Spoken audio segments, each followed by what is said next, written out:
алдсан байсан. Тийм тэгэл шууд шийдсэн те. Тэгээ багш маань ч гэсэн намайг дэмжиж одоо наадах руугаа ингээд орж байгаа юм бол эцсийн үзэрэй гэж хэлээд намайг явуулсан. Тэшүүрийн спортоо орхиж та хоёрыг эргэлзүүлсэн дуучлаарай. Тэр үед өвн хүсэл мөрөөдлөө л дагсан юм шүү. Тэр олон жил хүйтэн мөсөн дээр гулгаж болоход мэдээч тийм дуртай байгаагүй гэдгийг хүн мэднэ.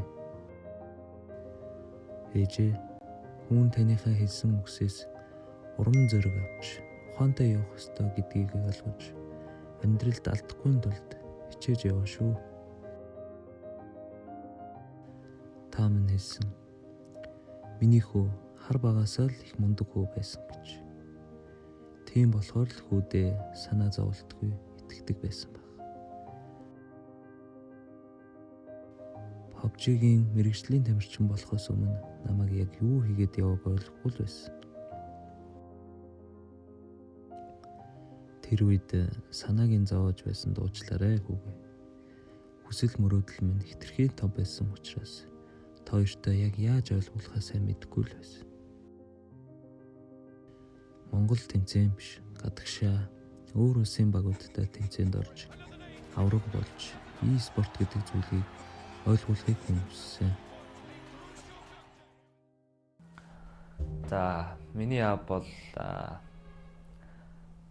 одоо тээвэрчин хүн. Тэгээд насаараа одоо том дэрэг барьж байгаа тийм хүн байдаг. Тэгээ миний хувьд миний аав бол угаасаа тэгээд үгээр хэлж одоо ингээд юмар барихгүй тийм хэмжээний л ерөнхийдөө одоо насаараа одоо ингээд том тэрэг бариад явдаг жолооч хүн байгаа. Тэгээд одоо энэ амьдралыг те одоо ингээд хоёр хүүгээ ингээд юугаарч дутаахгүй одоо ингээд өсгсөнд хоёр хүн ингээд маш их баярлж явдаг.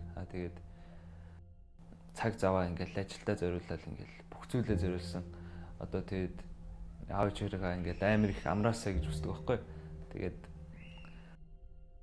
анхандаа ааваас айсандаа ээжээс гуйдаг байсан.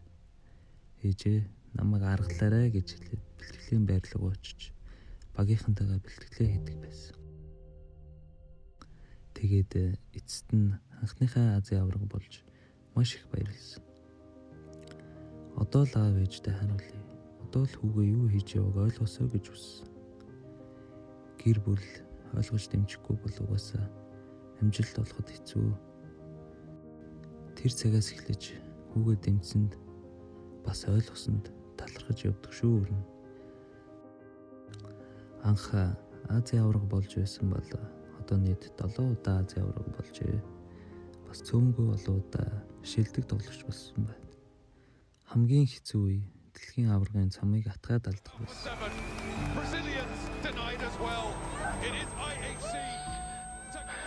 Тэр үед ээжийнхээ хэлсэн үгийг бодоод тавьширч байсан да. Цаг нь ирэхлээр авраг болноо миний хүү гэж ээж минь хэлж ирж билээ. Мэргэжлийн тамирчин болоход миний хүсэл мөрөөдөл намайг хөтлсөн гэж би боддог. Одоо бол яг миний ажил гэж бодож бүх сэтгэл зүрхээ зориулж ажиллаж байгаа.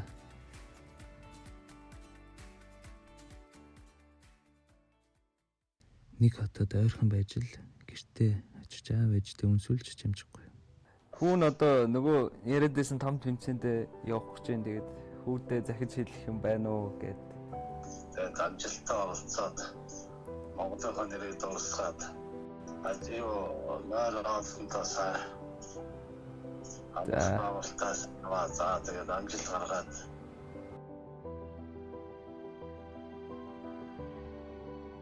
гэхдээ авраг болно гэдэг тийм ч ямар зүйл биш. Та хоёроо хүүгээ ойлгож байгаа гэж найдаж байна. Надад шантрах олон үе байсан. Миний аав ээж энэс илүү зүйлсийг даваад гараад ирсэн байхад миний шантрах хажууд нь юу юм? Би заавал дэлхийн авраг болж аав ээжийнхээ ачийг хариулна гэж хүн дотор байн бодож явдаг юм шүү. Спортын төрлөөс олоод дахиад шинээр эхлэхэд хүүгээ дахиад нэг юм дуулгана гэж итгэл найдвар өгсөн хайртай аав ээж хоёртоо маш их баярлалаа. Би одоо тэмцээндээ явах гэж байна. Багийн найзууд болох Action IC нүрзэд нартай.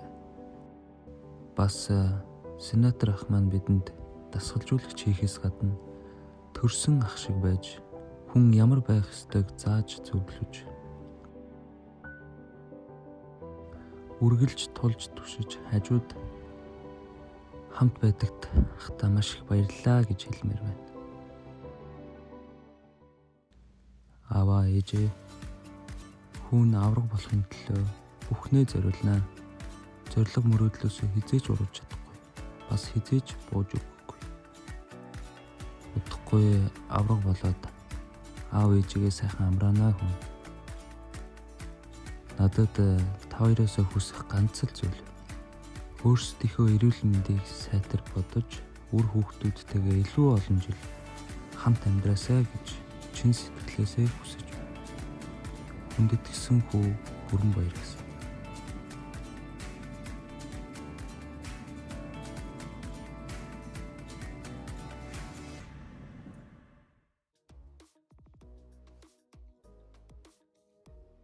We're here for predictions. PUBG Mobile is right around the corner. We're going to be putting the teams in order as to what we think is going to be at the top. Some of the teams obviously not going to be so lucky in our estimation, I think, guys. We're going to be chopping and changing some of their hopes and dreams, I think. Should we just dive straight into it? Dust this prediction leaderboard off right now. Clean it right Let's go. Give it a dust off. We're going to get into the archaeology of it all. Right, let's pick a team. Let's put them on the list. We've got a tier list to get through. I'm thinking Mad Balls to start off. What are we looking at? I'm going to say probably an A team here. The problem with Mad Balls is that I think they are a good team. However, they have just been marred by very bad tournament after very bad tournament. And I feel like there was a point in time where they were kind of the creme de la creme, but the team kind of got gutted a little bit. They've lost some of their best players.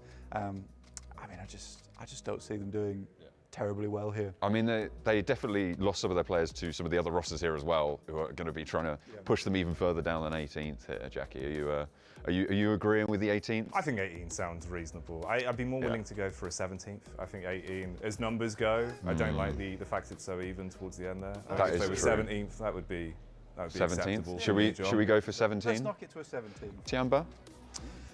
I want to say maybe like, let's say a 16th. I still trust in the Chinese teams. I still have some trust. Let's go for someone I think will probably be putting more towards the top. IWNRX. I think this is a team that kind of took EMEA by storm. Let's put IWNRX around about, let's say 5th place. Okay. I want to say, I'm sort of concerned because I think EMEA is a really good region and we covered it and it's super competitive. It's very hard to tell how good they were though in the international scale of things because the groupings were so tight, Jackie. No, that's fair enough. I also think, to be fair, we need to start getting some in the top 10. Yeah. If we go too much in the middle to kick this off, so maybe it is worth if we get a little bit more in the top heavy pool and then filter down. And that's why, honestly, John, I'd say reject right up there, maybe a solid 10th. Yeah. I mean, sure. Yeah.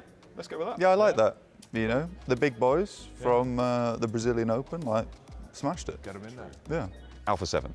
I think this is a team that is in the front of people's minds when it comes to potentially even taking the whole thing. 2nd place. 2nd place?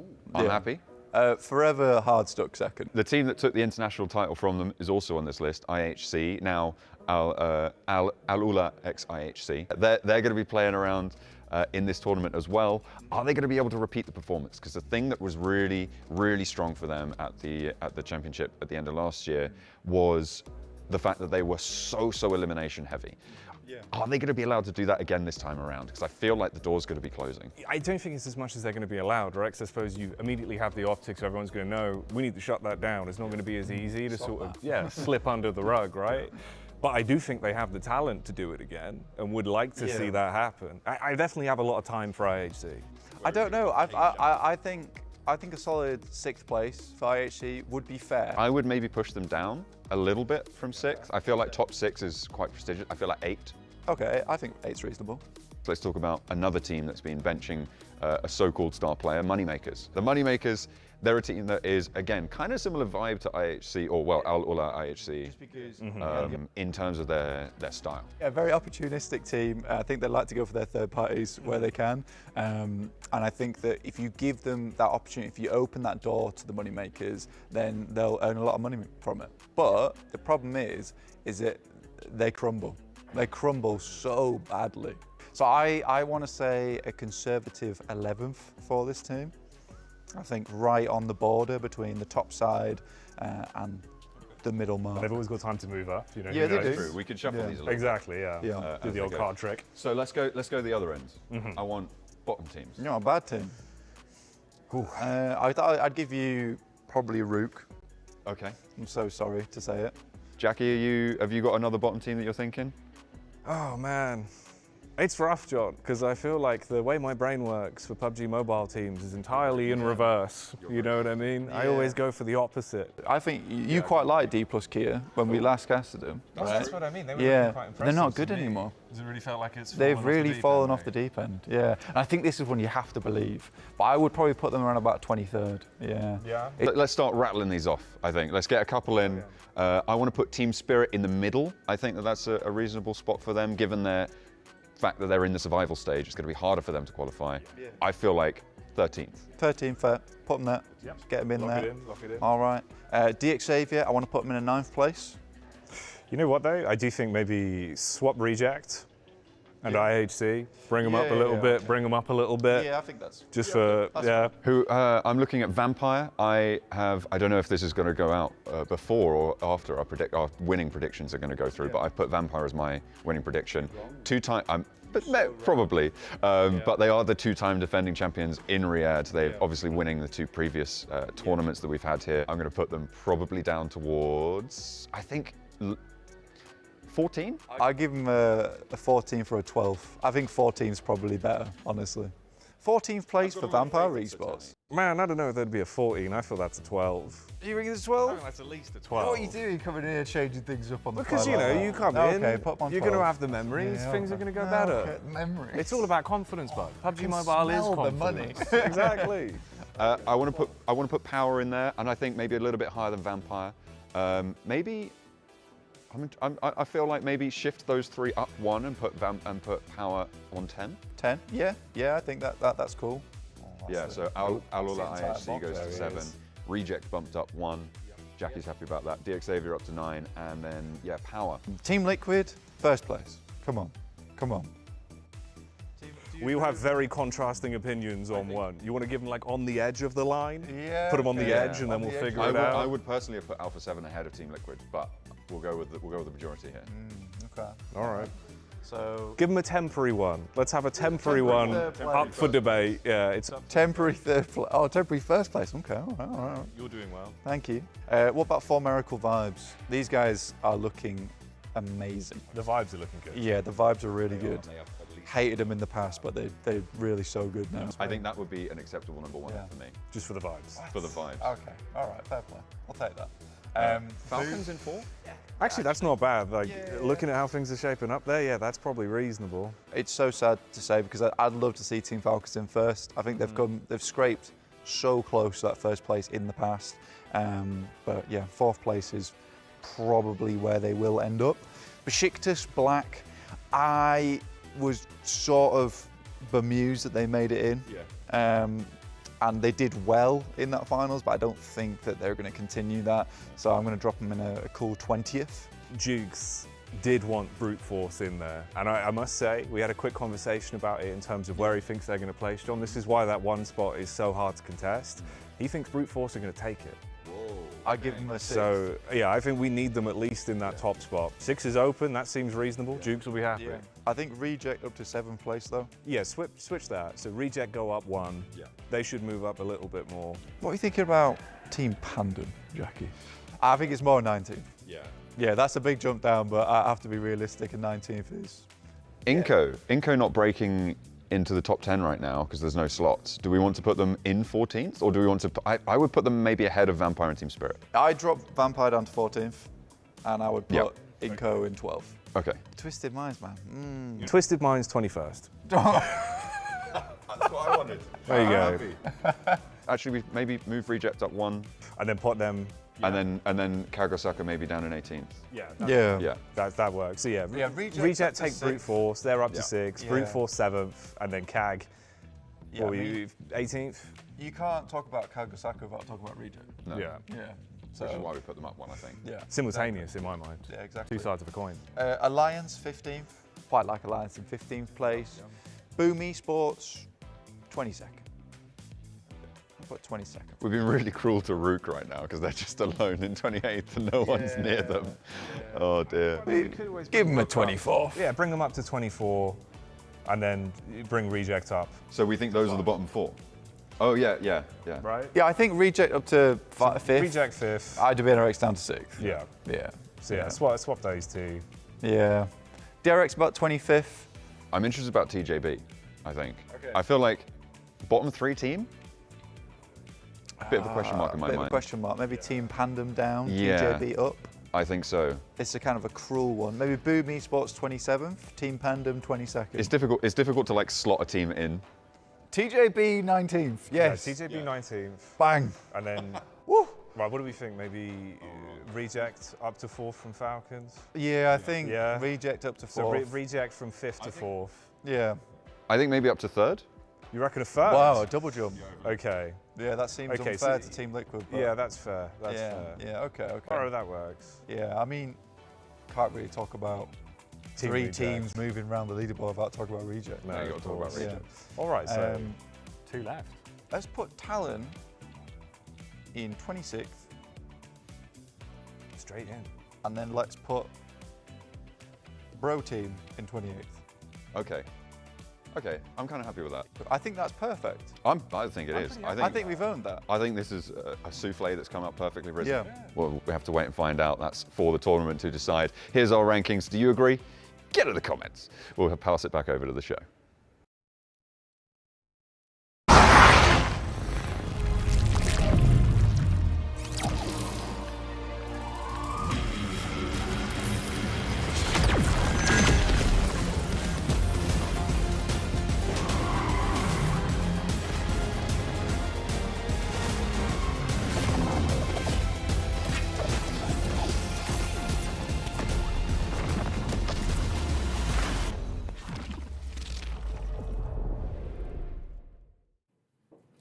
Hello, everybody, and welcome to the final day of the survival stage here at PMWC. I'm Ginny, joined with... The 7WG. And we're going to be sending 12 teams home today.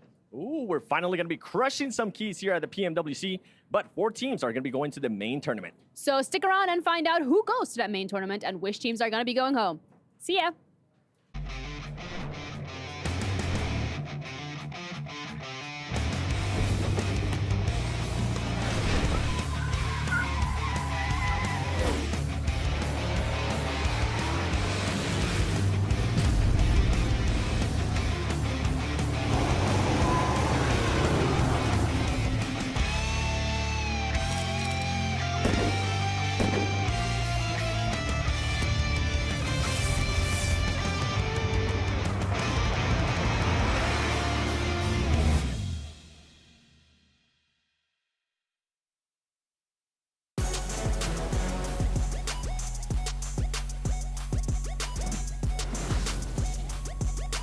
What's going on, everyone?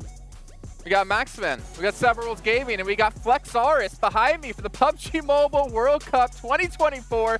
Don't worry, guys. I'm going to stay here this entire time, and your knees are eventually going to break. Just like some of these hopes for some of these teams today, considering, as you heard before the cold open, I told you I'm staying here the whole time. 12 teams, unfortunately, won't be advancing further on. Yeah, But no. Kalaris, if he just trained his quads as much as he trained his biceps, maybe he could have held that squad a little bit longer. But we are here for another day of PUBG Mobile action, and it's the final day of the survival stage, Maxman. Yep, and a very unexpected first day too, happening yesterday, right? A lot of teams that were at the bottom in the group stage, rising towards the top here in the survival stage. And this tournament has been the tournament of unexpected, it feels like. And who's going to be in the top 4? Except for IWNRX, I don't know. It's like almost what you've been saying from the beginning, Kalaris. Well, I mean, we don't that know who's going to be winning. That was me, right?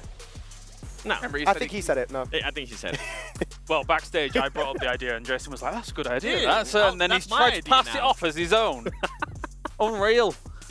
Okay, we're going to make someone cry here on the stage then. It might be me. Let's take a look at our daily winners from yesterday. If you missed out on the action, you can see who won these matches. But it tells a very interesting story for us. 2 wins for IWNRX, 2 wins for Kagasaka, 1 win for DRX, and a win for Twisted Minds. And now you're out there probably watching this if you missed yesterday and you're like, are we sure that these teams won? Yeah. Yeah, we're sure. And the leaderboards right now are wild. It's weird. It's a weird one. I'm not going to lie, CAG Osaka, didn't really expect them to pop off the way they did, right? One really stronger angle, one Miramar on top of the mountain, just sniping down everyone. It's a great time over there. So the thing is, it could still be completely different who's going to be in the top 4, right? So sure, they had a great day. You still have 6 more matches. If they do, a D plus Kia, downhill. Yeah. I'm not expecting that too much though, right? I feel like, of course, IWNRX, almost certainly safe, 99.9% chance here. Kagasaka, I feel like we're at the 90% mark for them, right? I don't think they're going to have a D plus Kia scenario. I think all Kagasaka needs to do now is sit in a compound, sit pretty, sit happy, and they're going to be into the main event. Do what they did during group stages, but just maybe fight a little bit more, right? That was the biggest question mark with them, and also DRX. There were teams that were actually willing to fight, and it was a big surprise yesterday when we're like, okay, wait, Kagasaka, two chicken dinners? Okay. I did actually hear, I talked to them on the way down the elevator, and they said, if Kalaris gives us another flex on air, I think we're going to make it into the event. But don't worry, you don't need to see our reaction about his giant muscles. We're going to take a look at the players' reactions from yesterday's matches with Pepsi. Take it off. Chill.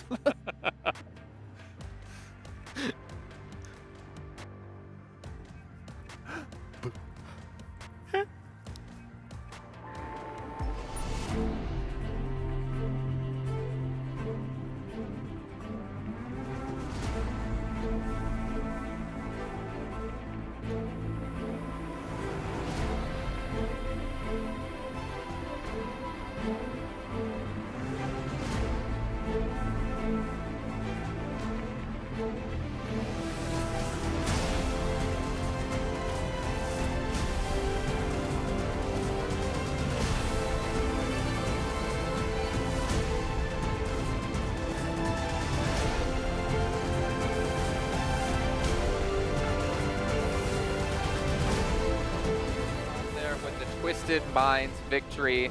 Anything's off there with a Twisted Minds victory. I have no idea if you heard it the first time, but it was so nice I had to say it twice because that got them so much farther up in the leaderboards and got them within reach. Well, maybe not 7's height kind of reach. 4, our top 4. He's trying. I'm trying. No, I'm not. What do you mean I'm trying? I can't get any taller. Do you get put in like one of those like baby seats at restaurants, you know? Nah, but I do like the boost, though. It makes me feel a little bit higher. Oh. Well, speaking of boost, IWNRX, they had one yesterday with 2 chicken dinners and 73 points for themselves. As you guys mentioned, relatively, 99.999 repeat, of course, percent chance that they are safe. Kagasaka getting close to that. But as I mentioned, Twisted Minds, 38 points. They got a massive boost. I think it was 23 points in their last match to get up to 5th place. Yeah, really good position too, right? Playing in the center of the circle, going on top of the bridge there in the coal mine finish.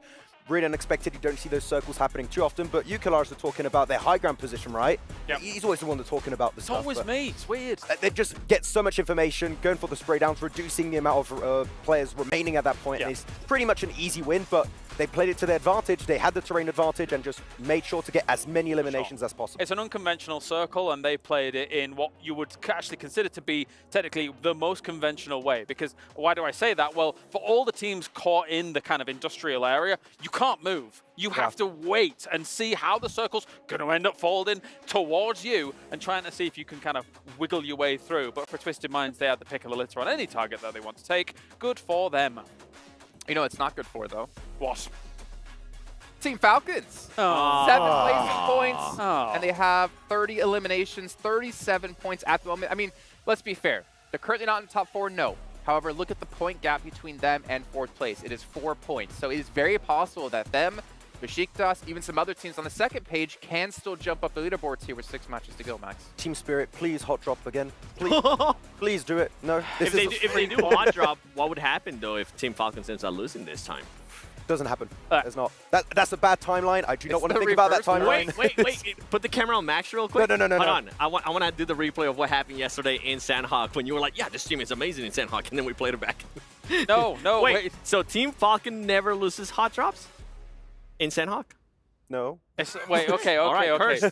Let's just shut this down for a second. I am so confident that they are not going to hot drop on Sandhawk that if they do, Max will shave his eyebrows. Wait, why is he always about my eyebrows? Maxman's eyebrows might be gone on the line by the end of the day. You got to do it for content, man. Yeah, just finish shaving I off don't the know, head. ask me to dye my hair, I might do it. I'm not getting rid of It's on the line. Dye your Wax hair. the One hair. eyebrows, put them on the head.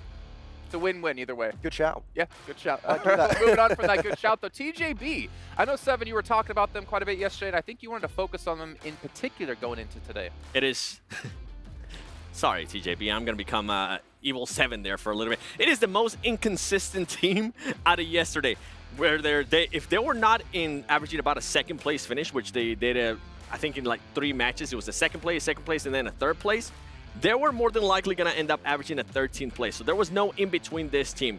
They either did very quick rotations, very good rotations to kind of avoid the fights within the middle, which just kind of helped them out in regards to them being able to get those second places, get those third places with those elims.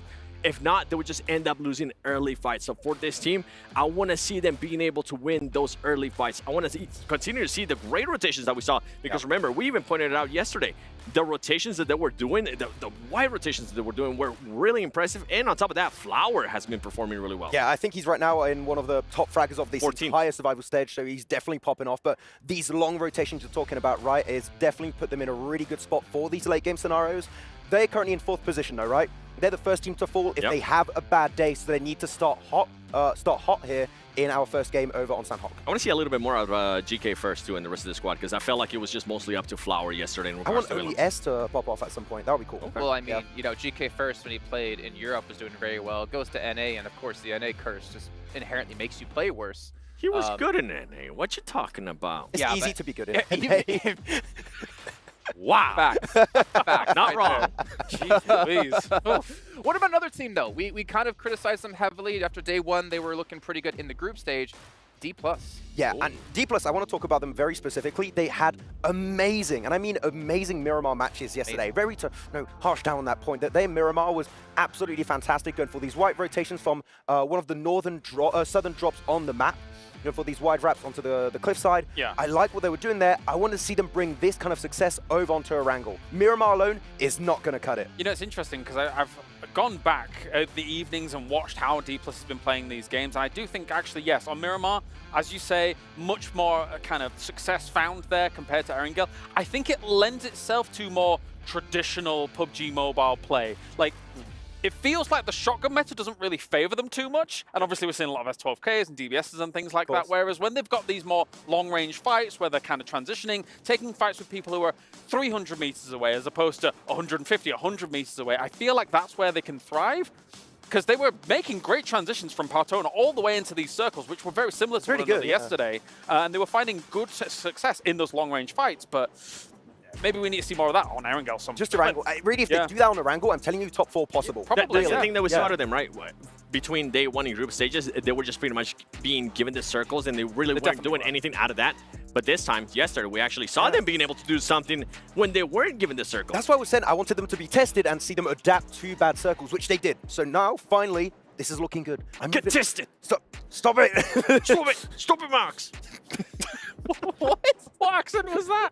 I don't know. I don't know. I mean, we really can't do accents whatsoever. We know what? Who can do accents? I've heard who can do some amazing British accents. It's our commentators, actually. We've got Jackie, we've got Blank to be joining us here. What? I mean, The they Brits technically can are doing British Yeah, accent. they are. Yeah. Gentlemen, do it. hello. Looking great today. Looking fantastic. It's our final day of survival stage. Let's hear a hot take from you guys. I want to see a fanny pack. Oh, man. A hot take. We always keep it hot, Jason. And you're right, we're actually Australian. We just do the English bit for a laugh, don't we, Blank? It's just funny, really. We're actually from down under, 100%. But some teams are down under on the leaderboards. They need to bring things up just a little bit here in this tournament. You got Team Spirit sat right down towards the bottom. I don't think they're making it. But there's a lot of teams towards the top that have that chance. But CAG Osaka, man, did not expect that from yesterday. And IDW NRX just bullying the lobby. Oh, yeah. You had Tongji Bao making everyone bow down as well. It's very exciting to watch. I'm just looking forward to it, Jason. Survival stage is closing today. That fanny pack is so awesome from Jackie. Yeah, but gentlemen, I don't think they notice that Kitsune is right behind them, and I don't think they're going to make it off the survival stage into the caster booth, because even looking at them when they said they don't think Team Secret or Team Spirit are going to be making it. Did they say hot drop?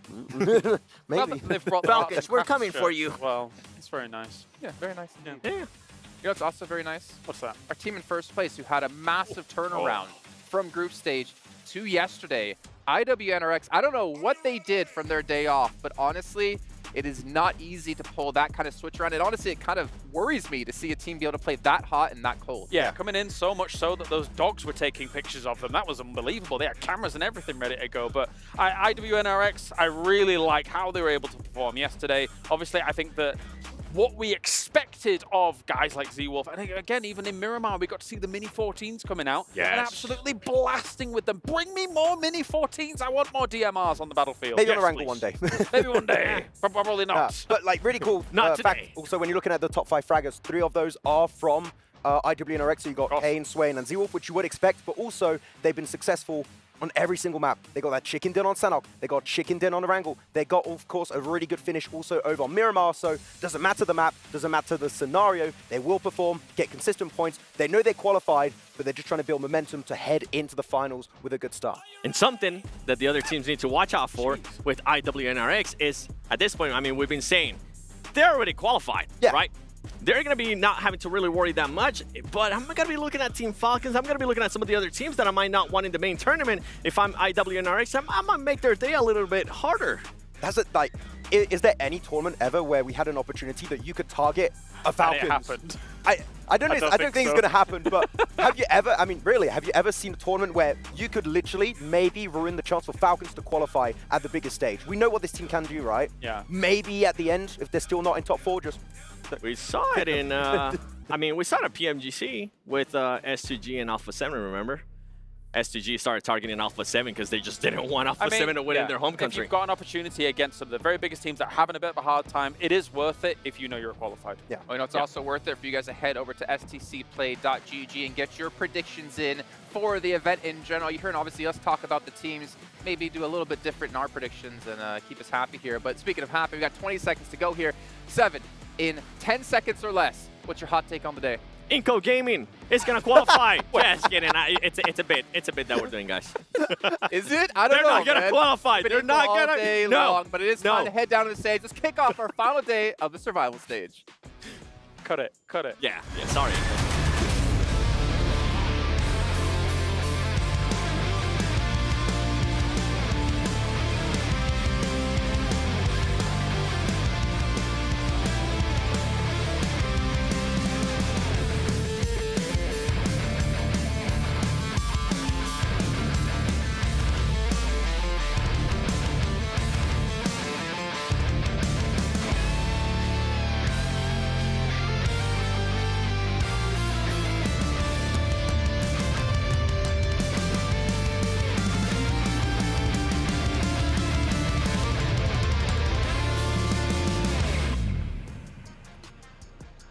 Day after day, week after week, these players grind, scrim, and stream in order to be crowned the best in the world. It is the ultimate achievement, what every competitor strives for. And for today's games, for today's survival stage, 12 of those teams will end their journey. Yes, indeed. Just 6 maps remain in our survival stage. 6 maps to prove that you have what it takes. 6 maps to stay in the race for the trophy. My name is Barney Banks, and I am your host alongside Sandstorm. And welcome to the PUBG Mobile World Cup at the ESPORTS World Cup. This stage of competition could not have a more fitting title, because today is about one thing and one thing only: survival. Who will survive and who will make it to the main tournament? Because the teams coming in today, most of them will have a target on their back. Can they handle the pressure? Ooh, can they handle it indeed? Rest assured that every single player here believes that they can be championed, but today is the most important day of competition that we've had so far in order for them to make that happen. So, with that being said, it's time to introduce our teams to the STC Arena for the final day of the survival stage. Starting off with Brute Force. D plus Kia. Istanbul Wildcats next Ruya. CAG Osaka. Team Falcons. Inco Gaming.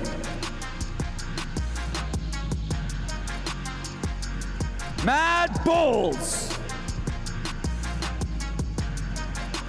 Harami Bro.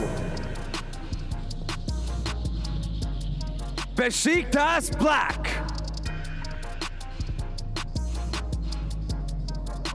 DRX. TJB Esports.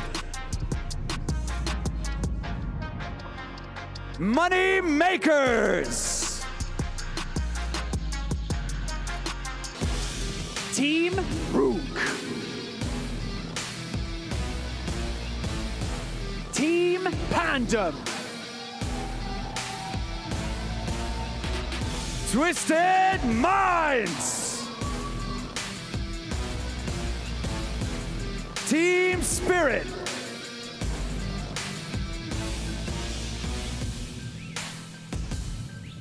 These teams have traveled all across the globe to be here, fought tooth and nail to stay here. But only 4 teams can join us in the main tournament. Who will rise and who will fall?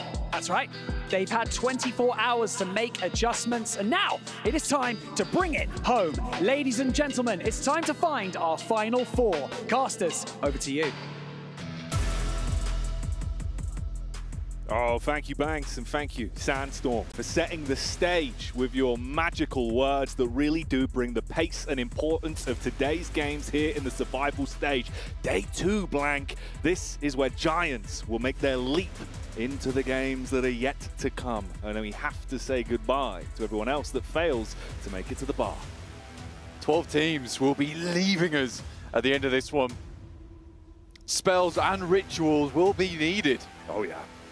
Sigils drawn in the ground, trying to evoke some kind of performance from today, because some of these teams have just not had that oomph that we were expecting, Jackie. And I think Team Falcons, so far, they were impressive on some maps yesterday. Where was that in the group stage? Maybe they can bring it home. For one team, we know they're safe. IWNRX have absolutely nailed this survival stage. These guys are already living it up in a house, central heating, aircon on. They don't give a damn about the electricity bill because they're making the money with their plays. And honestly, mate, I think there's still more to be said for them. I think with how they've been playing, how they've been bullying the lobby, which is the word that I think really is underlined, right? Because they came out swinging. Sure, group stage was one thing. Maybe they didn't look like they put their best foot forward. They weren't playing with the pace, weren't playing with confidence. But you cannot take away how damn good they have looked on the stage just over the course of yesterday. It felt like they were always in the forefront. It was only the final game where it looked like they even went down towards the starting moments. Yeah, I mean, for IWNRX, there was just not a single game that really seemed that bad. There was games where it felt like they were having fun. This is not the stage for fun, Jackie. This is the stage for really high-octane performance and moments, but it just felt like they were in Longhouse, fighting against 3 teams. They kept trying to come in. They kept telling them no. We don't take any kind of knockers on doors here. And they just sent them back, and it was great. It was really good to see. And it really did feel like a moment came where everyone was like, Longhouse is taken. Yeah. We can't go in there. There's a new landlord in town, and I think rent is due with how they were playing, mate. They were kicking everyone out and not allowing much room to breathe. There was a few sides as well that it just felt really underwhelming from how they were playing, and it was a shame to watch them consistently stumble and falter.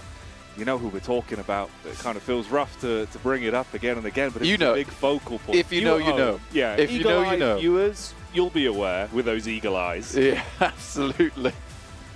I do think that some of these boys are a little bit more eager to get into it than others.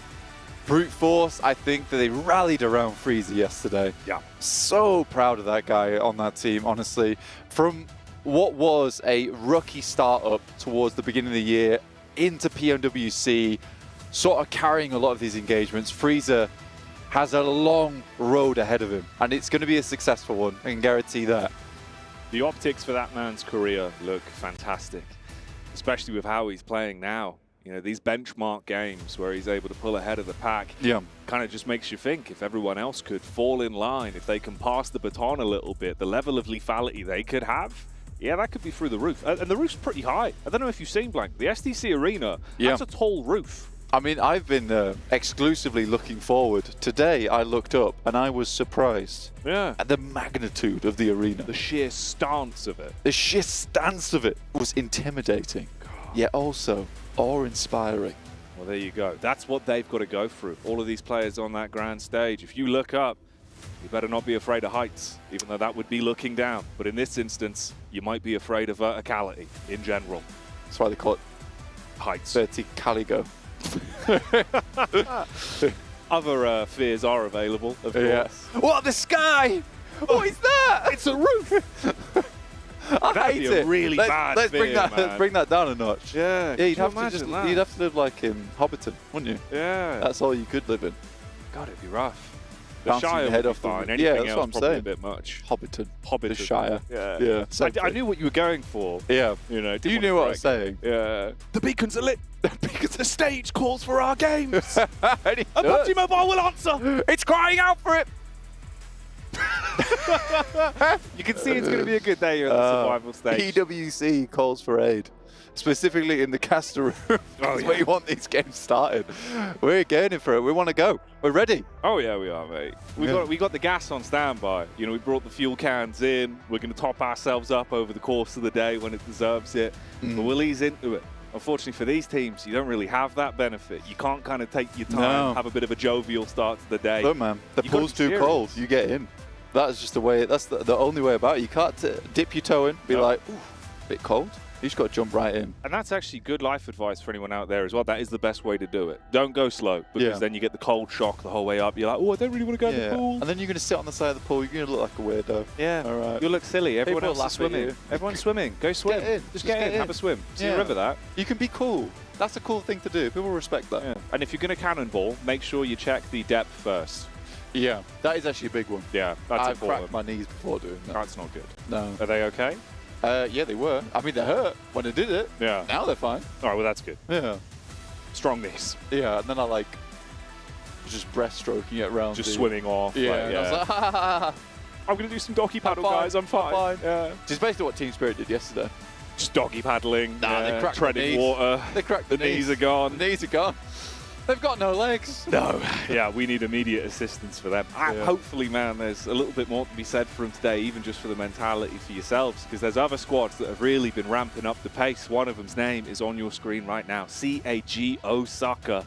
And boy, did they bring the furious fist to the gameplay with how they were delivering on some of those chicken dinners. But it looked smooth in a few moments. The prioritization of fights, even when they're thrown sort of into a Hell in the Cell style moment, right? You've got two teams either side of them.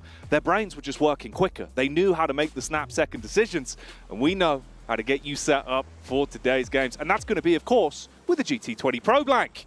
Of course. Outplay the rest with the best on the GT20 Pro. You're looking at 144 hertz gameplay. Woo. You can see everything. Someone zooms past you. You've seen it. You've seen it. You can spray that down if you wanted to. Yeah, they're not getting away. Max that response design. time, man. Bezel-less. They based it on the way Maxman's brain processes information about professional PUBG Mobile. They studied him for months. They got it was one of the first brain scans they've ever done, where they got the entirety of the consciousness. Maxman's consciousness is in the GT20 Pro. It literally is. They said it to him, gives you tips. We're going to put you in. You'll be like an AI. Yeah, but just pretend you're not Maxman. No, you actually, every time you use the phone, it rings Maxman. Hello, this is Max. Yeah, that's a good alarm. Wake up at 9 a.m. Bye-bye. You get a lot of missed calls on it from AI. He's struggling. He's had to buy 70,000 phones. It's because he's talking to another customer. Yeah, he'll get to you as soon as he can. Maxman is always on the line when you need him. And it's good to have him back in the studio. It's good to have day 2 of the survival stage kicking off here. So let's join each other in collectively saying, thank you, Max. Today's going to be a good day of games. That it is. And on the line is not only just that, but also whether you get into that main tournament. Oh yeah. Where you can play for a chance at lifting that gorgeous trophy on the stage. But you got to get through these games first, guys. Top 4 will be heading through. As it stands currently, IWNRX sat in our first place position. 73 points, chilling, cooling, by the pool. CAG Osaka, 57. And we drop down to 48 and 41 for TJB. This is where it gets scary. It's 2 teams tied out at 37 points, and Falcons as well as DRX. Twisted Minds with that mega game they had at the end of the day have shot themselves up to 38 points. Can TJB and Brute Force remain in? That's the question. It's a big question mark. And like you say, man, Twisted Minds, it felt like they were right up Struggle Street. They couldn't get off the bus. They couldn't find their way to their hotel. But in the end, they did. That last game, if you missed it, the verticality, the way they were playing, the movement into the actual connection on the shots on the drop down, that was taking down Spirit and TJB to finish off what was a really explosive game yesterday. Yeah, it was killer. I loved it so much. And I think that Twisted Minds were thinking with their heads switched on in that situation. It was a case of where do we go next and how do we play that one out. I think Team Spirit just has a bit of an unfortunate slip up. Let's call it that. Towards the end there. I think that realistically should have been a good play. I think I was seeing people talking about why did Kitsune go for the heal. Man, I don't think he expected the scenario that came through from Twisted Minds. They sort of outplayed him a little bit. Brute Force, not great stats from yesterday. 2 elims on Sandhawk. On the other hand, you've got IWNRX coming through with the 12 elim game they had yesterday and the chicken dinner. They were doing very well in the jungle. And again, on a spicy map like this, that's where they thrived. And it's kind of what started off their day, right? And I think that a lot of times for a team like IWNRX, they feel momentum-based. So I do think that win on Sandhawk was sort of a big deal to them. You'd imagine so. You definitely imagine so. Gave them that upwards draft. They kept on running with it. With 73 points being sat already in the backpack. Man, You're good. You're pretty good right now. They really are living it large, so we'll see how that goes for them. Potentially, they can try and pick and choose who actually makes it through in the first few games here as well, in terms of that shift with the points into the top 4. If you see them take down a TJB, if Brute Force get overwhelmed, there's always room for spicy fights, so we'll keep you clued in with which ones are important. For Twisted Minds as well, bud. Can they carry on from where they left off yesterday? First knock comes through as Rook take a heavy hit from TJB. That's big news for TJB, but it is coming backwards onto GK first as he falls. The rest of the team's rocking up towards the compound. There is a knock that's on board, but a quick finish there. First elimination found by Tulika, of all people. Uh-oh. Okay, so Tongji about. They see an opportunity to get stuck in early and want to farm some points, but they leave themselves exposed in the rear to Madballs. Madballs making the best of this opportunity. That's huge gameplay so far. You get the stab onto TJB. You continue to assault now onto Rook as well. Twisted Minds lurking in as the third party waiting in the wings as well. Meanwhile, CAG suffering heavy losses as they get dove onto. That's just the duo left for our number 2 squad. Yeah, Moneymaker's been able to extract a couple of points from that engagement. That's very nice for them. Madballs up to 3 elims. I think they stole a lot from this one. IWNRX also were able to get a cheeky point. Feels like Rook Esports just torn apart between several of the pack animals in this lobby. Down to just 2 players now. Brute Force still with 4. Up towards Cow. This is a pretty typical position for them. And I think they have won a lot of games from up in that side of the map. They're even taking control of Mong Knight. Nice position to play in. I think the worrisome thing that happens for Brute Force is sometimes they leave Cow when really they should have just stayed there. I can kind of respect it a lot of times because they want to get more control of the lobby, but with the amount of teams that will just make that switch back over from the northwest side, you kind of can't go for something like that. This is a nice spray down. Got 2 of them immediately picked up by the team surrounding. That's where they thought maybe they had a bit of an edge to the fight. That initial engagement between Rook and TJB. It's all gone wrong. Yeah, we saw how that one panned out. Not pretty. It's like a souffle, but there's a loud noise going off and it's just gone. Deflated. I imagine that's how Rook feels right now. Nice rotate actually from Team Spirit. I like that. Sending up towards the northwest side and Tapmock, which is nice to see. I think that for Team Spirit, a lot of their problems in the past when Kitsune was playing with Gladiators was just a refusal, really, to actually move out over towards that northeast side nice and early. So this is good.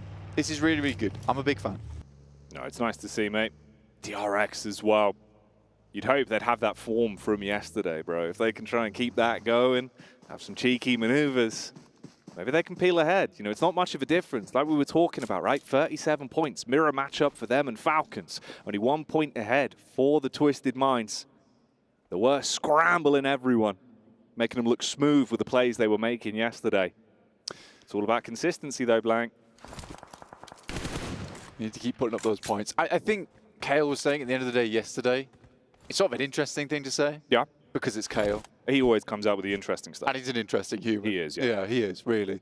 But he was saying that it's still technically not over for some of these teams down towards the bottom of the lobby. And I would be inclined to agree with them. But it does require you to make that performance happen early in the day. Yes. So for any team down towards the bottom side of this lobby, they need to get themselves into a fighting position on this game and also hope some of the teams towards the top don't have themselves a good game either. Here's our shift on the circle over towards that eastern side. If we take a look at what's going on right now, you've got CAG Osaka currently in boot camp trying to hold out some of these teams as Inko tries to flow around that south side. There's definitely an opportunity there for them, but I always find this quite a difficult position on the map to play. But yeah, a lot of these teams on the north have pretty simple rotations to go for. Mad Bulls on the move then. The Bulls that are on parade, will they be seeing red? Or will they be left down in the dirt? It's D plus Kia. One man lurking behind the geometry. Potentially a bit of room to find some chip damage, but he's going to know they're all there. Doesn't want to overcommit. Of course, you are just a solo. That output, that firepower is more reliant on your timing, and that's a good one to take the first hit. Zerich gonna buckle. If he could actually prioritize this somewhat, there could be a few more stabs, but the problem is they've got close grouping. They can go for the pickup onto Zerich when they feel comfortable. Fleek's going to make that move now. I think for Mad Bulls here, they really just need to keep pushing because 25 points is not actually bad at this stage of the game with 3 elims to start the day off. This is really quite a good result for the squad.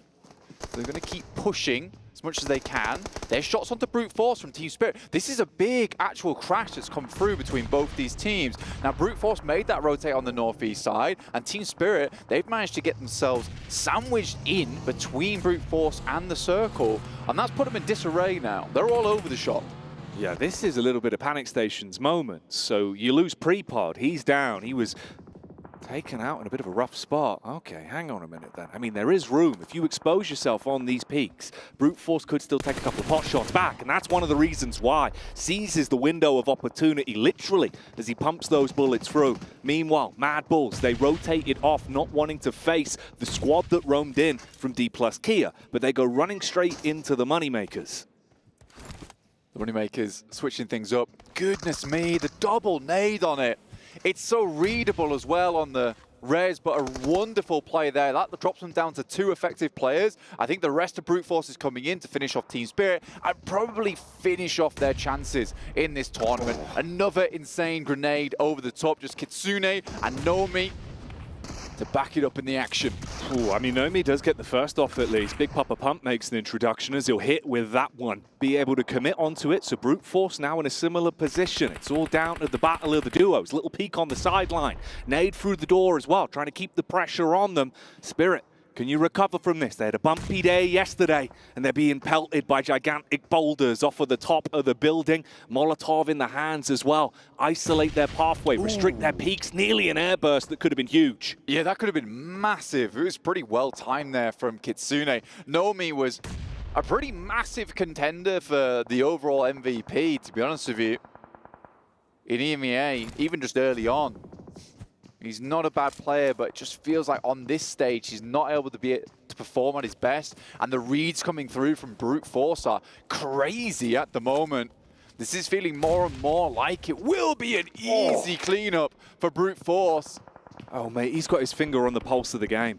The Molotov into the damage from the burn, the nade into the backline off the teammate's peak. Nomi pulling out the DBS again. He already hit 1 clean shot with this bad boy a few moments ago, but now the pressure's really on. You've got to clean up in the 1v2. They're trying to split round the angles, make sure they can isolate where he's peeking from. Nade's going over. They're going to get him trapped in the corner. That should be the knockout punch.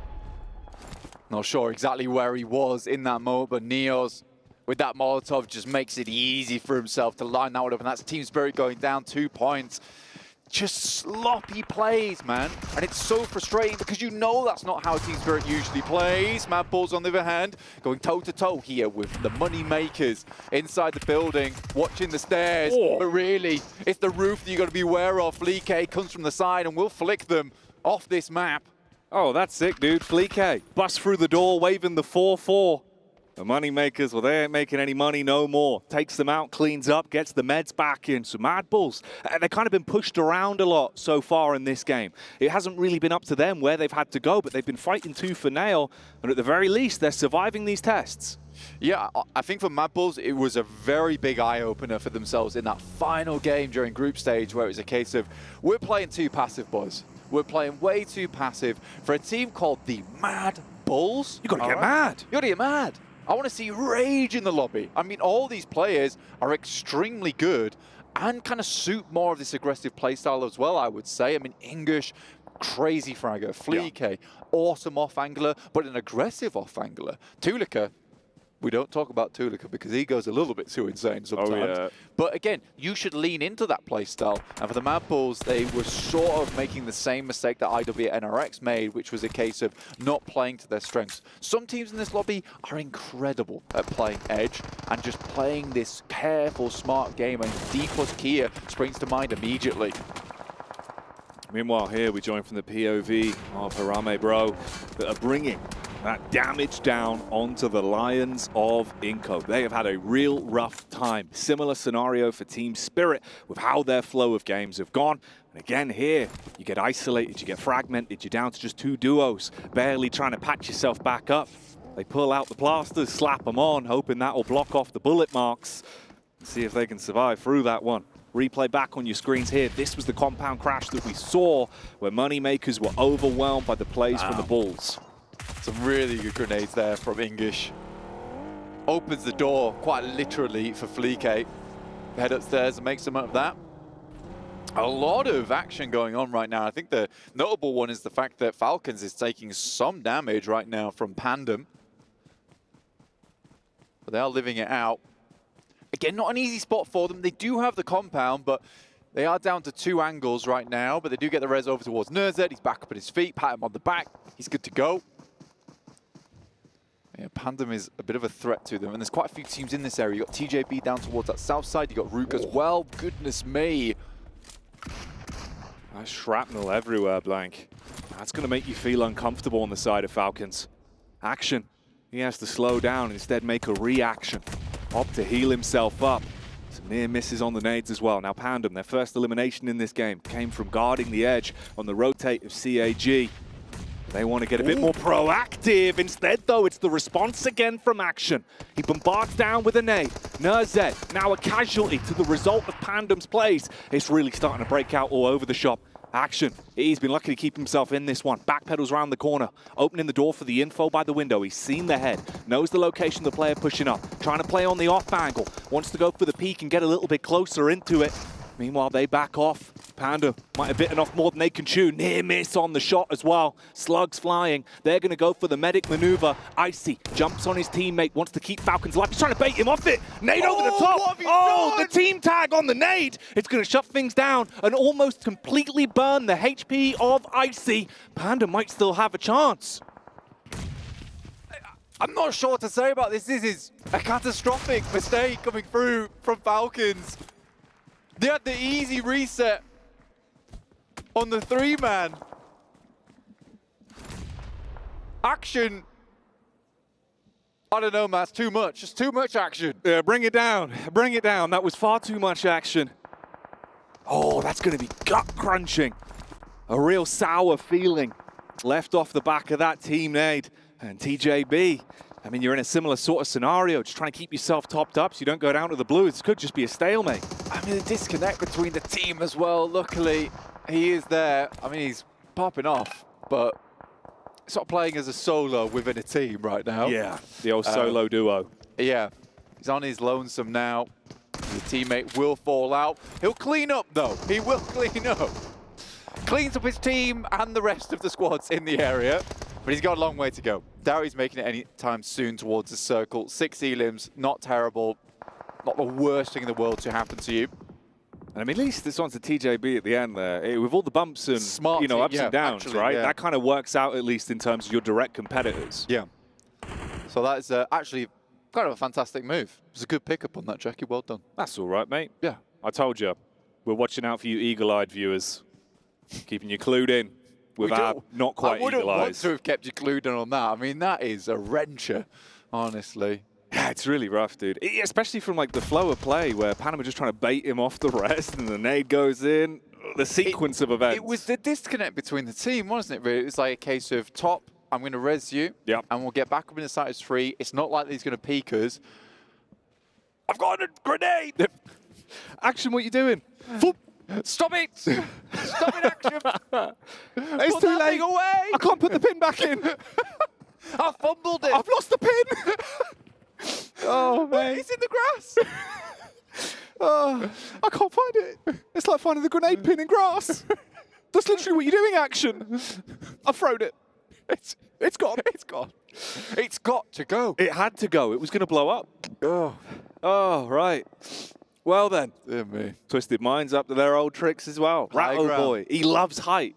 He does. I like where he's playing right. It's a really smart position as well. And the circle heading up towards that northwest side, we might have the unofficial back-to-back between yesterday's game into this one. The Mad Bulls will need to move themselves out of Camp Bravo, but they are now down to just the 3 players. Besiktas barely making out of that defensive compound themselves. Twisted Minds lighting up the Mad Bulls. The vehicle rinsed to bits. And their spread's working well. And they don't need to be grouped up together because they can catch more rotates. They can cause issues. The tripwire that knocks over the Mad Bulls and the sheer weight comes tumbling down on top of them. IWNRX. 4 players alive, Jackie. Yeah. It's looking like another. On Sandhawk, Kings of the Jungle. Next Ruya. About to pounce and swipe. The Wildcats at it again. Uh-oh, they've spotted out Ratter Boy. This was his big play, his timing-based maneuver. Yeah, man, these guys don't have verticality. They're not scared of big heights. They're not bothered at all. There's no digital interference for them. They know what needs to get done. The question is how many nades do they really have, that they do sort of need to clean out some more teams. This is a very cruel circle, by the way. Heads away from practically everyone. There's that slight ridge side, though, which could be an interesting feature of this map because it might give D plus Kia and Bro Harame a massive opportunity just to take pot shots over towards this northwest side. And you know what? Max was mentioning this during the pre-show that D plus Kia have been fairly impressive. Some good rotates, some very stalwart plays, at least over towards Miramar itself. But even so, looking here on Sandhawk, like they're making it into the end game fairly frequently. Yeah, they've not been looking too bad. Ugh, this really is a sad sight for sore eyes, though. CAG Osaka, if they were hoping to really go from leaps and bounds today, it's been an awkward game for them. They've been hemorrhaging players bit by bit, and the last man falls. CAG out of the runnings on this one. Twisted Minds. They were biding their time for this play. That's the peek up from Ratto Boy, who strikes down onto IWNRX as Rook are attacking them from the side. He's been playing this for so long, and the long con's actually going to work off. Bit of damage back onto him. Jumps in the vehicle, maybe trying to shape up for a getaway whilst the cavalry's arriving. Yo, what was that? The full-on bounce on the buggy. That was clean. That was clean as anything. Rattle Boy's just off. He's back into position. Good shot from Swain. Not going to live for long, though, as Harame will hit him with a beautiful headshot. But now tough times ahead for Twisted Minds. They've got to move over towards D plus Kia. Osal just went for himself on the loot crate. The circle's come to him. This could not be a more perfect opportunity for D plus Kia to take a game here. 8th place right now, 39 points, but not far away from 4th place with 44. However, that is Twisted Minds, and they're just pumping these points time and time again. Another knock comes through.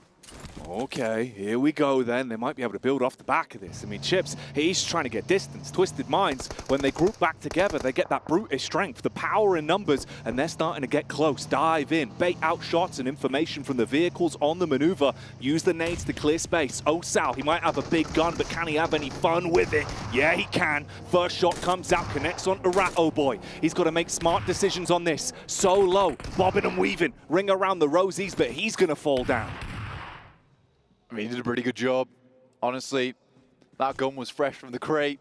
Did his best with it, got a knock, but I think it's just 2 players now for D+ Gear and 1 down on their knees. And Twisted Minds, it might just be that unofficial back-to-back Jackie, seeing themselves head further up.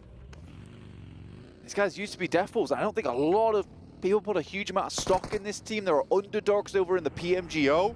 Yeah, here they are, making numbers, taking names. Feeling the energy in the STC arena today and looking to deliver on their promise from yesterday, taking that chicken dinner. Will the momentum keep them going? Or will their eyes be bigger than their bellies? Harame, bro, as well. They've been playing a bit of a blinder on this one with some of the fights they've been taking, hitting some corking shots, playing some smart PUBG Mobile. But Rat, oh boy, he lives up to his name. He gets his belly down in the dirt. He's trying to sliver his way in, the mighty Cobra of Twisted Minds. Gonna chew on some Emmental because he's about to put holes in his opponents. Good shots over towards the start there on Harame. Ratto Boy drops back. Hits the first aid kit. He's ready for some more. Molly out over the side. Chips being pushed upon. That's obscured down. Okay, here's the reply. K, he really wants to bring the pace straight to them. He could clean up so many of the numbers on Twisted Minds just off the back of that play alone. But is he switched on? Has he no location of the rest? Uh-oh, reposition back around. Rat, oh boy, gets jumped on by Harame, bro. They hard commit to the fight. The DBS is firing out warning shots, but it's gone. It's not enough. D+ Gear for a stint in the plans. The boys over on Twisted Minds. They were brainy, the bodies were brawny, but not quite enough towards the end there. So Rami Bro will pick up a win here on Sandhawk to kick off our day. So many teams giving it their all in this survival stage. I've never seen a more tight pack towards the top side. No one wants to go home here. Everyone would love a chance at that top 4. I think this is the type of day where it stays close up until the end. With IWNRX sitting comfortably up on their throne at the top, looking over the proceedings. They built themselves that chariot of points yesterday, and they're hoping to ride it all the way through survival stage. But other teams are looking to slash the tires and make their own plays. Harame, bro, we saw him at the start of the day dropping the 2 thumbs up, and you give that one a thumbs up. That's a big chicken dinner to kick things off. That's always a feel-good moment, taking those opening games. Yeah, it's really important. I mean, for IWNRX yesterday, getting a big game on Sandhawk, that was sort of the thing that started off that performance. D+ Gear, I think they underestimated them here. Chips on the follow-up here from K as well. But yeah, I've been very impressed with this team over the past 2 days. They had a good start in their group stage as well, but just fell off after that. I'm right over the cliff and couldn't find a way to clamber their way back up. Oh, there you go. It's nice to see him playing super happy about that type of thing, man, 100%. Man, the human element of it gets me every time, right? It gets you pumped. That's what you want to see, the celebrations, those moments of pure anger as well, when you're so close and it's ripped away. It's cool to see, and there is so much more to have your solo peepers peeled on as we get through today's games. Join us in a few when we're back after the break. For thousands of years, my wrath has burned in the waters of the deep. Its power awakens me. The kingdom will fall once more. The sea will consume all yet again.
We're in the midst of the competition of the survival stage, and we're going to be doing a check-in with the players here in regards to what the takeaways do they have from day one that they will be implementing on day two. Today we do some mistakes, because of that we lose a lot of points. Tomorrow we will check our mistakes, change them, fix them, and tomorrow we will show our best. I learned day one is like we were lack of confidence, and maybe we need to improve on how we take team fights, and we need to review more about other teams' rotation. So we will probably play a little bit faster and a little bit with better timings and closing teams around us, and get into a fight better and position ourselves better, because we're dying. Hello guys, Kitsune here. So I think for our team, the biggest lesson we learned today is that we need to play a little bit faster in the zones that are hard for us. So we will readjust our gameplay for tomorrow and hope it will work out for us. But I mean, we've got just so little amount of points, and we will have to do like really insane job tomorrow. Hope guys you will see it and see you in the games. 첫째 날에 미라마에서 페카도 쪽을 털면은 상당히 저희가 힘들게 푼다는 걸 알았고, 2일차부터는 페카도 랜마전을 해서 랜드마크를 뺏어낼 예정입니다. Aslında çok bir şey öğrenmedik yani bugünden. Sadece grup aşamasında kendi oyunumuzu oynamamıştık bazı şanslılıklardan dolayı. Burada da yani aktarabildik yani. İkinci günde aynı şekilde aktaracağız ve en iyi oyunumuzu ortaya koyacağız. Para amanhã é fazer tudo o contrário que a gente fez hoje, entrar e jogar o jogo, porque hoje a gente não entrou, o resultado foi vergonhoso. Vamos tentar dar o nosso melhor amanhã. Tamo junto, Brasil. I love the IWNRX interview there of, yeah, we just played bad in group stage. I mean, like, look at them, right? They didn't learn anything today yesterday because they dominated yesterday. They're sort of not wrong. Yeah, we'll take it. Yeah. And they got some extra points here in Sandhawk as well. There's nobody gonna... They're qualified, all right? They're going to main tournament. Yeah. Well, you know who's still in the running, who's trying to chase that top four? Harami Bro taking home the chicken dinner. Though I think we kind of agree they didn't have to work too hard to get it, but they did get it nonetheless with their 17 points. Obviously going to help them quite a bit in the leaderboards, but it's all about Ratto Boy and Twisted Minds. Well, for Harami Bro, kind of skirting along the high ground alongside what was a very important combat for D+ Kia meant that they weren't going to be impeded in a lot of their approach towards the later circles. D+ did a smart thing in terms of moving beyond that compound, making sure that you don't get locked in there by Harami Bro, but eventually that fight had to ensue, and eventually they were able to win it. So I like the moves actually from both teams, but Harami Bro comes out on top. I was a little bit surprised that D+ Kia didn't want to engage in a fight with them. Earlier, when they were just earlier, because they were together for a very long time. I think they were together for like the last 3 circles, if I'm not mistaken. So it was a bit of a surprise to see that. But overall, I mean, we got a chance to see D+ Kia from day one of group stages, right? Being able to hold a compound, being able to get those eliminations, being able to get those points that ultimately is trying to get them to the main tournament. It's one of the best compounds. Like in that circle, as long as you know that you're not going to get locked in by a high ground team, it is one of the best compounds. But once it navigates north, you have to leave. Things become a little bit dicey, and well, we saw how Twisted Minds was playing this out, Jason. Yeah, you know what? We don't know when Ratto Boy got on top of that rock, but the position was so good for them. Yeah. It gave so much information. Go ahead, Koss. I know what you want to do. He found some cheat. I was like, well, what do you want me to do? He like scrambled up there, Ratto Boy, doing what he can. Yeah, there you go. It was cool, though, to see that kind of position. What was awesome about it, and I thought maybe, okay, when is he going to leave? Because I really don't want him to leave too early. You could, even if you sacrifice yourself to blue in that moment, I still think it's probably worth it in a lot of instances to do that, be able to take out the entirety of NRX effectively, and then allow your 3-man to sweep it elsewhere. Because it was such a strong position. It's rare you get to see it used actually on Sandhawk, but here we are. And for Twisted Minds now, another great game here in Sandhawk. They had one good yesterday, now being able to back it up here on another day. And Ratto Boy, 696 damage, but even though it's not a lot of damage, it was what happened due to that damage. They allowed the team to do so much. Just the information he was able to gather. He kept an eye on IWRNX. He also was able to help eliminate them as well. Really well done by Twisted Minds here. And again, I think, you know, before Survival Stage kicked off, we kind of almost had them written off. But I will say this, because I want to give myself credit.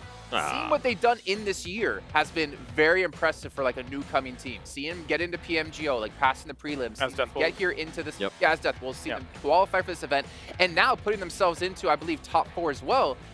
This has been an insane run out of this new team this year. Yeah, that was good. I mean, this is a great start for them to start moving up the ranks here for the day as a whole. Again, consider, well, how do I describe it? The position, the compound and the high ground that they had might have been one of the strongest positions, split positions we've seen all tournament along. And on a Sandhawk, that is interesting. You can't stay up there because eventually if fights go on against teams in the south, foliage coverage of the trees isn't going to help you, and also it did get pushed out of the circle. But yeah, so eventually you have to come off, and it did at a good time. The big question mark for me for this team is, as I mentioned, yes, they did have a good performance yesterday in Sandhawk, but after that, in the middle, in between all those matches until the last Miramar, we really weren't seeing them much. It was that last Miramar that kind of gave them that big boost to be currently towards the top. For them to be able to follow up the Miramar they had yesterday to end the day here in the first Sandhawk, it was great, but I don't want to see the same performance from yesterday because we know that some of the other teams are going to start getting hot. I mean, Team Falcons, even though they really didn't get that many placement points, which they haven't,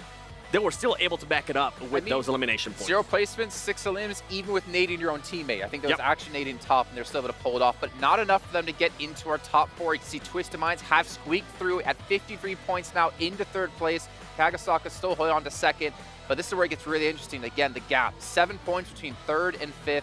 Not much farther behind that with 10 points between Falcons and potentially qualifying, and even TJB there. I feel like we're going to go into the last half of the day still unsure of what teams are going to make it through, except IWNRX. It's so crazy to see Team Falcons being the only team in that first page with less than 10 placement points. It goes to show how much they are currently being able to frag out. But boy, I just want to see them being able to focus a little bit more towards the later stage of the map, because the elims, I feel like they're just going to become easier for them. There is something, and clearly we don't know exactly what it is, that is not clicking for Falcons at this tournament right now, right? It didn't click in the group stage, and it's ridiculous to say this considering they're in striking spot of 4th, the top 4, but this is a team that we not only expected to click, we expected to challenge for #1 at the end of the main tournament, the championship here for PMWC. Right now, they're looking a far cry away from that. It is a little bit disappointing. They've got to still fix things if they want to try and live up to our expectations. If I'm one of the teams that are currently towards the bottom of the page, I'm going to start getting a little bit worried. I mean, Inco Gaming, if anybody's scouting them, it's such an easy tell. That team rotates so late and they become pretty much free points. You have players, I think, getting knocked due to the play zone. So if I'm any of those teams that are towards the top, you know what? Just try to get those points. Try to get those points and try to get yourself the Violet Thunder set here for PMWC. You can pick this one up right now. I know Maxman was sporting it yesterday while we were playing our matches. And based off the design by Ailu in the PDPX Esports Outfit Design Contest. And it incorporates aspects of the trophy. You can see the W on the trophy, you got the W on the back. It looks sick. And speaking of Ws, that's all we've got for you here today in the studios. We're going to head into our first air angle of 3 of the day.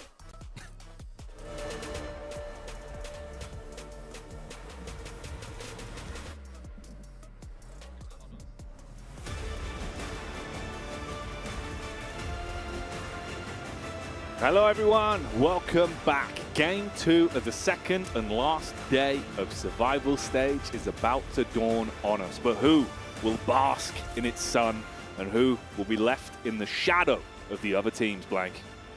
Give you a little bit of a cheeky pause there, by the way. You know, we like to keep you hesitating, waiting, ready for the games, because they are going to start popping off towards the end of the day here. Second match on Arangle, opening up our set of 3 with the GT20 Pro. Get that GT20 Pro. Does anything need to be said? Do we need to say more? It's the GT20 Pro. You get 3 air angles, and you get 3 phones. Everything that's good comes in 3s. Yeah. Okay. And 20 is probably a multiple of 3. If you're good at math or bad at math, whichever one. You're doing the math. Yeah, it's not. It's not. Well, there you go. Like I said, it's not a multiple of 3. 13's quite unlucky. It's exactly. Not that number. That's why it's not 13. That's why it's not 13. 20's where it's at, man. 100%. We're in the 2020s right now, where the greatest of action is popping off here in PUBG Mobile. And we're heading into our first angle of the day, as Jason has stated, because he's a smart man and he can see the screen. Jason Status, they call him. He gives us the statuses. Oh, yeah. The status update. He's always there, on time, on schedule, dropping bars about statuses. Yeah. He's an updater. He an is. innovator. He's never on the down low. No. Always keeping it fresh with that funky flow. Circle on that top side of the map here. Brute Force, again, another good position. So Brute Force has been given a couple of opportunities here, we'll say. Yeah. Opportunities on the map. They've been presented. Presented to them. And honestly, 4th place, feel like they can bump those numbers up. Right, okay, 52 points. It's not super safe right now. You want an 80, like IWNRX. They've really they're in the mood.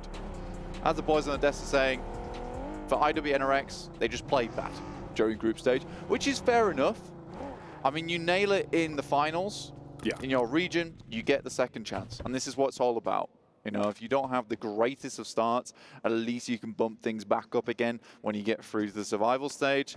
Yes, there's going to be less teams, but if you know you're a strong squad and you can just outplay the rest, I think IWNRX, they stick out a little bit in this lobby, I would say. At this point, it feels though, like they don't belong here. I would argue that they might as well just rebrand to IWNL. I will never lose. Yeah. That's what they do. They never lose right now. Apart from, you know, that one. But we don't talk about that one. We don't talk about that. Exactly. Yeah. They didn't technically lose. They just didn't carried win. on. Yeah, they didn't win. Yeah. And that's fine. That's fine. As long as they don't go out during the survival stage, technically, the acronym still very relevant. At this point, they've still never lost. Yeah. You know? You are right. Exactly. You won the money. No, it's fine. I know. I'm just, you know, I'm there. I'm dialed in. Oh, you're trying to be like Jason right now. No, I know. I'm just trying to copy him. Trying to copy him. I know. I'm sorry. Stop that. I wish I could be Jason I Kaplan. clocked on a little bit too late. You've spotted it. I'll cool take for off a the second. Jason suit. I'm sorry. Put it back in the box. Yeah, let me just reduce my size from 7'2" to a classic. I'll take my 6 platforms foot. off. Yeah, Yeah, back to 6. A lot of teams here already situated themselves on the map. Team Spirit down towards farm. Honestly, it's not about. I actually like the split that Team Spirit take, but they are surrounded by a lot of teams who currently are just playing so much better. I mean, Twisted Minds have really turned something on during the survival stage. Ratto Boy making some interesting plays. A lot of that high ground abuse going on from this team, and they seem to be good at it. Seem to be very, very good at it. It makes sense that Ratto Boy likes the cheese, and it's been paying off. Like, they've been really good at plays. The best plays. Yeah. The best of plays. They are. Yeah. It's good to see. Stilton. Yeah, well, I mean, they're Stilton on a lot of these other teams There you in the go. lobby. And I think that it's fair enough because when you get to a stage like this where you really have to bring out all the underhanded tactics to get your way through. Especially if they want to Bree in the top 4. Yeah, exactly. Right now they are in the top 4. Any other cheeses? It looks like they're not falling further B-rind. Oh, okay. Yeah, not bad. Yeah, not bad. Not bad. Look at. We can workshop it. We'll bring it back Let's later. take a look Everyone at- will forget. We'll workshop it. Let's take a look at Paul Allen's cheese. Oh. Right, we'll put the cheese away. Put that back in the fridge. Yeah, for now. Don't want it to get warm. A little bit dusty. Not nice. We're going to dust off some of these positions on the map, though, real quick, because there is some interesting developments happening. We are having a big glut of teams towards the center of the map here around Rozhok. Mad Bulls, typical position they play in North Rozhok. It's a nice spot. You get some good sight lines over towards the northern side of the map, so you can check out those rotations as they occur on the other side of the river. So I do like this position. I think the unfortunate thing about that spot is you have so many teams around you.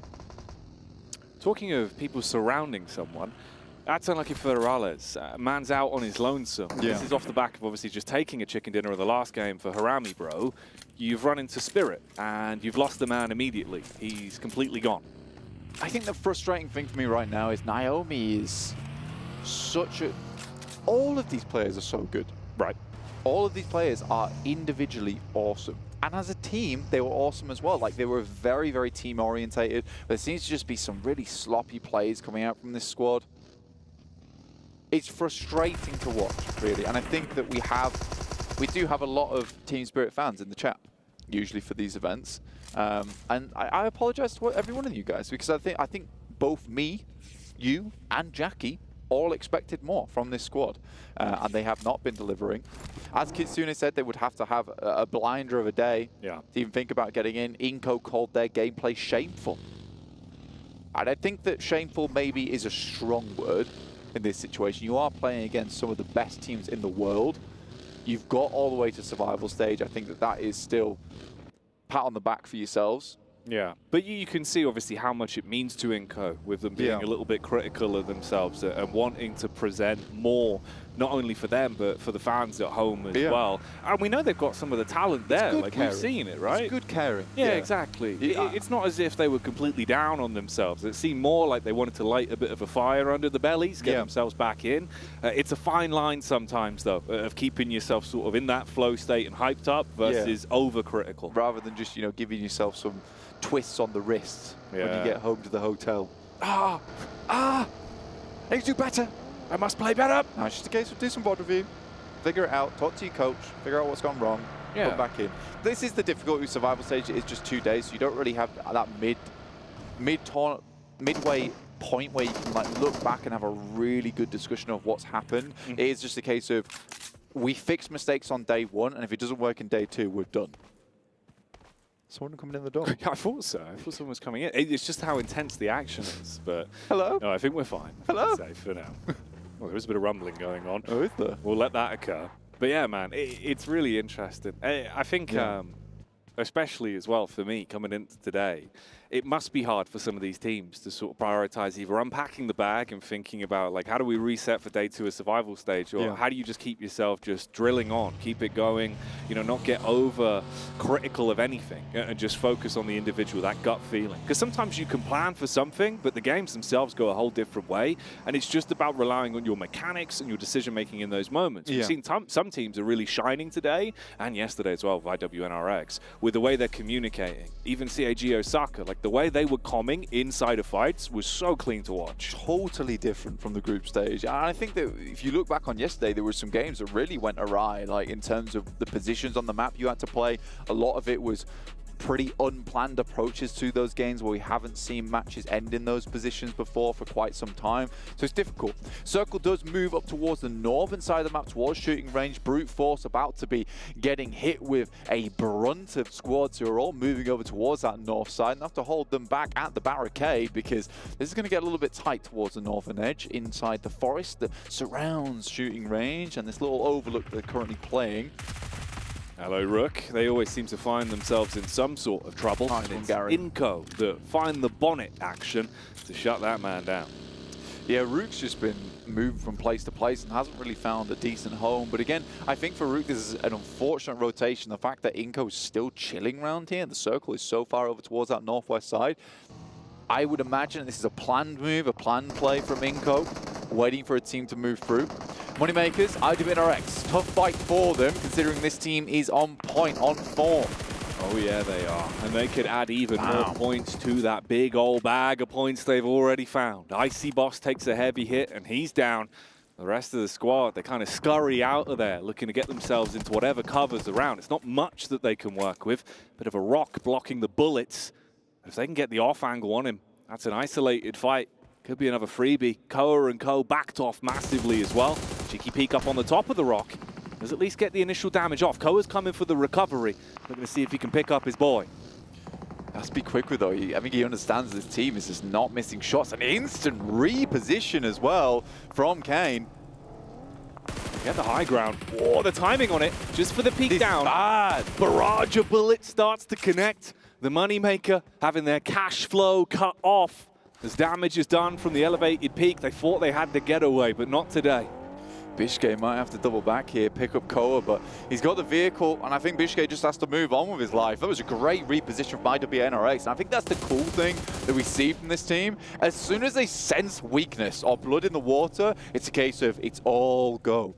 You know, the key is turned on the ignition and they're over.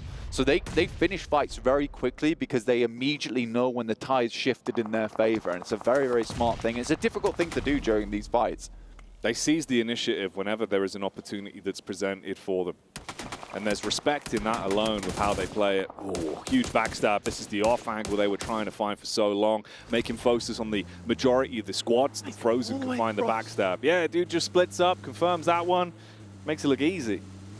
Yeah, it's very nice. And again, just the confidence to be like, I can make a solo play here. I understand that I've got him. The rest of my squad's already locking him in position. We are going to get our next circle, though. You can see it on the top right of your screen here as we head into our latter portion of the match, northeast shift. And you know what? Brute Force might have a decent spot to play around with this position. Falcons coming in from the northwest, though. We've seen Brute Force and Falcons clash a couple of times. The Falcons want to get a bit of momentum going, climb up. They need to keep this going over the course of the whole day. Obviously, we still got a fair few games to get through, so don't overlook them. They're in a good spot in terms of the standings. They've had some nice fights. Felt like a lot of teams have wanted to scrap against them, though, of course, trying to deny that growth in points and make it harder. One team that has also been swelling and finally had the bubble burst in the previous fight was Tongjia, and they're going to dive in on Brute Force. Bit of a head-to-head clash between these two sides. And you've got that rotate that come through from Falcons if this fight extends on for quite some time. Right now, Brute Force trying to send some grenades over the top, but decent burst on the nade there over towards Prepod. We'll send him back slightly. So that's one of their frontline members. That was a much-needed tag over towards Flower to keep the team of Tongjia at bay because they are gnawing at the bit right now to get over towards Brute Force. They retreat, head into the buildings, and get into cover. Brute Force looking to keep some distance then. Not be overly exposed on the push that was thrust towards them from Tongjia. An abundance of nades thrown out, just trying to create a bit of space. You get the POV of the Mad Bulls as well. How their setup's going. Not in a bad position whatsoever. Meanwhile, this is what Inco are up to. Coming close towards the defiant team of CAG Osaka. That are still in a second place right now. Not that far away from Twisted Minds closing the gap on them potentially. If they keep playing like they have been. Right now we've got about 8 teams still outside the circle, so although it looks kind of honky-dory for a lot of squads that are inside the circle towards the center, I think the positions are going to start taking up quite quickly in this circle. So a lot of these spots start to get fairly crowded. Elbow to elbow action, Kine move through in the vehicle, take some shots over towards the squads rotating through. Just confidence plays, but Brute Force sensed that. Saw the plays coming through. Good shots, but look at that. Frozen instantly on the swivel. We'll find a player from Brute Force. Neos goes down. You got to remember that Tongjia was close by, and they might capitalize on that. Frozen like an owl with an AR. His head's turning, and he's burning with a rifle. Meanwhile, the other animal on IWNRX is Zed Wolf. Hang on a minute. Falcons find another opportunity. He got icy close by the tree line as well. Getting a bit of a read on this one. This was a three-player fight. 3 squads, rather, that were sort of thrust into a bit of combat between one another. And everyone's trying to see when the opportunity is to go in, steal away those points, see if you can make the most out of what is becoming quite an uncomfortable bit of territory here. And for IWNRX, they're sort of just got that Chad-like swagger into the circle. They're shouldering people out the way. And it's working out for them. Circle does move further over towards our eastern side, giving Inco the opportunity of a lifetime here. Oh, look at this chase down, man. The sprays are so accurate on target. Switch the seats, potentially take some shots back, but Pandem is being run down. It's the drive-by. And Swain is saying goodbye to the man that is in front of him in the back of the vehicle, drops the first, looks to put pressure on the player that tucks in towards the tree line as well. And they've just bullied them. These guys are mobile at the moment. From place to place, Moneymakers up against Besiktas. This could be a big name from Bishkay. Out the window it goes! A double knock. He's low, but the other player from Besiktas is not regrouping on that. He has to hit the DPS. We'll find it. And luckily, these players might be able to get back up their feet, but they're surrounded by so many squads in this area. Looks like they are getting flushed out. Panic stations. The difference, a millisecond of reaction time could have made as well on the close quarters engagement with the shotty. But that's all ifs and buts. It's in the past. We'll focus on the present, and that's the amount of damage that's being done onto Harami, bro. Rook. It looked like, again, they were going to have a rough start to a game where they go down early, get fragmented, have to fight on the back foot, but they bide their time, side strike, deal some heavy blows back onto Harami, bro, and it's only one man left. DRX also moving in over the hill. That's Madbull spotted. Tulika isolated in the fight. Man couldn't pull off the clutch. They jump straight back in the car and dip out. At this point in the game, there's so many angles to work off the back of here, Jackie. It's so uncomfortable to play. Madbulls can't quite find themselves an area that they can call home for the time being. This is the team that came from North Rozhok, so they haven't had a long way to go whatsoever. In comes Yumbin. Zerich unloading from a distance. The Madballs, they really have to step up to the plate here. The amount of nades that are barely missing them. Shrapnel, sand, dirt being kicked up in their faces, and they're just looking to defend. Fleek trying to play with the timing on the nade. Swings it wide. Bit of splash damage back onto him, but they're being pelted, aggressed upon by DRX. Like if they could clean up here, man, it could be huge. It's like battleships right now. They're just testing out for the positions on the map. Where can they hit these nades? And it looks like Yumbin's found a location, a mark to work with, and not too much damage is coming back across to DRX. So their battleships are firmly floating in the water, whilst it feels like Madballs slowly start to sink here. Oh, they could be sinking, but maybe there's a chance for a recovery. The strong sailors of Madballs, can they pick the pace back up? Find damage to establish control in this firefight that's been going on here. The battle over the base. Who's going to be Lord of the Land when it comes to the end of this one? Nice nade. Fleek replying. A three-pointer that gives them confidence back in the fight. He's looking to get the angle on it. Shrouded behind the smoke, though. There's the peek up. Takes a couple of shots. Few bullets whizzing on by. Blue moving in here. They are firmly in the waters of the storm right now. SOES tries to move up, but hunkered and bunkered down. Madballs hold DRX out with just a smoke between them. Manage to keep this one alive for the Madballs. Circle moves north. They've got further to swim here. Difficult position to play. Right now, Inco, like I said, opportunity of a lifetime. A salesman come by the door, gave them this position on the northeast side, and they're going to try and work with it. It's prime real estate for them. But can they maintain it? Can they hold on to it? Accumulate wealth on their investment? Or will it be the other teams nipping at their heels, starting to snatch that land back off them? IWNRX still with 4 players alive. Fair few squads here taking some hits. CAG Osaka trying to get the res back up so they can stay as a 4-man squad. They'll at least be able to squeak their way through that one with 4 still alive, but it could get uncomfortable the longer it continues. You got the compound set up as well from Brute Force. That's just the trio, but it could still be a very lethal set of teammates there.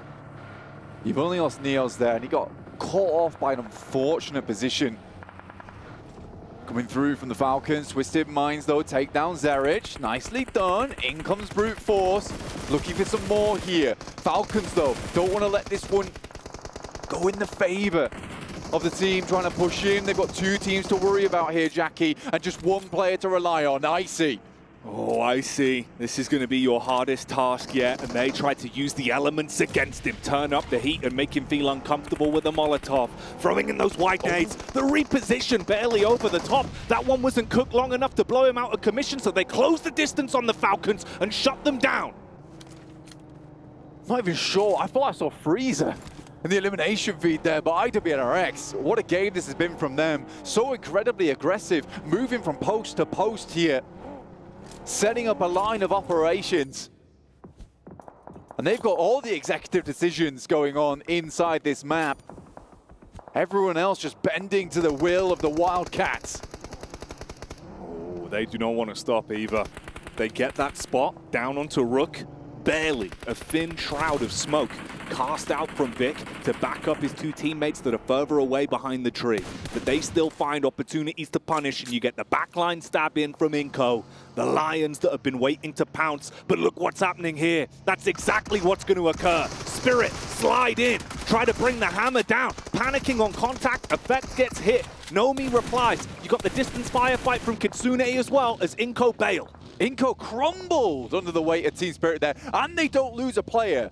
Nunes might be coming back in for a little bit more as they go for these reses. They have suffered 2 players coming back in for a bit more of a regroup. It does look like with the amount of angles on the side, they're going to have to just dip on out of here. Inco with that opportunity, snatched away by the thieves from Team Spirit. They get in, snatch away the elims and make out like bandits, but Inco, they're just thrown into another team. From pillar to post, a rock and a hard place of rifles facing down at them. Tongji Bao finally start to step up to the plate as well, getting 1 knock across onto IWNRX. They've still got ammo, they've got rough positions to work with. They try and build themselves some geometry with the smokes and block off the line of sight that exposed the Spirit. Team Spirit crushed in by the circle here. Vitali, last one alive, might go for a backstab with the PPP zone. But honestly, for Team Spirit, a lot of teams towards the top side have already been knocked out. A 20-point game here might set themselves up for something later on. It is a wild chance in hell, but it might be available. D plus Kia, similarly, removing the members from CAG, Osaka.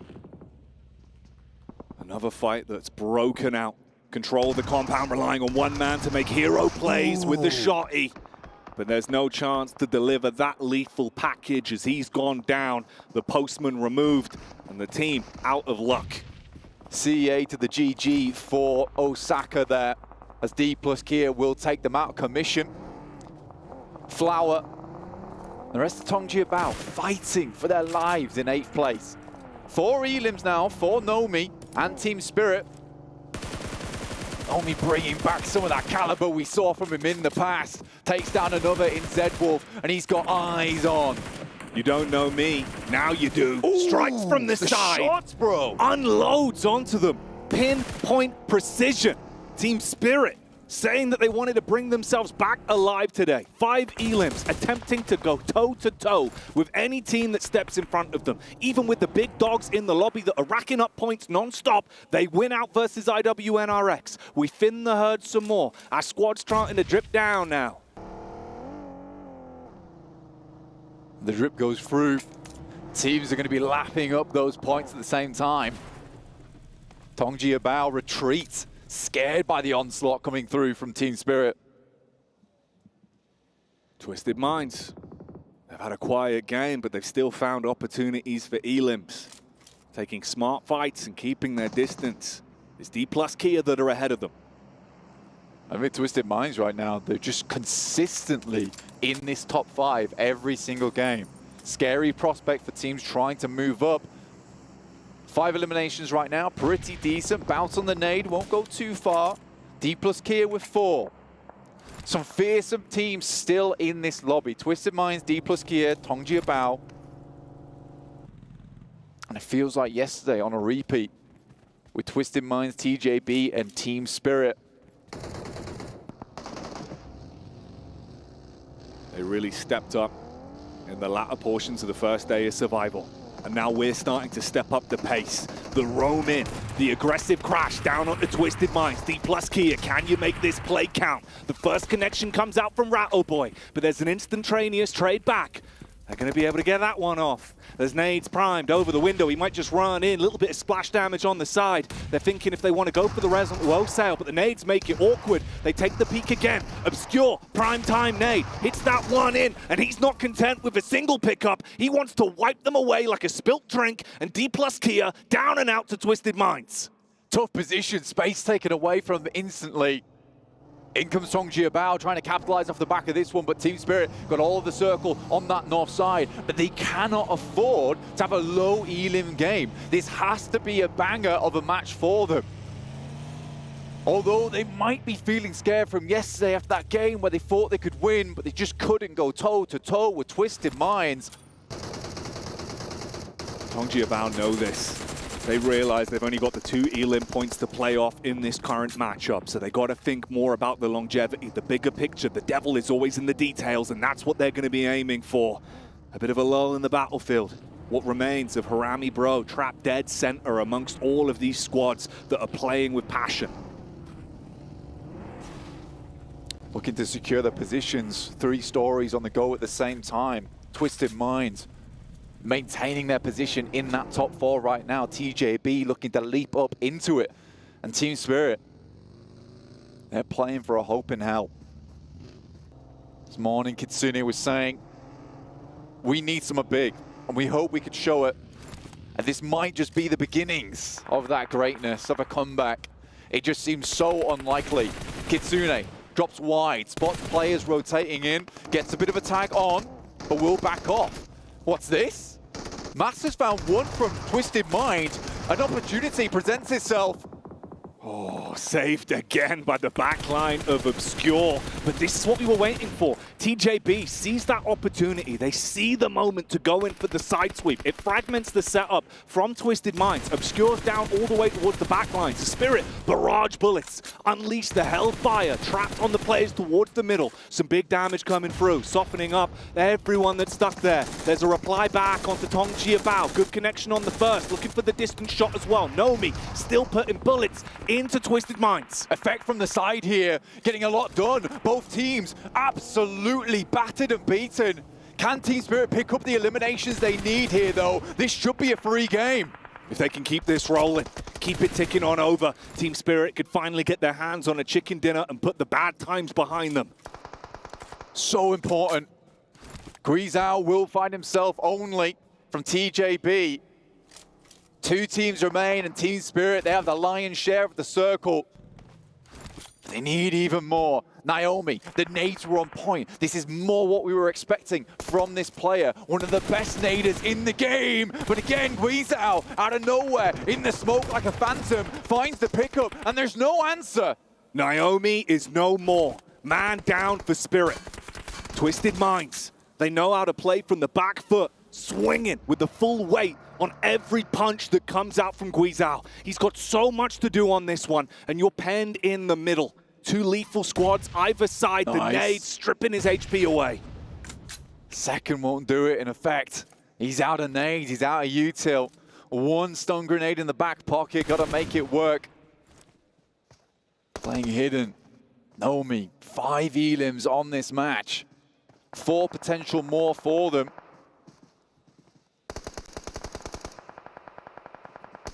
Hot shots here and there. Little peaks, no overcommit. Don't give away that edge. Don't make the first mistake.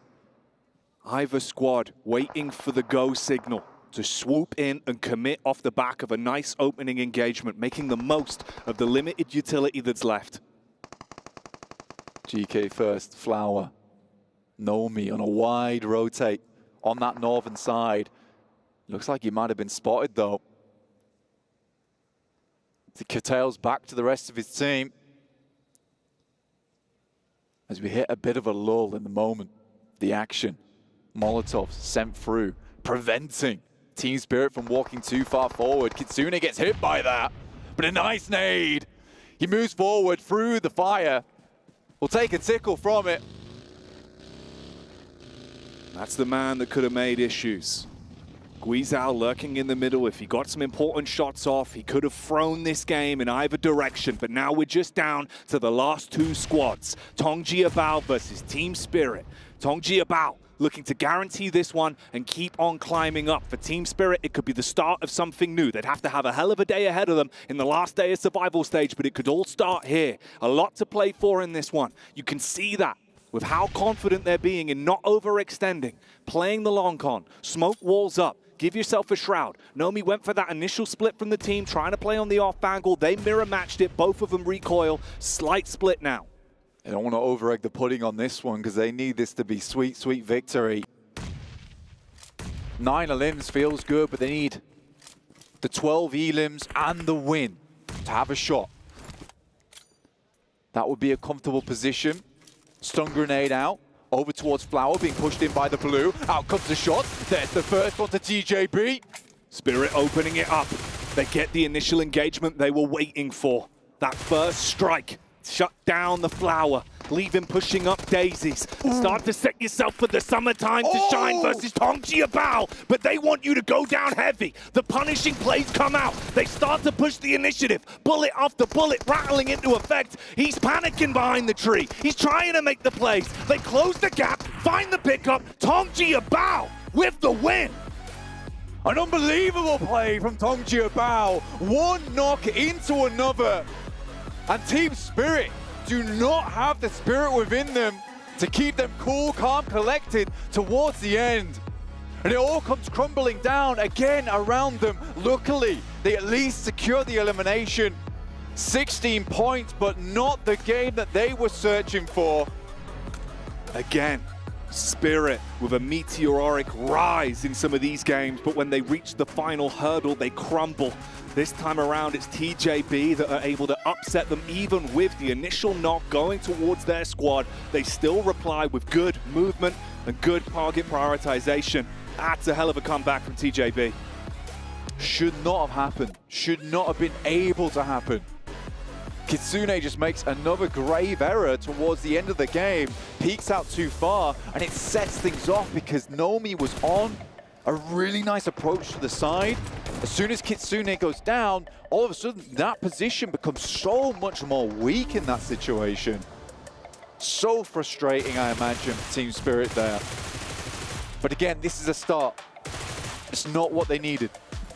It's something, but it could have been everything for them in terms of the momentum of the day and a potential pathway to climb. Whereas climbing is what TJB have done from securing the chicken dinner on this one.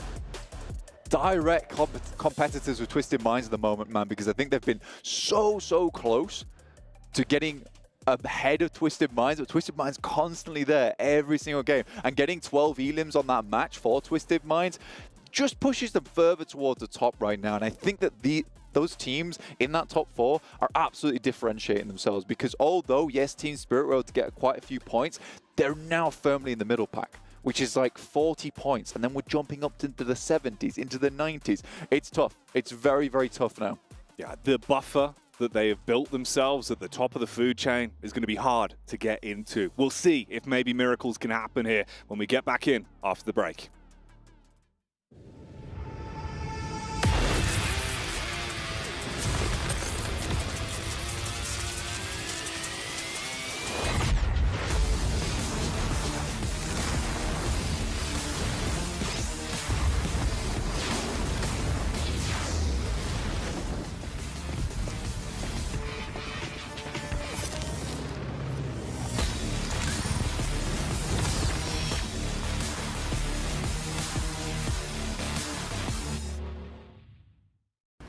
لحظات البداية عاشت معنا. كنا نحسبها وقت للتسلية بس. نحسبها بس ذكريات. عبود أعطي أختك اليد يا ولد. ابتكرنا فيها ابتكارات، وإذا بغينا قلبناها خرافات. كنا نحسبها بس لمة وصحبة وسهرات. انتبه نوب ترى نوب. لكن كنا نشوف عالم ما حد يشوفه. ليته يشغل وقته بشيء يفيده. الله عليك على اليد صوت. عالم كبر وعاش فينا. عالم الحماس فيه يوصلك كل مرة لحلم أصعب، بس ما يصعب عليك. بارد معك وين ما تروح.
The second match of the final day of the survival stage is just done and dusted. So let's do a little bit of a recap. Twisted Mind, particularly one of the teams that is the bridesmaids, not the bride just yet. They were so close to the chicken dinner on the first match, but it's instead Harami Bros that were walking away with those elimination points as well as the placement points. For match number 2, Team Spirit is in the same exact spot. They are trying so hard to get that chicken dinner. Unfortunately, it gets yoinked away, and it is TJB Esports that come out on top with their chicken dinner.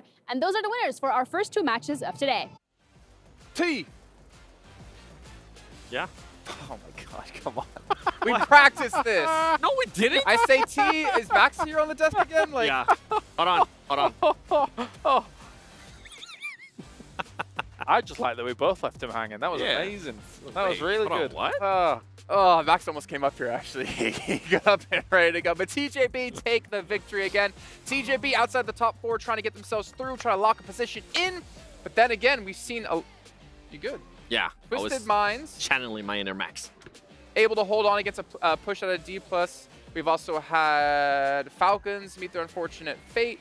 By NRX. Yes. I swear, they are just looking for a limbs, and that is a very scary thing, knowing that they're already qualified, and it allows them to play even more aggressive that teams have to watch out. We'll get a chance to talk a little bit more about what happened there towards the end of that match, but that was a big one for me. IWNRX fighting with Team Falcons. We've been kind of alluding it this whole time. You can see Team Falcons is currently here, not in the first page. It's looking so scary for that team. I honestly, if nothing changes within the next 2 matches, I don't see that team making it to the main tournament. Yeah, especially if you're running into IWNRX, right? It's not even just the fact that they're looking good right now. It's that today there's no pressure on them. They are like a wrecking ball in this lobby, and when they don't even have to think about if they're going to qualify or not, that means that they are taking these fights completely unimpeded by any nerves whatsoever. So great stuff by them to be able to do the way they did. And for Falcons, only 3 points. It's going to start to be not enough. Speaking of not enough, Brute Force, a team that was in our top 4 at the start of the day, only 2 points. Kagasaka is another team in the top 4, only getting themselves 1 point. And obviously you can have those mulligan matches still today with the buffer they created. But the fact is, a lot of these teams who are originally outside that top 4 are picking up a ton of points today. So if you're Kagasaka or Brute Force, you need to start picking up some steam. You need to maybe be IWNX. Can you go for like these other teams for us actually and stop them from catching up to us in top 4? It's getting really risky, really rough right now for all these teams, and you can just feel that pressure mounting. Yeah, I can feel a bit more aggression in the lobby today and a bit more desperation coming out from some of the fights that we're seeing here, because honestly, as seeing with these teams, I think like Twisted Minds, for example, in a brilliant position to constantly be taking these fights after fights and looking good whilst doing it. They're forcing teams to have to crash onto some of their positions, and they're greeting them in strong fashion. So it's good to see. I mean, we saw the fight, right, between Twisted Minds and also D+. D+, we've been wondering what this team's going to be able to do whenever they do end up crashing on the team. There was 0 smokes. They did, to be fair with D+, though, they did end up winning the fight against Kagasaka. That was nice to see, but that was in building. Whenever they actually had to push the action, it absolutely backfired. Twisted Minds, with the momentum they're currently able to carry, they're just continuing to perform really well. And I mean, look at those stats right there. 1,800 damage, 12 elims. That's what you want to see out of Twisted Minds. Inco Gaming, who is Twisted Minds now? You've given up finally on them. Yeah, it's... Yeah. Never knew you were a It's over. What? Yeah, of course. You know, at least Max stays true to his pick. Does he? Max, come over here real quick, Max. No. Yes. He's moving. He's moving. Max, is Team Falcons going to make it to the main tournament? I'm actually glad he did that. I don't know if his mic was even turned on. Yeah. As he ran away, he did say, yeah, Falcons are going to make it. I'm Max Ben. He could have mimed his answer. He said, no, my new team is Tiamba. Let's take a look at our overalls. Let's get an idea of where the teams currently stand, because we are done with a third of the matches today, which means we only have 4 left to go before we do know the last 4 teams participating in our main event. And IWNRX, I mean, 90 points. We don't even need to talk about them anymore because they're so far ahead of everyone else, but we can see TJB's there. Twisted Minds, 2nd place, man. This team has really shown up, and they're continuing to improve. They're starting to get to a point now where we, along the lines of IW and RX, we're like, okay, that team's starting to become a little bit safer. For me, Twisted Minds might almost be there. If we get another great performance out of them, maybe in this next team, I think we're going to end up talking about just 3rd and 4th place of all those teams fighting against each other. Yeah, it is very close. And yeah, for some of these teams, just one good game will leap them up into that top 4. So it's not done for teams like, we're constantly talking doom and gloom about Falcons here. They still have an opportunity if they get a win on the board, especially to actually jump on up. Again, it's just, it's disappointing to see that they're not at #1, if not already in the main tournament. Team Spirit, 33 points, by the way. Yep. I can't. What was the 4th place cutoff? I didn't actually catch that. 4th place cutoff. Currently, it's 57 points. 7? But we feel like it's going to be in the 70s, at least from my point. It is possible. Depends, a little higher. Yep. It is possible, but they need to have basically a power day like we saw them have to get into the main event. You guys at home who are watching, make sure you guys check out that PUBG Mobile has been nominated as the Esports Mobile Game of the Year. You can take the QR code and scan and get your vote in, but also, what else can they do, Claris, while they're there? They can head over there and give this man his vote. That's very important. All right. Well, in the meantime, we're going to head down to the stage with Sandstorm, who does have an interview for us before we get into our 3rd match of the day. Thanks, Kyle. STC Arena after we wrapped up our first couple of games, and it's been an incredible performance, and I'm joined by Dadinho from Twisted Minds. So, Dadinho, I have to ask you, how did you guys prepare yourselves, watching the group stage, coming into the survival stage? How was the team's preparation for this tournament? Okay, me as a coach, I try to anticipate as much as I can everything. So I asked for Twisted Minds. Thanks for this, Twisted Minds. And we came here like two weeks or 3 weeks before the tournament. So the players come to the stage and see how is the feeling and do the preparation and everything. So yeah, it was very important, and that's why we are doing so good now. I like that. They don't want to be surprised by, how massive the stage is, the incredible audience that we have in the arena, so they try to prepare themselves in every possible way. And tell me, how is the team's confidence after, Game 6 win in day 1 of the survival stage, and then we saw you guys get a top 2, a top 3 previously as well in today's games too. So how's the team feeling after that performance? Okay, I'm going to use the phrase that my IGL just said after the 6th game. It just said, exactly as you do gaming. I forget the name of the team, I'm sorry. The top 1 from the group stage, yeah, Alliance. So he said they get top 6 and the first day after the 6 games, and then at the end they got top 1. So if they can, why we can't?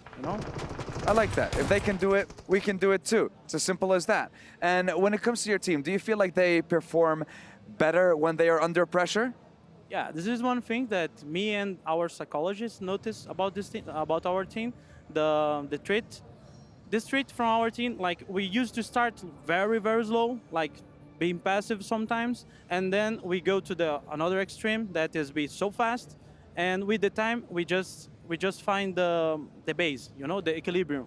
So yeah, that's it. I like that. They found the perfect spot. They're not going too fast. They're not going too slow. They're finding just the right spot. And as we've seen previously in today's games and yesterday, they got a chicken dinner and they got a top 3, a top 2 in day 2 of the survival stage. So maybe they can keep themselves in the top 4 and we'll have Twisted Minds in the main tournament. We'll find out. We still have a couple games left to wrap up day 2. So time to head over to the studio and see what's going to happen with the rest of our games. Take it away, boys.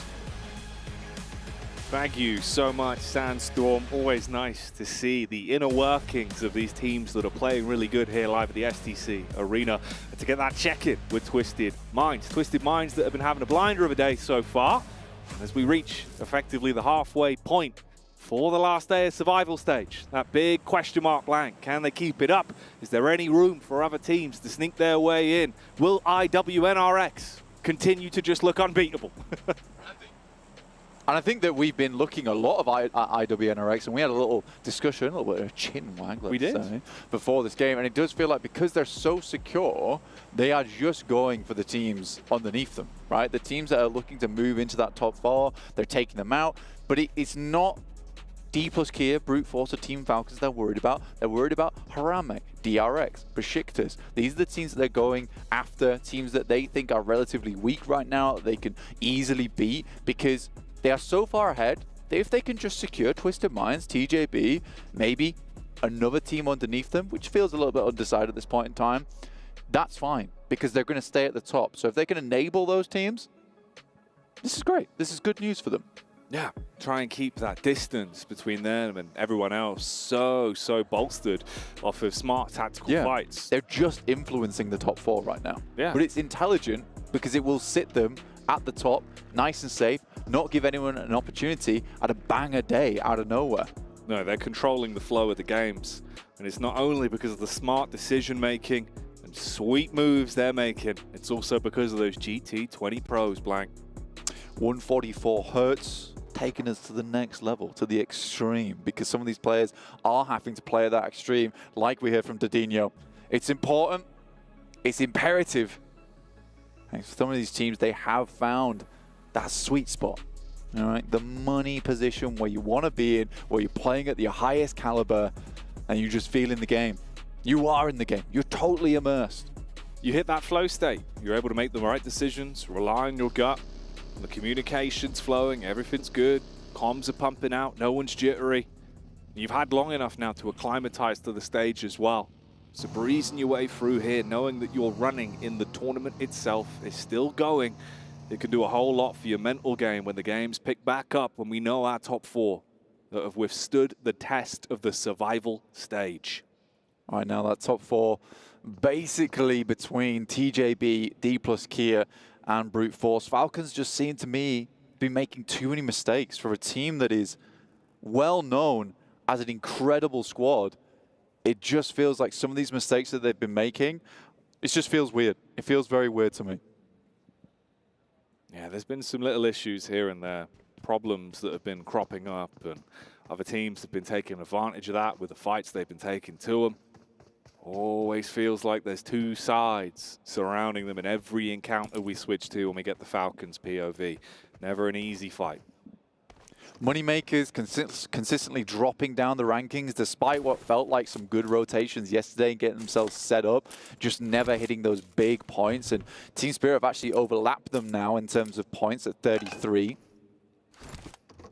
But again, another good game from Team Spirit is what they're looking for on Erangel. This is the best place to do it, a fair map to work with. But I'm still looking up towards that top side. D+ Kia, it would be nice to see them in that main tournament, representing Korea over on that side. Brute Force, though, could always just pop off, but it feels like they're being shut out so many times from these teams. Having some unlucky runnings. Got an X on their back in a few of the fights they go for. Towards the bottom end, it's been very uncomfortable for a few of these squads. Rook feel like they're basically just being passed around as the squad that teams know they can steal some easy elims off early. Always feels like they're down to a duo in the establishing moments. Inco, they were given a couple opportunities to maybe have games, maybe have moments, but they crumble in the moments.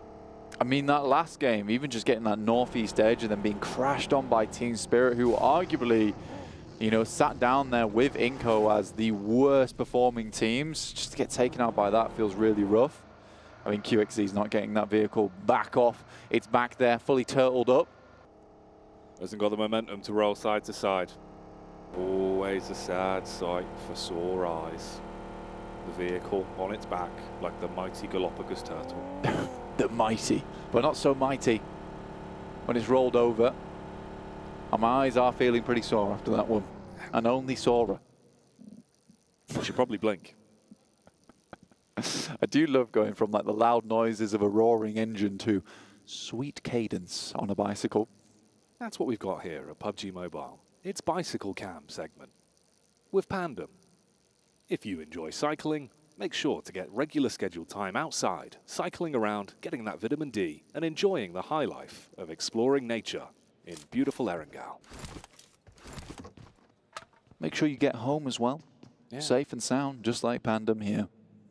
Don't forget to padlock your bike somewhere safe. Don't forget to pick yourself up a Pepsi Max. Yeah, stay hydrated out there. Yeah. Stay hydrated. Quench your thirst with Pepsi Max. That was good. We'll see. Maybe we can get you to do an ad read.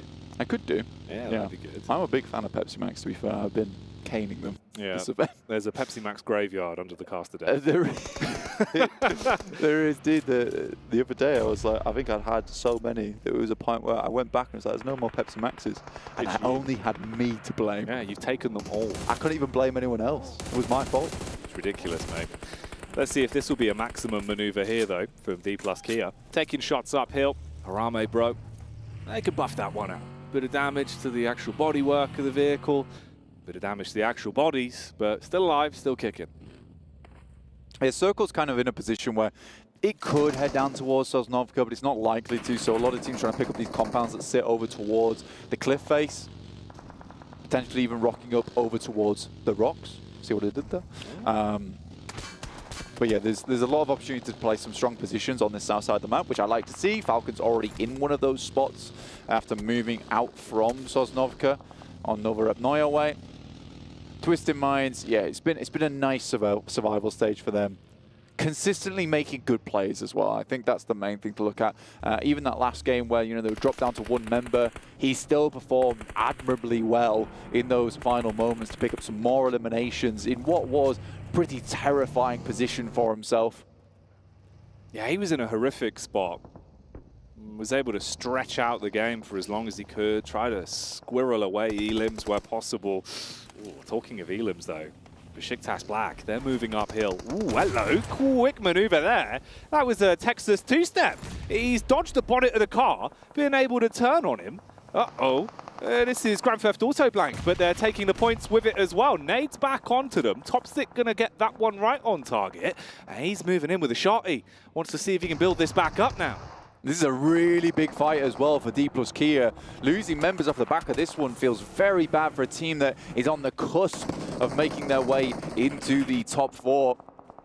Very difficult. I mean, they lose one player. It's not the end of the world, but Osal has been making some pretty clean plays to set up players like K on this squad. And Besiktas will just send away here. Still get some pot shots out the back of the car, though. A little bit of an angry play as they leave. The gangster move. Take a few shots, hop in the car, wave goodbye. The literal drive-by. Nice to see. See if they can post up cool. CAG Osaka won an elim on the game, but they do lose another play. And it feels like a lot of our squads towards the top side of the lobby are suffering quite a bit here, Jackie. Will they suffer much more as we get this next circle shift? And it's a hard one. Over towards the western side. Sets up the moneymakers, potentially. Teams like Tongjiabao, Mad Bulls, Team Spirit, all going to have to face the tide, the wave of players that'll be coming in from that eastern edge. Might want to move further towards that eastern side. This is where you got to be fast and furious when you arrive. There's going to be no easy control of the map here. There are so many squads rapidly repositioning. D plus Kia. They're not out of position. They get a clean line of sight on the rotate from Besiktas Black. Put the bullets into the back of the vehicle. Now already, bear in mind, from the fights they've been thrown into this one, you're down to just a duo. So you do not want to have it taken out of your hands here. Ooh, nipping on the tails of Inco as well. They spot them over the ridgeline and realize they need to course correct, find safe ground. It's a tough maneuver as well for Besiktas to make because the vehicle is smoking. It's close to exploding. So they don't need to get far into this circle, or at least somewhere they can stay consistently for the rest of the game. And they do go boom. Blown to bits there as they were spotted by Mad Bulls. Seeing red. That was the little sidestep that we saw as well. That was how the initial damage was done onto Besiktas. Yeah, tough moment there. Luckily able to get Toshbik back up on his feet somehow, some way. Must have left the vehicle, and just as they left it, the explosion went through. But there was no follow-up from Mad Bulls up the hill. Don't want to expose their position too much by taking a fight which might open them up to a third party. Brute Force spotting over towards Inco. But yeah, we are centering up around Pachinki at the moment. There's the field over towards that western side. The chopsticks potentially in play late game. But this still can go all over the shop. Falcons cowering down towards the water side, looking over towards Twisted Minds, who just rocked up in the warehouses. Nice shot from top, though. Headshot from long range in the warehouse. It's a good opener. Takes the top off. Headshot. Man's been training to be a photographer with that one. as he will get that opening tap onto Twisted Minds. They've got cover, got a bit of distance between them as well. We're going to see if they can recover things. They do get him back up. There was no secondary peek off the back of Falcons, but at least they've assessed the lay of the land and know exactly where Twisted Minds are. Yeah, the difficulty here for Twisted Minds is the retrieval of the position, really, because at some point they're going to have to leave. They're going to be exposed to sights from Falcons. Unless it's an incredibly hard shift on the next circle, it's likely that Falcons will be just right on the boundary, which we'll see right now. At the moment, Brute Force taking shots over towards Inko on that northern side. Tongjibao, Team Spirit, slap bang in a pretty tough spot for themselves, but they are keeping their cool in this location. Laid back, waiting for the action to start. Twisted Minds, they take a knock as they try to make that maneuver outwards. And this is what I'm talking about here. They might be able to get their boy back up. Really depends on how much room these other teams give them. Everyone's grouping quite close together now with the limited space that's becoming available to set yourself up in CAG Osaka. They were on the move down. DRX off to the distance. Tongjibao nearby as well. Falcon still firing off the warnings towards Twisted Minds in the meantime. And everyone's scurrying to grab themselves some land, some cover to play with. Now the circle begins to close in. Again, forcing teams out of position. Pachinki's still in this circle, as is the field that sits over towards its east side. And you've got some of that high ground that currently Moneymakers are split across underneath Pachinki. Other than that, pretty flat ground. You have that dip over towards that eastern side as teams don't really want to head over towards DRX's position all that much. They know that you can be exposed to so many positions in that area. Teams just keeping their cool. Twisted Minds were able to make it out. They know where Falcons are roughly, and this seems like a bit of a bold push to me. We'll see if it pays off. Already here you take damage. That's not the ideal start to things, as Icy gets shot down by the Mini 14, and a connection will result in them trying to play for the quick pick-me-up. Smoke's going down. That was off this angle here, way back towards the coastal ridge, playing off the top of the rocks for Pandem. Little snaps, little taps with the Mini 14. Technically a really strong warehouse to play if the circle moves down towards that southern edge. So I think for Falcons, they're going to try and set themselves up for a big chicken on the back of a circle shift. But again, this is feeling like it could go anywhere, and there's a lot of positions inside this circle which can open up for strong finishes. This compound that sits just on the south side of the field that DRX are currently in, over towards this north side of the map, very nice, as is the one that Besiktas have been able to pick up as two, though, so very crashable, I would say. D plus Kia looking over towards Rook, though. Nades in to open it up. Close, but not quite on the money yet. Instead, it's Chips that's going to be able to hit heavy with a peek from the sideline and deal damage back onto Rook. The quick reposition as well. Keep them pinned from pillar to post, so they're trapped down the middle. Split the angles up. The zone ushering them in as well. So you've got to hop in the vehicle. You're taking damage from that right over the rock side. D plus Kia hard commit onto the weakened players, and they're able to deal with it. Nice plays from D plus Kia. Get themselves a fair few elimination points for them as well. Brute Force out in the wind. We're looking for a bit more, but down to low HP, and they'll have to move out. IW NRX get themselves a very sick position down towards this south side. Sitting pretty. With the compound, they've been able to confiscate from the other players. And concessions will need to be made for everyone else. You've got to think about getting a move on here. Bit of a chase going on as well. TJB nipping at the heels of the rotate from CAG Osaka, but that's right on the edge line of that setup for IWNRX. So if they can get their eyes on it, they could potentially steal away some points. That's what Moneymakers are also trying to do. You've got TJB trapped now. They scatter back, tuck in behind the van. Yeah, for TJB, they know how much these games mean to them. They are so, so close towards that top four. CAG Osaka, you said they moved in already and they've got themselves a position on the eastern side, but this circle is really unforgiving. A lot of times you're going to see quite a few teams trying to head up and create these car compounds on the base of the hill, just on the roadside, but that's not too possible right now with Moneymakers heading up that high ground. So teams on the outer edge likely going to wait for the next circle to hit and then make a bold move after. Those bullets over from the Moneymakers do connect onto TJB in the end. Once again, knock a player back down. There's the detonation the Brute Force were gambling on, though. And that's gigantic for them. Brute Force, down on numbers, but playing smart. That's an entire steal away the opportunity. Everyone was grouped up behind the vehicle. Entire team just goes down off the back of that. That is disgusting. TJB shaking their heads of disappointment in that game. They almost set themselves up for a good one. Up the hill as well, splattered on the front of the vehicle. D plus Kia leave a smear of Rook behind. That is a filthy play. Despicable scenes from Brute Force. Living up to their name on that one. Vehicle uppercut. Kind of disgusting. Sent him into the air.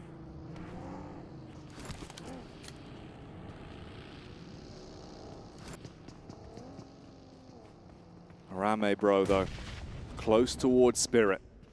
Off the back of the highlights, we'll give you a second to breathe, focus back into the gameplay that's occurring before us. Spirit looking to defend, they spot him on the angle. Cleave round the corner with the butcher knife for the DBS, but no clean connection yet. Federales given the opportunity, trying to bait him out with the sound cues, making loud footsteps round the corner, see if you can get him off the heel. But he sticks to his guns, holds down the bottom with the SMG. Kanomi get the connection off. There's the first tag, Molotov through the window. He dives around the corner, but the refrag's good. Wow, this is a nice play as well. They're able to get all their players back up on their feet. 2 limbs accrued, but again, there's more action over towards that western side, and they're about to get pushed in by the blue itself. So a tough rotate for Team Spirit. Falcons waiting in the wings down towards that south side. Twisted Mind moving in on IWNRX, that Wizard Tower, and he's casting magical spells to make Twisted Minds disappear. Team Spirit, they lose Kitsune on the cross. Still keeping 3 players though, but Falcons always had a good idea of where they were, and Mad Bulls off in the distance on their north side. A 3v4, not an easy fight versus an aggressive team.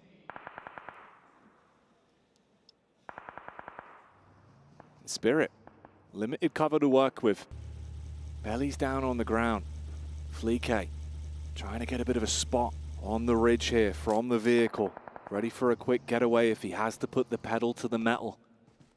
Naomi peering over the rock, sharing the utility and ammunition that remains below them.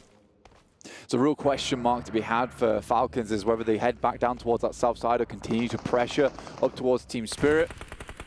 There's nades going in the top as Mad Bulls continue to try and jump spot this position. Nades going through now, back and forth, and I think a spot has come through there. I think a vehicle has been located for Team Spirit. They might be able to dip out, but it will have to be one hell of a rotate for them. Get into the circle, there's a shot from top though onto effect, that's from behind, and it looks like the guys from Falcons are looking to just send on in. I think they realize they need to just send away, look for the survival play here at this point in the game. How likely is it to happen though as Naomi barely gets away with his life? Everyone's getting detonated out of commission as the engine blocks are giving out and the players are crumbling over the heat that rises up from the carcass of the vehicles. Effect finally finished off for good. Naomi trapped, one man versus the world with everyone surrounding him. Falcons and CAG now focus their attention on one another. CAG, they set up the landmark in front of them, put down the reinforced walls. It's up to Falcons to break through them. Hit them with a strong punch and get into the melee with CAG Osaka. But Mad Bulls are creeping down on that north side, and it's something you've got to worry about. Smart from Naomi. I think he realizes they're in pursuit. Try to get out of dodge. The rest of the squad's moving up. They know they need to get that right angle to open up the engagement, be able to get that heavy first hit off to then commit with the full squad and overwhelm when you're at the manpower advantage. Potential points here in Naomi as he's scattering back, drops down to the ground. Zerich really commits to the punish, and that's the sideline sweep coming in as they get the tag back onto him and CAG deal damage to the Mad Bulls. Naomi tapping big brother CAG Osaka on the shoulder saying, look, man, they're hurting me, dude. I need some help, but they will finally go down in 9th place. So not many points accrued from this match for Team Spirit. And they are left down towards the dirt on the bottom side of the lobby as Pandem starts to get ahead. So do Mad Bulls with 4 elims on the game. Only really the top dogs at the moment is Falcons. Now, a lot of people have been waiting for a performance here. And Falcons look a little bit more on point, but that nade is nasty. Ah, it's a filthy one. Primed and on target. Blows away their opportunity to aggress initially. Now they're starting to hemorrhage players. The nades are ruining them. Falcons, their wings blown off. Their chance to keep pushing on this opening being ripped away. The DBS up close, silences the driver. Needs to look for the rest of the squad as they just pelt him with nades.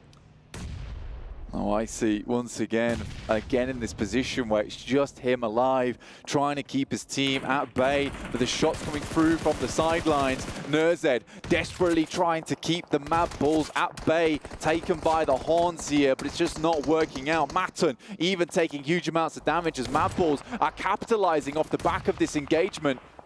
Oh, English, he's getting up close. I mean, he's found the opportunity to close the distance, but there's so many targets that he's got to be aware of. He takes the correct play, hits the head back onto another one. Little bit of damage done now as the Falcons start to get absolutely torn to shreds. English still bobbing and weaving. CAG, they might be down to a solo, but they're not out of the fight. Fleeke, however, will be removed by DRX that have now arrived on the scene. DRX hear all this fight, and they can't let it just happen. They need to get involved. This is a big fight that they're hearing on this side. Lovely nade will take down Fleeke, leaving Mad Bulls at just the 1 player now with English. This was the smart move from DRX, and a lot of the aggression that we lacked from this team in the group stage. So just let things happen around them as opposed to having any kind of influence on it. And they've had such a good position for so long, but now it's time to spread that influence on the map. Can they build from the stepping stone they presented for themselves here? If they could rack up the elims, play for the big picture of the chicken dinner here at the halfway point of the last day of survival stage, DRX could still show that they can go toe-to-toe in the middle of the cell. The nades are what's giving them edge here. English, the last man for the Mad Bulls, might be blown to pieces. He's trapped between both squads. As Nurzed's lurking in the wings, the solo on top of the other solo, waiting to see if he can punish on it. As they push up, he could have a prime time to peek, deal a bit of damage back onto DRX. That's the commit on the engagement. He doesn't want any piece of the pie. DRX not in a bad spot actually on this game. 46 points. They have a position to climb here on the ladder. The difficulty is whether you're going to get too much further into the game, because IWNRX setting up towards that central position of the map, a team that is fearsome, terrible to come by. They can really inflict some big blows. And Inco surviving deep into this one. But do they have the overall flow to make maneuvers? That's the location of the last man for Falcon, spotted out. DRX taking down their competitors. As Falcons are finally removed, you can restock, reset, and see if you can build from this then. So this is what we're left with. IWNRX, are they going to be in position again to have a power play, steal away another win, further inflate the points they've already racked up here in the survival stage? If they win this game, they're done. They've basically got themselves safe into that top 4, and they will be going through to the main tournament without a doubt at this point in time. I mean, it was already shaky, to be honest with you, whether they would even go out. But I think after this game, we can pretty safely say that there's no way they're going to be dropping out from the top 4 at this point. But for Inco, this game, again, is much akin to what we saw from Team Spirit on that last match. It's such an important game to set themselves up for the last 3 matches of the day, where they would have to have banger games back to back to back. But with 2 elims, it's really not going that well so far. A nasty bounce on the tree. The geometry works in their favor. Oh, that's huge for them. Get those elims build closer to potentially getting the chicken dinner and having points to play with. Inco looking switched on right now. They've got a good assess on where everyone is, where they can take shots from, trying to push further in towards IWNRX after fragmenting the squad and leaving them down to the duo. But they start to suffer knocks back. Sideswipe from DRX. They see that they're going all in, and they want Inco to start to crumble. They attack the Lions, take down one, move up from IWNRX now as well. They're starting to get back over, looking to see if they can save Zedwolf, but he's so far out of position. They've not got the smokes to work with on it, and DRX are taking on both squads at the same time. I like that from IWNRX, though. They don't invest the smokes that they know they'll need for later on until it's kind of secured. They're going to pick up Zedwolf, but with the way that the boys from Inco bouncing nades off the bark, sweet trigonometry for them. Hyunbin, another nade goes over the top, puts the hurt into IWNRX, and this now looks like a game where Inco just might be able to squeeze some points out of it. They've played so slow, but now they need the chicken dinner on top. Are they hungry for it? Can the lion's claws come out? The caged animal. Show how powerful it can be when it feels threatened in a game like this. DRX, 4 players alive. They've got the battle of attrition on their side. They found opportunities to take smart fights, already racking themselves up 7 elims. If they can build off the back of it and take the chicken dinner, they'll be sitting pretty and try and push themselves up towards the latter end of the day. Try and have a pathway to stay alive and withstand the test of the survival stage that so many teams have already crumbled under the pressure of. And Inco so far, that pressure has been mounting, and like you say, caged without the key, scrambling around the dark, looking to see where it's been thrown. Hyunbin, more damage through to IWNRX, which is the true villain in this circle right now. Could be the cause of misery for both these teams, where they're sat at the top, grinning down evilly, having the chance to twist fates in this game for Inco and DRX on the sidelines. 7 moves forward in the buggy, identifying positions. We saw much of the same versus their end game versus Mad Bulls. We're able to get a very clear idea of the lay of the land off the back of that scouting, and it was instrumental to their finish. It worked out to give them the info for the nade into the tree line. It means that DRX have backed off. Now they switch their attention, and that is on point. A big nade. Claps down on IWNRX. Pressure already starting to mount. A bit of panic station scenarios now, and they're going to keep throwing in those nades. They want to hard confirm that one. Get another all-important elim and leave it just on the one man. He scatters. He tries to dip out. DRX from the back, but they can't get the initial tag out. That's going to be snatched again by Inco. All on the head-to-head. 3 versus 4. Is there anything that you can do here, Inco? If you can bring it back, or will it be DRX that make their move up? Start to farm those points and grab that chicken dinner. There's the move in from 7, baiting out the crosshairs. Wants them to take a peek so his teammates can get the shots off. They wait for the move. Nice nade over the top. Nunez eating the majority of the damage, goes for the backup. There's the tag onto it. They first for it as well. Down to 2 now. The Lions crumbling to the might of DRX. A 2 versus 4, a difficult game. DRX brought the passive nature to this, but it was Inco with the aggression. But they've gone a little bit too hard on this one, and now they have a terrible task on their hands. The question remains, can they get an opener? These nades have been good so far versus IWNRX. There's the first one, a 3v4 now. Immediately hits the second. They got to pounce off the back of the opening you've given yourselves. So much damage done.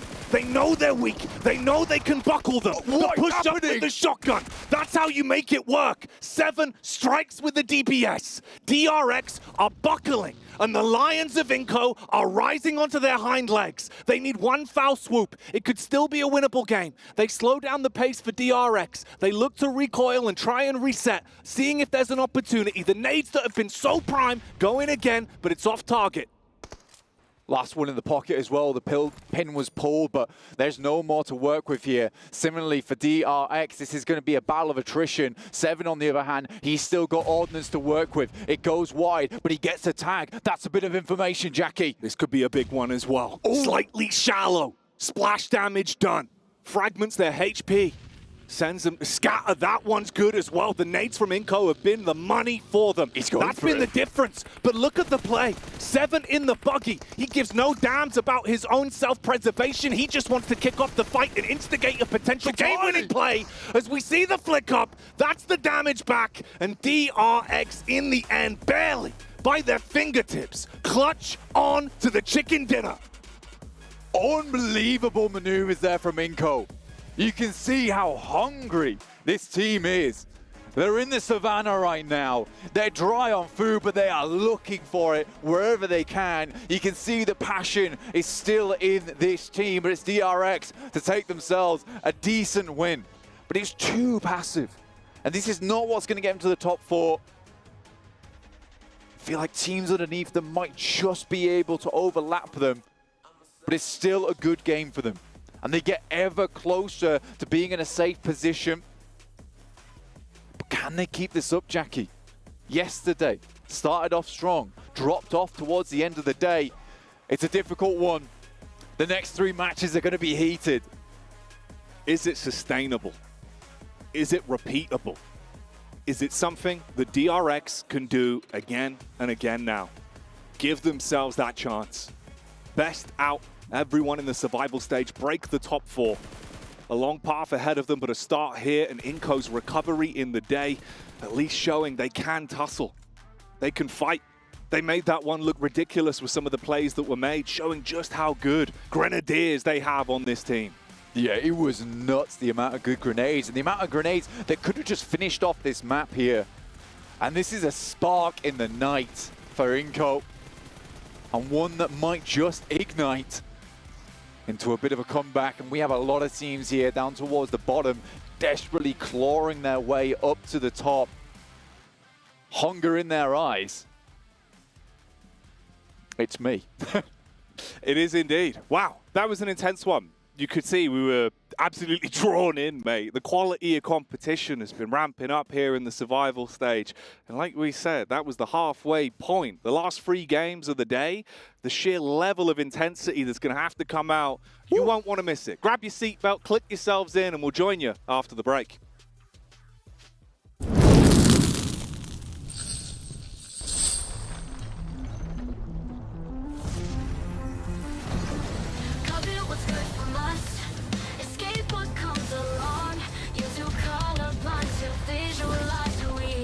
What they wanna live for.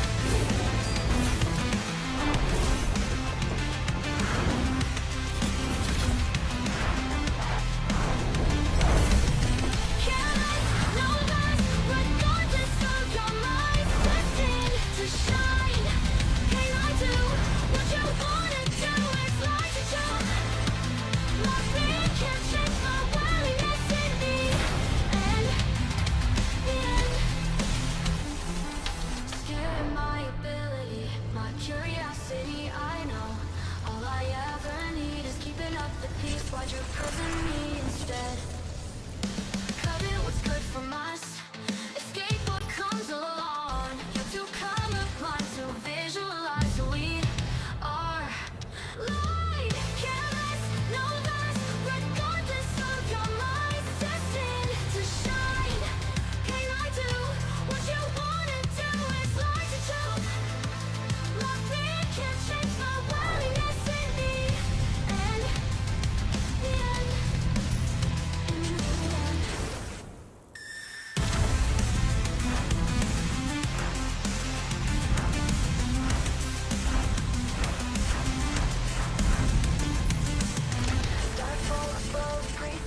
wonder what they wish for, what they want to live for.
Well, DRX, they were in top 4 yesterday, and they're getting themselves back up there yet again. They are putting on a show here and proving why they deserve to be in the main event.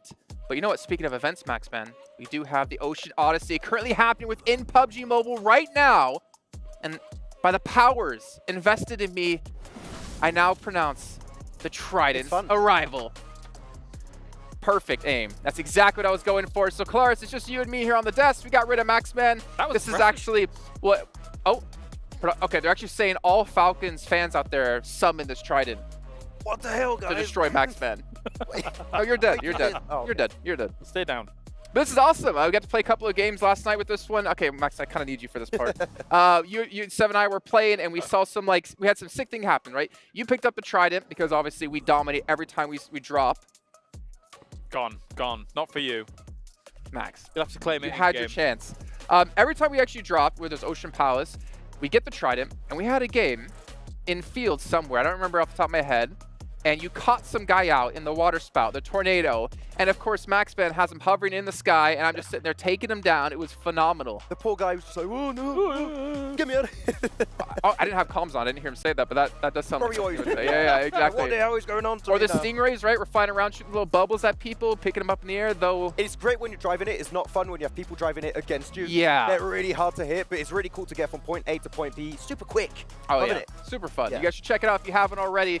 And maybe tonight, if you play, you'll run into us in a stack. Be nice. And you'll get destroyed by, hey guys, the MVP. Oh no. Or defeat Maxman, king of the bins. Hey, I got 13 elims in that game, by the way, so like, king of the elims too. Yeah, well, hey, that runs. Oh, I did, yeah. Yeah, well done. Nice. He just doesn't even realize he just made a good like. I just did a thing. Yeah. Did a thing. But you also did a thing. DRX getting themselves a chicken dinner. I'm curious to see where it puts them in the overall leaderboards, but we're not going to get to that just yet. But a good finish out of them. And in a Claris, you're talking about position they had at the end, letting Inko fight it out as well, just kind of sitting back, waiting for their moment to shine. Don't get too aggressive. Don't get caught out here and confirm that win. Yeah, it did feel like DRX knew exactly what they were doing through a lot of this. I mean, splitting off 2-2, having the highest point of the South Pachinki Hill, and even sending the 2-2 up towards the field. Yeah. What felt like it was holding out, I think it was Brute Force that was coming in on that angle, and DRX seemed to be just like, okay, well, we know that this 2-2 is going to work. I mean, it has good coverage from each other in terms of positioning. I was still really surprised they were able to regroup without losing a single player from that. Like, able to regroup from a 2-2 into a 4-man split, that was very, very surprising to me. But it worked out great, and then when they can reclaim that high ground spot, because IWNRX is being pincered between Inko and also DRX, busy, yeah. Play the high ground position, you still have some utility to play around, you're going to get a very, very impressive win here. So good for DRX. I want to see if there's more consistency, right? Not just a really big win and then they fall off. I want to see more after that win. But this goes to exactly what we talked about in group stage, Claris, that DRX were kind of gifted some of these positions, and yet they still were like, would be overrun. They wouldn't be able to lock down the eliminations they were supposed to be able to get. They wouldn't be able to lock down the position in general. And as we saw yesterday and today, it seems like DRX has been able to fix that. When they have the advantage, they're making sure to win out those situations. Feels like at these kinds of lobbies, they're keen for a slower play style. And this 2-2 into the kind of eventual controlling of a high ground like that South Pachinki position is a slower play style. They're more than willing to just say, okay, we're happy to take the util battle towards the very end of the game. Inko did actually come up very close to being able to actually knock them with some of the util, but it was all for naught. Nunes in particular, like he had some really good nades, and Very also close. running around the buggy the entire time, just trying to get some good positions with 7 and get some info onto DRX. It didn't quite work out, though, as you have a few of the clips here. Talking about utility, Claris, shall we talk about Falcons? What the hell was going on there? I did wonder who was going to beat me to the punch. Okay. I have a personal issue. You had an issue with utility. I had the rotation one. So, yeah, so the utility usage... Okay, so when Falcons actually goes out, and obviously we're still focusing on them very much so because they came in as a big favorite for the tournament, so it's understandable. When Falcons went down, even just between 2 players, Nurzed and Icy, they had 11 frag grenades. Never mind all the other utility that was across the team. 11 frag grenades, and they were not throwing them over on the east side of this map. It's inexcusable. At this point, it's inexcusable. If you are under threat from being eliminated in the game, I mean, yes, they got 9 points in this game, but they could have a lot more if they'd have been a bit more aggressive with the utility and tried to keep themselves alive during it. I don't know what's going on with the team at this point. I do think that's the biggest issue with them this game. I had a bigger issue, like, a bigger issue when it comes to rotations. They were playing the warehouses next to the cliff, which is super strong position. They enter into the circle, not even quite in the circle. They play outside the circle on the east, and they just let Mad Balls rock up in a way better position that was free out from the get-go in that position. So I don't know. It's weird. It seems like they're not using utility. The rotations are a little bit wacky from time to time. It's off. It is very off. I mean, I kind of want you, Kalaris, to even be blunt about it, like we were talking about off air.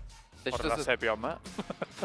I mean, they just don't seem like they're even trying. They don't really seem like they're caring too much. They're not playing like the Falcons that we've seen for the past 3 years, 2-3 years? Well, I mean, me and Max were musing, right? This is the weakest they have seemed in many years. In terms of, it just doesn't seem like, again, they're using the utility properly. Doesn't seem like they're using the rotations properly.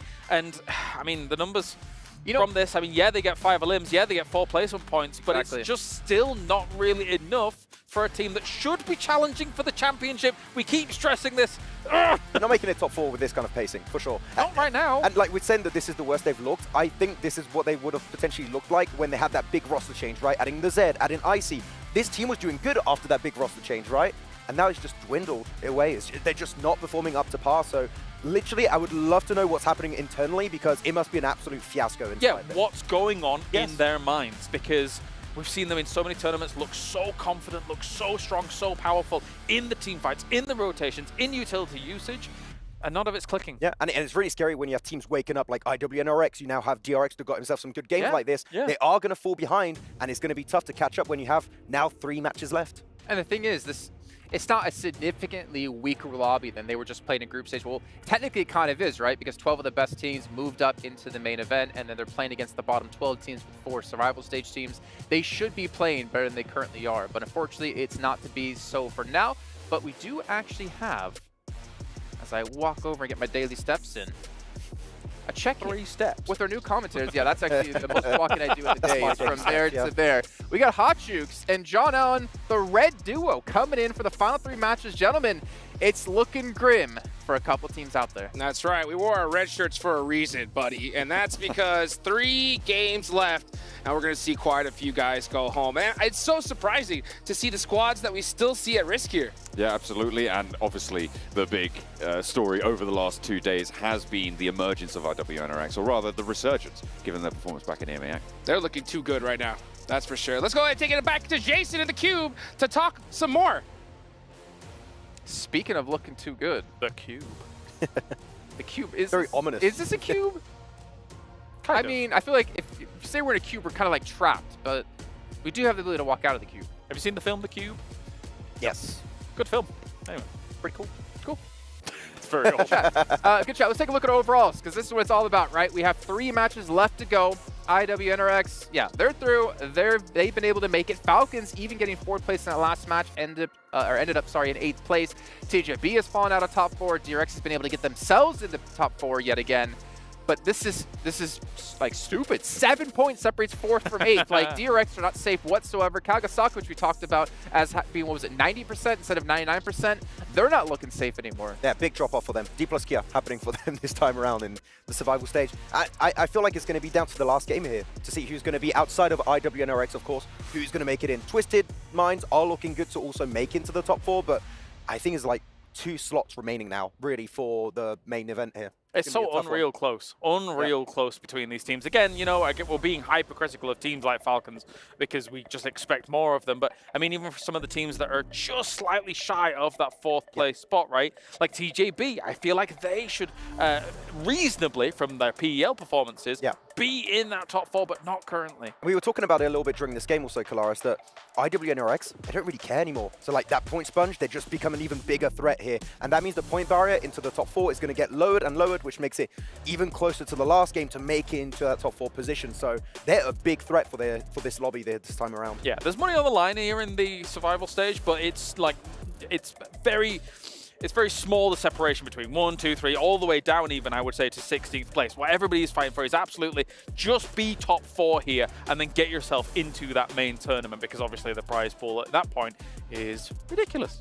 Sizable. Yeah, and Miramar obviously will change some things around. We do have one more Erangel to go before we get into the Miramars, where we could see D+ come back up, since they're currently sitting in 5th place, but it is becoming very difficult for all these teams. I cannot imagine the pressure they're under. And Maxman, give me a quick hot take here. Oh, I'm saying Inca's going to win it. Seven's not here. He can do what he wants. What? Inca's going to do something. Wait, no, he returned. Actually, they have started speeding up their rotations, so there's a positive change there for Inco. I feel like something's going to happen here. He heard you say it. They got 3 matches left to do so, but in the meantime, we're going to head down to Jeannie, who has an interview for us. Hi guys, Jeannie here, joined with Twisted Minds. We just finished 2 of the matches here on the final day of the survival stage. You guys are getting so close to getting that chicken dinner. Throughout the rest of the day, what are you looking to change to be able to get those 10 points for the placements? Vocês estão chegando muito perto daquele chicken dinner. Através do dia, o que vocês estão pensando em fazer para conseguir isso? A gente vai manter o mesmo plano, sendo agressivo, se posicionando bem, e é isso. Uma hora vai sair. We're going to keep doing the same thing. We're going to maintain the plan. We're going to be aggressive. At some point, we're going to get it. I mean, you guys got it yesterday, and you're doing really well when it comes to the placement points as of now. Do you feel any pressure? Vocês foram muito bem ontem. Quando fala da pontuação de colocação, você sente alguma pressão? Não, não sinto pressão nenhuma, nem eu, nem meu time. Estamos tranquilos. Estamos só executando nosso plano. No pressure at all. We're okay, both me and my team, and we're just executing our plan. All right, cool, calm, and collected. I like that. Thank you so much for the interview, and thank you for the translations. See you guys. Hello and welcome back, ladies and gentlemen, to the STC Arena with the halftime show with Barney and Sandstorm. Barnstorm, hey! Well, we are halfway through our second day of the survival stage, and boy, it's been spicy. It has indeed, because we've opened up with a chicken dinner. I'd say the first one being the most important of the day in order to set your intentions for the rest of the final day of the survival stage, and that being Harami Bro. Next up after that, we had TJB Esports claiming the second, and the third claimed by DRX. However, it's not always about the chicken dinners, is it, Sandstorm? Who's been consistent today? Twisted Minds, they have had an incredible performance. You know, end of day 1, they were, what, 14th place, 13th place? They wrapped up game 6 with a winner-winner chicken dinner. Started today, again, building on that momentum, a top 2, a top 3, getting a lot of eliminations. So, and right now, 70 plus points, 2nd place. Incredible from the Brazilian side. Yes, that is true, and it goes without saying that every single player that's here that's competing puts their everything into this esport, much like the documentary piece that we saw earlier with Top from Falcons Esports. Absolutely unbelievable. And if you want to see that entire piece, just head over to PUBG Mobile Esports YouTube channel to check out the whole video. It truly is amazing. But for now, we've got 3 more maps to go today. It's going to be absolutely unbelievable. So we're going to throw over to our casters so that they can go into our final Erangel of the survival stage. I'm not too sure about Barnstorm. I think we're going to go with Sandy instead. Sandy! I feel like that's a better amalgamation of the two. We are, of course, the arbiters of the portmanteau here on the caster desk, but we're also going to be the arbiters of getting into this next game. That's right. We're not starting it just yet. Just a few more moments, and we'll be right with you. Oh, baby. All right, guys. So here we go. The second half of today. We've now reached the final quarter of the survival stage. This is what it's all about. It's definitely going to start to heat up. And with dual gaming chipsets and 144Hz AMOLED screen, the GT20 Pro will equip teams with up to 120 FPS, which is also the first batch of supported devices, offering esports level performance and visually stunning experiences in the 2024 PMWC. Playing path on our screens now for the final Erangel of the survival stages. It is all to play for. We're going from Milk to Power over towards Georgia Pole. Clean playing path for this one right here. And just to remind folks who could have just possibly tuned in right here, right now, there are only 4 slots available on over to the main stage. A solid prize pool is here in this survival stage, but an even bigger one is coming up the day after tomorrow. So these teams are doing everything they can to get one of those 4 golden tickets to that main stage. And let's be real, John, it's still possible for any team to still make it. It is, right? Yeah. And in order for it to happen, and I'm talking about even the 16th place team, you know, Rook, which has currently 29 points. Right now, the cutoff is going to be DRX with 62. That is going to be a 33-point differential, right? Yeah. If we're going to see a cross like that happen, we would need to see double-digit elimination chicken dinners for all 3 matches coming up. Definitely big games necessary, and we've seen Team Spirit, for instance, denied a big enough game. I can't believe that one. On their attempt. Oh dear, Pandem might be getting into trouble with the best team in the game right now, IWNRX, and they've managed to get the inside track. The Micro Uzis, the knocks coming through with the knives. IWNRX not out of the woods just yet, and another one is found. They're slicing straight through. Pandem are carving themselves up a turkey. Slice and dice, baby. Frozen's hiding for everything he's got right now. Are you kidding me? And this is what I kind of talked about yesterday. When you do so well. He's hiding. Do they know? Do they even know? I don't think they do. Ooh, could get dangerous. He found M16. One good shot will do it right here. Is he going to be able to get that knock? He doesn't. But this is what I was talking about, right? When you do so well, you can do whatever you want in this lobby. You could hot drop certain squads. You could take risks, right? You could, if you don't feel you're fully prepared on certain strategies come finals time, use these next 3 games, right, to utilize it. Because let's be real, you know, IWNRX have already done so well, they're going to the finals, right? So at this point, there's pretty much, unless we see something crazy in the next 2 matches, we'd have to see that from multiple squads to see IWNRX get knocked out. But at this point, they have pretty much sealed their ticket, and now there's pretty much only 3 other slots remaining. And that's what you're talking about, right? Is that differential from 4th to 16th is 33 points. You know what's more than 33 points? 4th place to 1st place right now. That is currently sat at 37 points. That is a big, big jump up. That is going to be really difficult for, well, not only that team in 4th place to jump up, but for everybody else around them to also have to jump up on over. That's correct. More shots. Frozen. Yeah, Frozen just say, you know what, why not? Let me get down from here and do that. And you can do that. You literally can do that when you're on the top of the leaderboard. So yeah, to see NRX go down, we would have to see 4 teams do that. And that's not going to happen, right? That was, this, by the way, I think is the hot drop that took out Team Spirit. That's right. In day 1, right? So IWNRX also finding out that Pandem, so for some reason, just really good at that one building, you know? If you go in that building with Pandem, you're not coming out most likely. And Pandem really needed those eliminations, right? So Pandem currently in 11th place are going to start off strong here. So if we want to see a team like Pandem, you know, cross into that top 4, again, double-digit elimination chicken dinner right here, right now is needed. And this is what is going to make it so much more difficult as this tournament goes on. There's 2 more matches after this. And once we get to that last match, I'm telling you, teams, we know for a fact they're mathematically not going to make it, right? IWNRX are going to be solid.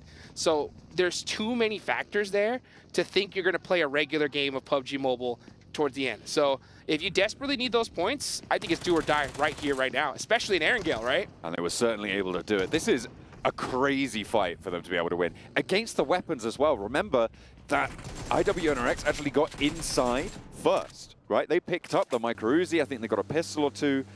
But the knives just came out, and Pandem were like, well, we better do something. And they made it. They took their destiny into their own hands there. I love to see it. They add up 3 points on their tally, which puts them up at now 42, and 1 step closer towards that bubble. Oh, they say don't bring a knife to a gunfight, but don't bring IWX to a Pandem fight. That's right.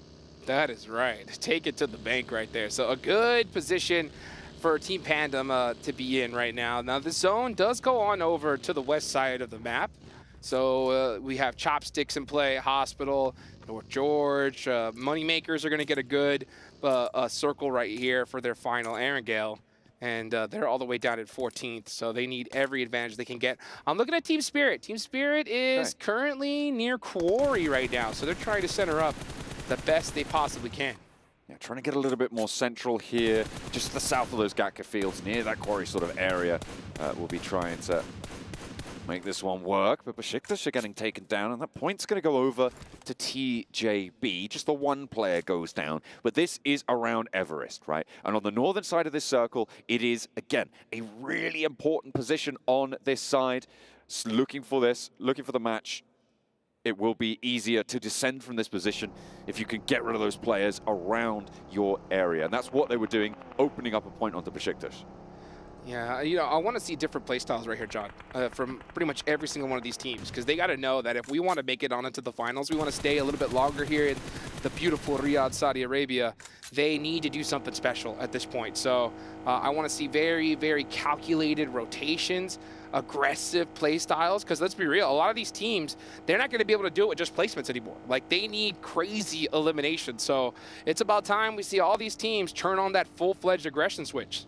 Absolutely. And the fact that IWNRX have managed to sponge away so many points does give them that opportunity, because they are sat, you know, clear 29 points ahead of the next closest competitor. They've actually taken quite a lot from the rest of the lobby, which means that it's much more volatile. And that's why we're seeing the fact that Rook Esports could still technically make their way in.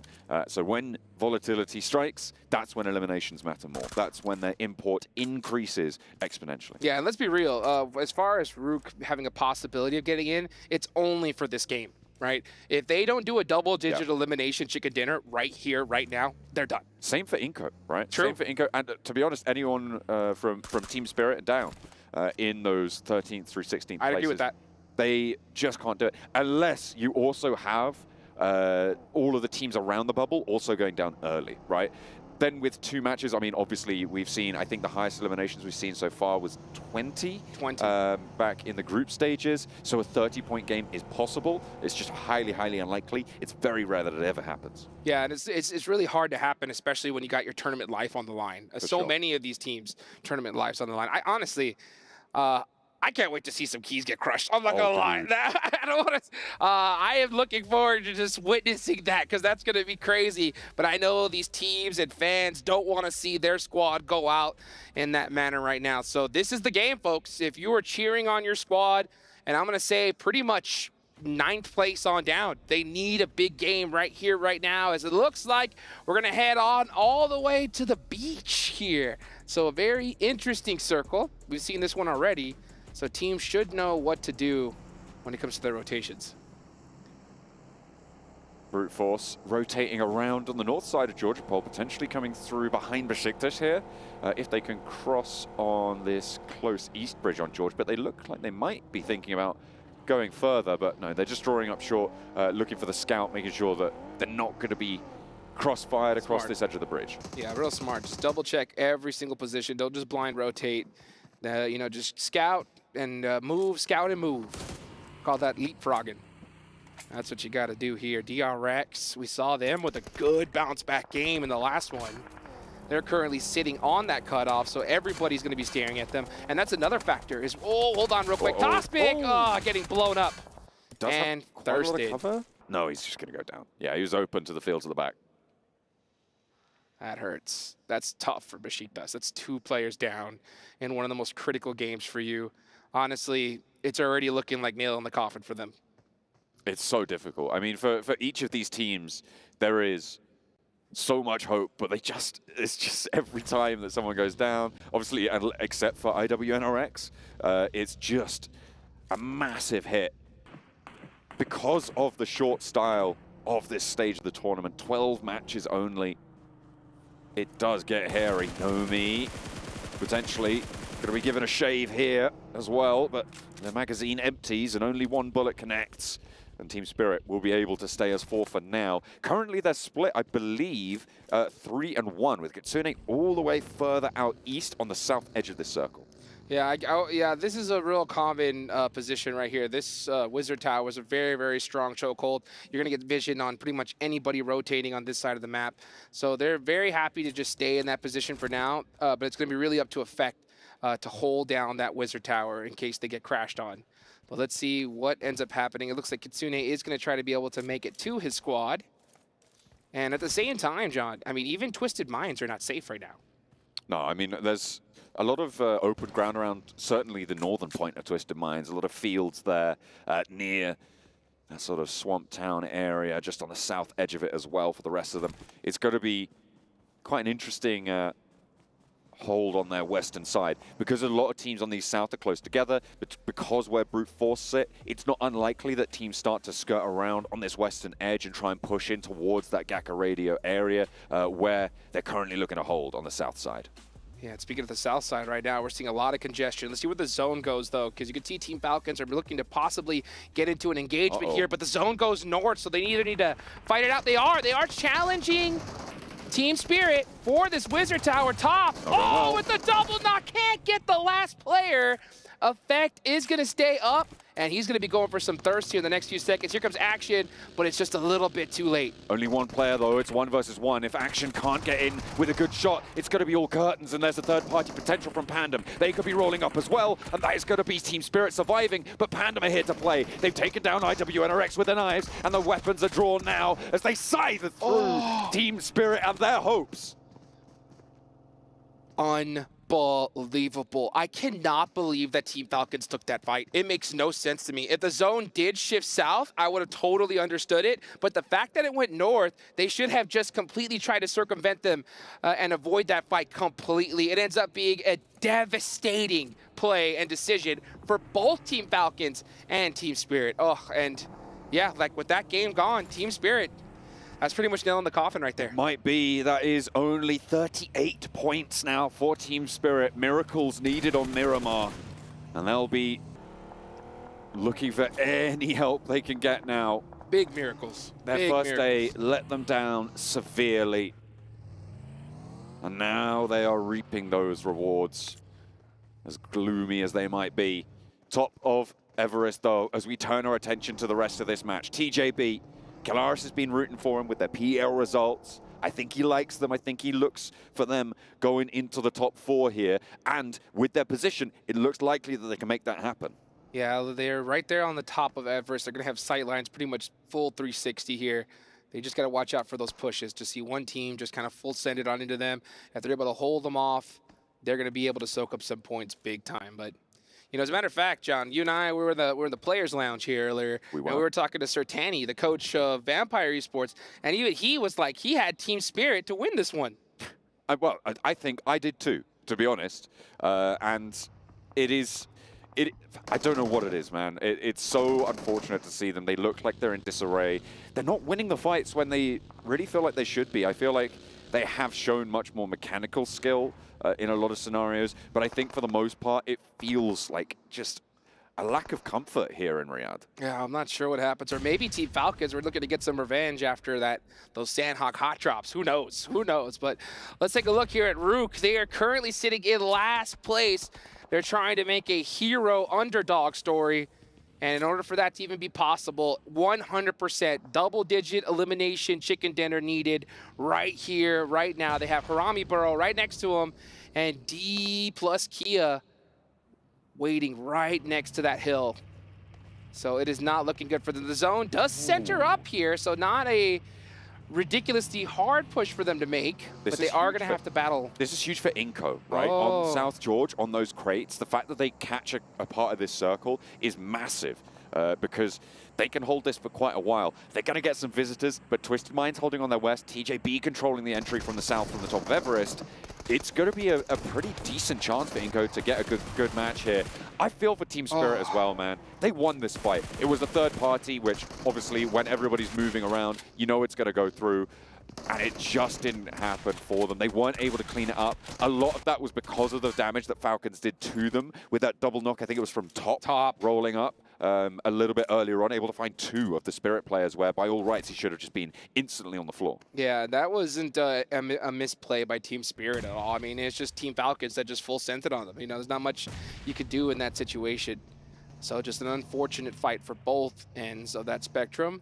But there's still a lot of opportunities here. And honestly, that was a great opportunity for Team Panda, right? Absolutely. They've gotten a bunch of points already. That's 8 eliminations. We talked about double-digit elimination chicken dinners available. They've already got half of that pretty much already done so far. Yeah, but the other side of the coin is needed to get that chicken dinner. And That's right now, true. Pandem are in a pretty sticky spot right now. South side, not even skirting around Everest at this stage. They're going to have to push past Mad Bulls or flow out to that western side across some open fields. It's so hard for them. Rook trying to hold it together as Harami Bro trying to make sure that they come apart at the seams. Does not have the healing, and they are out in the blue. Rook lose a player. They'll get the res and play on as 3 on the east side now, but they're not in the circle. That could be their chance at the finals too, to be honest. I mean, they need a massive game right here, right now, and for the next 2 games, if we want to see them even have a shot of making it into the finals. So as 3 players, they're going to have to go crazy here if they want to extend their tournament life. Teams are going to be worried right now because around the bubble, a lot of the teams still have most of their players. This fight for the top of Everest is pivotal. D plus Kia roll up, take 1, take 2 out of Rook, and they are slowing. Being cut through right now, D plus Kia on the east point of Everest will next have to take care of TJB because TJB are starting to extend their necks. Have a peek over the fence, see what the neighbors are doing. D plus Kia just crushing dreams right now. That's pretty much said and done for Rook. We're seeing another team go out, and that is Team Pandem gone for. So all those eliminations they got early on wasted away just like that. But they did put something up on the board.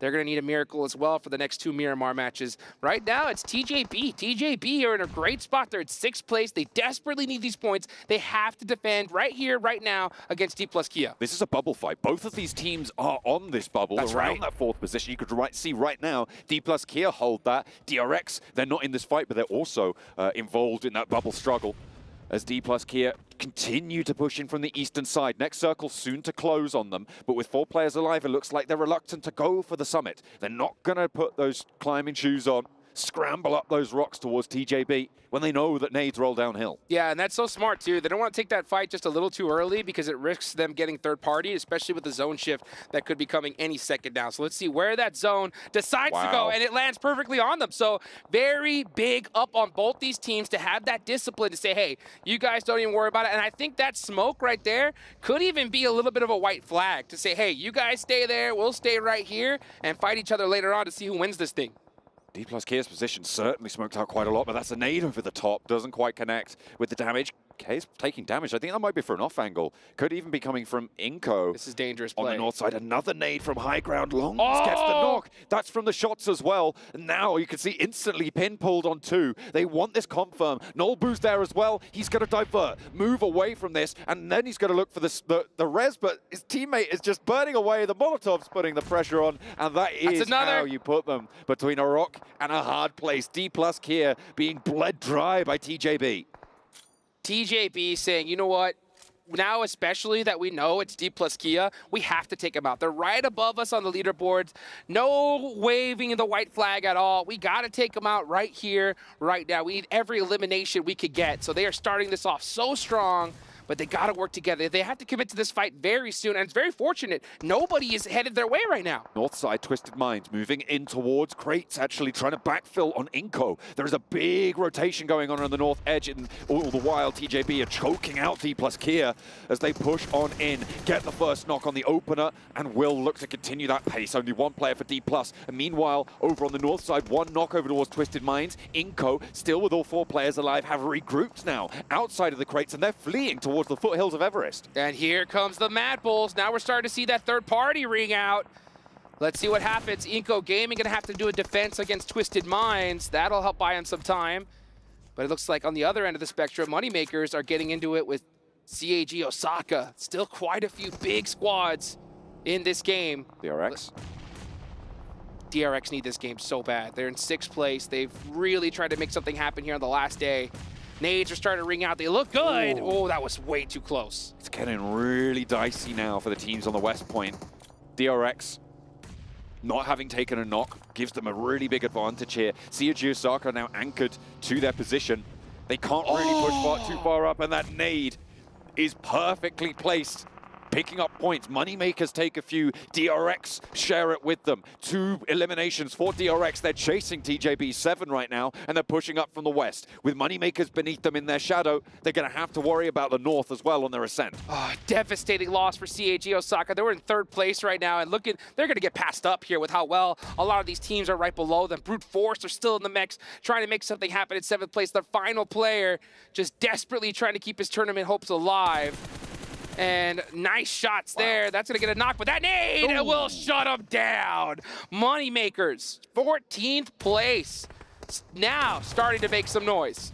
Twisted Minds from the crates position. They finally found a player from Inco. They stayed up as 4. They backfilled earlier into the crates position and pushed Inco away. You can see that where they've retreated to now, the foothills of Everest, but 7 is still on an off angle there on the north side. You can see him in the building. They're going to be waiting for the break for Twisted Minds. Try and hold that one off, because with the circle, it's shifting to a mountain finish. Oh, yes, it is. It looks like we're going to finish it up. Oh, north on Everest, but Moneymakers are going to make it difficult on Inco.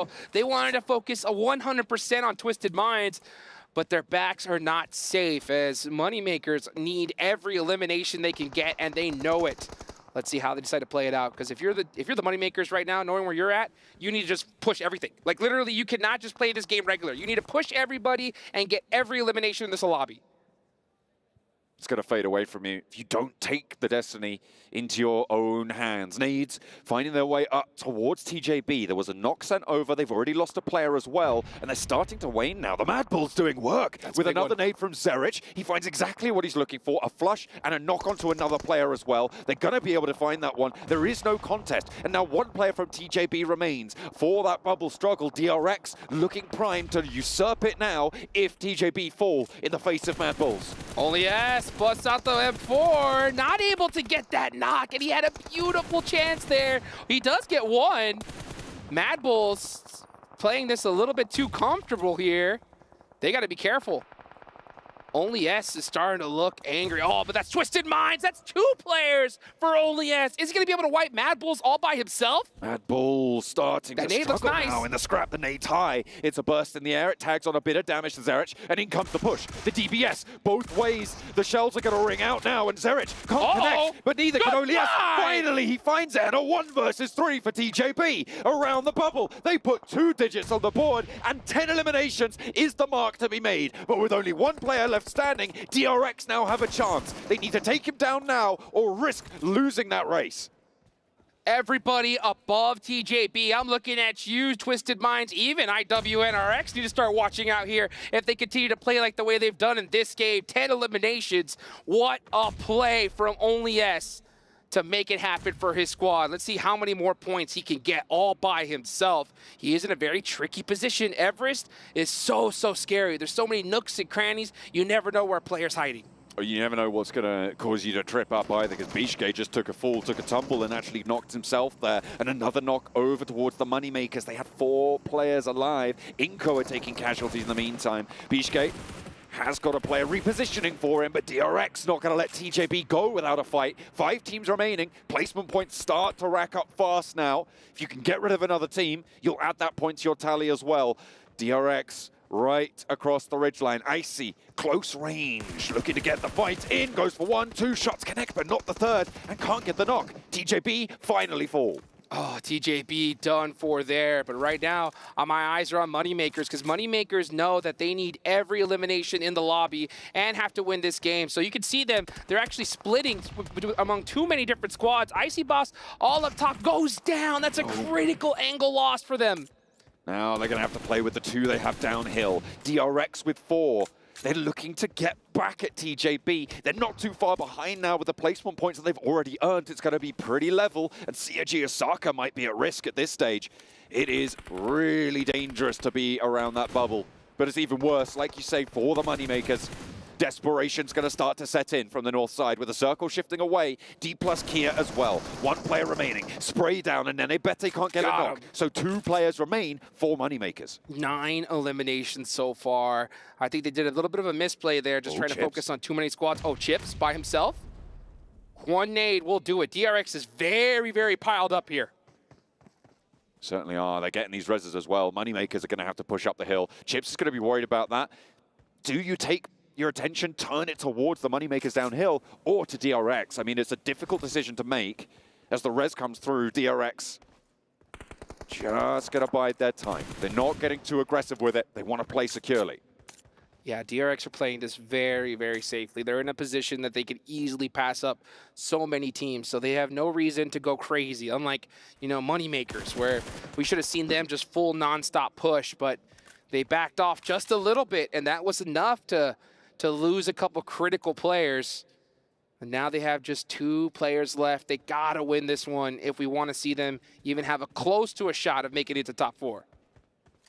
So as for DRX, playing a little bit split. I'm wondering about the nades right now. You can see no nades in the backpack right now for this player, but 11 for Koa. Okay, they know what they need to do then. They know that they need to target these players, flush them out with the nades. I'm going to say it right here. Koa and Biscuit, they have to win this game. If Moneymakers don't win this game right here, right now, I'm going to say it. It's nail in the coffin for them. They're not going to the finals. How many nails are we putting in coffins on this match? I have no idea. I brought a red shirt for a reason. Oh, yeah. It is getting brutal.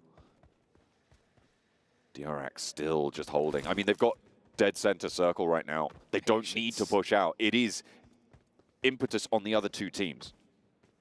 Absolutely. So DRX, they're in the position to win here. They're just going to be sitting up here waiting for everybody else to come to them. And Moneymakers, even Chips from D plus Kia, are going to have to do just that. Let's see how they decide to do it. We're looking at a nice little 3-1 split here. I like this. I like Soez on this really hard off angle. The blue is right to his back, so he knows he doesn't have to turn around at all.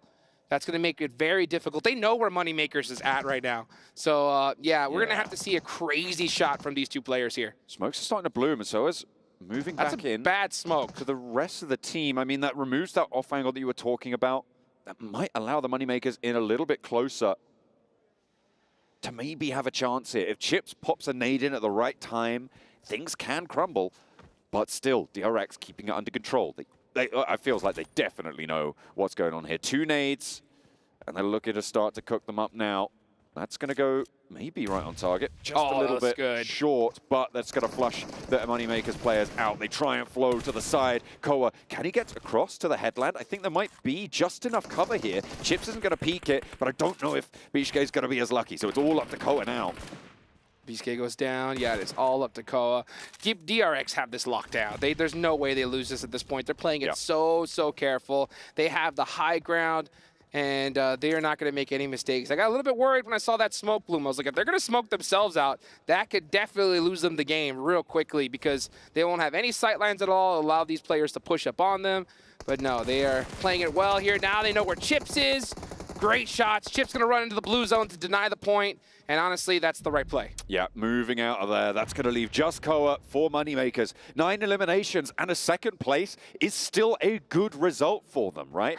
But it's even better for DRX. They've managed to rack up some points and look to book another ticket, probably the 2nd ticket, in towards those finals. But it's still not done for them. There's a lot of teams ready to take that from them in the next 2 matches. They just need to finish this one out. That nade looks good.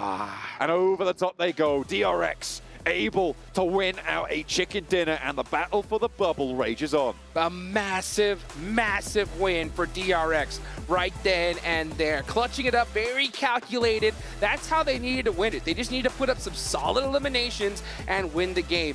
Everybody else in the lobby, we needed to see a crazy game from them. All we needed to do was see a solid one from DRX, and that's exactly what they delivered. They put that one up there. TJB as well, getting a lot of points from this. And even though DRX now, I believe, should be up in 2nd based on that performance, have to double check on the scores exactly, they're not safe. They're not fully safe just yet. They are no IWNRX at this stage, right? It is still very much all to play for those 3 teams that are going to be joining IWNRX. Obviously, still technically not confirmed, but very, very likely that that's going to be the case. It is so interesting to see it come down to the final 2 matches. Yeah, I mean, I honestly have no clue who the other 3 tickets are going to go to. I think IWNRX obviously have it sold at this point. But man, Moneymakers, you can see them trying to make something happen, a little bit of magic going. But I think they stopped that aggression just a little too early on. We needed to see them soak up a lot more points than what they delivered on. Absolutely. It is It is unfortunate, and we are going to start to see teams not really having a chance at this stage. Given that the bubble teams performed very well here, that gap is going to start to yawn. It is going to be unbreachable for the next 2 matches. Look One at or that. 2 times, they are going to have to put another performance up on the board, and you can see that elation that they've been given that opportunity now. Yeah.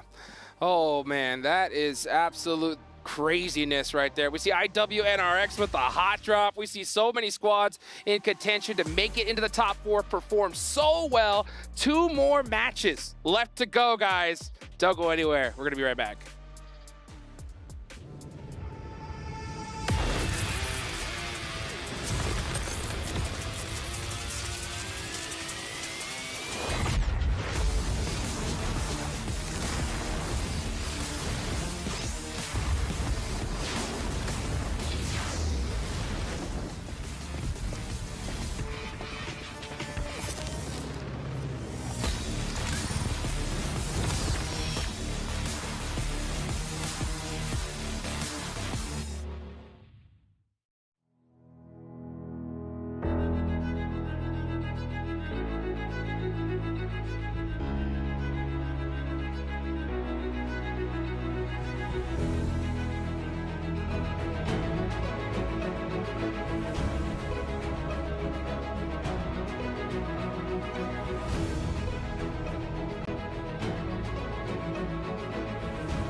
Okay, fine. Gotta have some leg movement in it, Claris. This isn't all just bicep movement, okay? Man. DRX, man, they're dancing their way here into the main event. Another chicken dinner for them as they do it back-to-back. This team is starting to look unstoppable and honestly looking like, I'm going to draw myself back now. I was going to say a real contender for the title, but I forget there's another 12 teams who already qualified. But nonetheless, they are proving they deserve to be in the main event. Yeah, I thought you were going to say Avenger level threat. Then I'm like, whoa, let's calm. We're not there yet. Okay, let's calm down. No CTT, no ALT. Nah, I mean, there's a lot to break down about this game. EMEA and Kalaris were going back and forth about how you want to play these Everest positions. I think that this could have been a CAG Osaka win, but they were a little bit slow, and DRX are here willing to punish slow plays and get 7 eliminations to boot on that chicken dinner. Man, I would say with 2 chicken dinners in a row here, their spot in top 4 is looking pretty good. You're thinking a Saka win? I think it could have been, yeah. Interesting. Because TJB were willing to fight teams over to the eastern side. I thought they would try and third-party that. They took so long, they made themselves very vulnerable to DRX. Yeah, so it's hard to get the scouting information from where they were relative to where TJB was pushing on the east side, right? You need to go off faint audio cues. You need to go off the idea that, okay, well, if the circle is encroached down so hard, it's very likely, even without sound cues, that there would be a team, at least one, moving up that east side. I think Mad Bulls really was the wrench in the works here for TJB, who would have had it on lockdown for a long time had it not been Mad Bulls' mad send up the hill. And fair play to them. I think it's absolutely the right play given the kind of severity of their situation. But only yes. Sorry, just there, you're being reminded, Falcons 0 points because of the fight they had up against Team Spirit, and then Pandem crashed at the very end. But let's actually draw it back to the end, though. Everest play and this event, Kalaris, I feel like you've been a little bit tilted, but fairly, with how teams have been playing Everest and how they haven't been punished, or teams haven't taken advantage of the situation properly. I mean, at least eventually TJB did get punished, right? But for a long time, nobody was willing to make it happen. There are ridiculous fights going on in this game. But TJB had a lot of room for a lot of time. And when that kind of thing happens, technically speaking, 2 teams can coexist on the top of Everest effectively, as long as you kind of, find one on the west, one on the east. But nobody's willing to take the fights early on. And then Rook and D Plus find themselves in a situation where, okay, we're having to try and dash towards the east as quickly as possible, run into each other. Rook's the victim. Yeah. D Plus did very well in that fight, actually. But just do it a little bit earlier, though. Like, that's the thing. Exactly. You coexist as 2 teams on the mountain on phase 2. Realistically, go there for phase 2, phase 3. You're going to be good for a majority of that match. But if you send it late game, guess what? You're not the only team that's going to make that decision. You're going to clash, you're going to fight, and chances are the team that's already on the mountain is going to third party and clear off your spot. Yeah, effectively, to boil it down, you're giving whichever single team is on the top of the mountain a free double-digit game, almost every single time. And that is going to be able to, if you keep that in kind of numbers up, you're going to be able to get this top 4, no problem.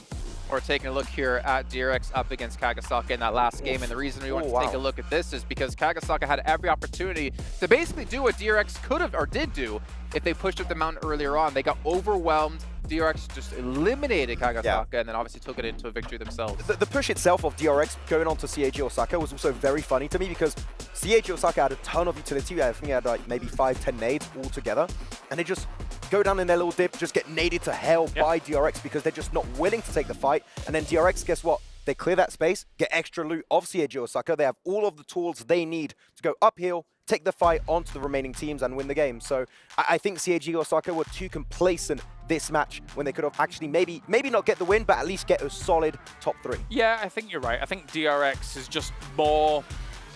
How do you describe it? They're taking the initiative more. They're more willing, in being able to take this fight, realizing, okay, well, our only direction is up the hill. What are we going to do? We're going to go up the hill. Great stuff. Whereas Kagasaka, that really was their only direction. And they were like, well, it's going to be difficult. Admittedly, if you really if we really want to get nitpicky here, Kagasaka making the scale up the hill whilst DRX is still below them is a little bit harder because you know that eventually they would have line of sight on you when you want to scale. So it does slow down their eventual scale if they wanted to try for it, but they didn't, so it doesn't matter.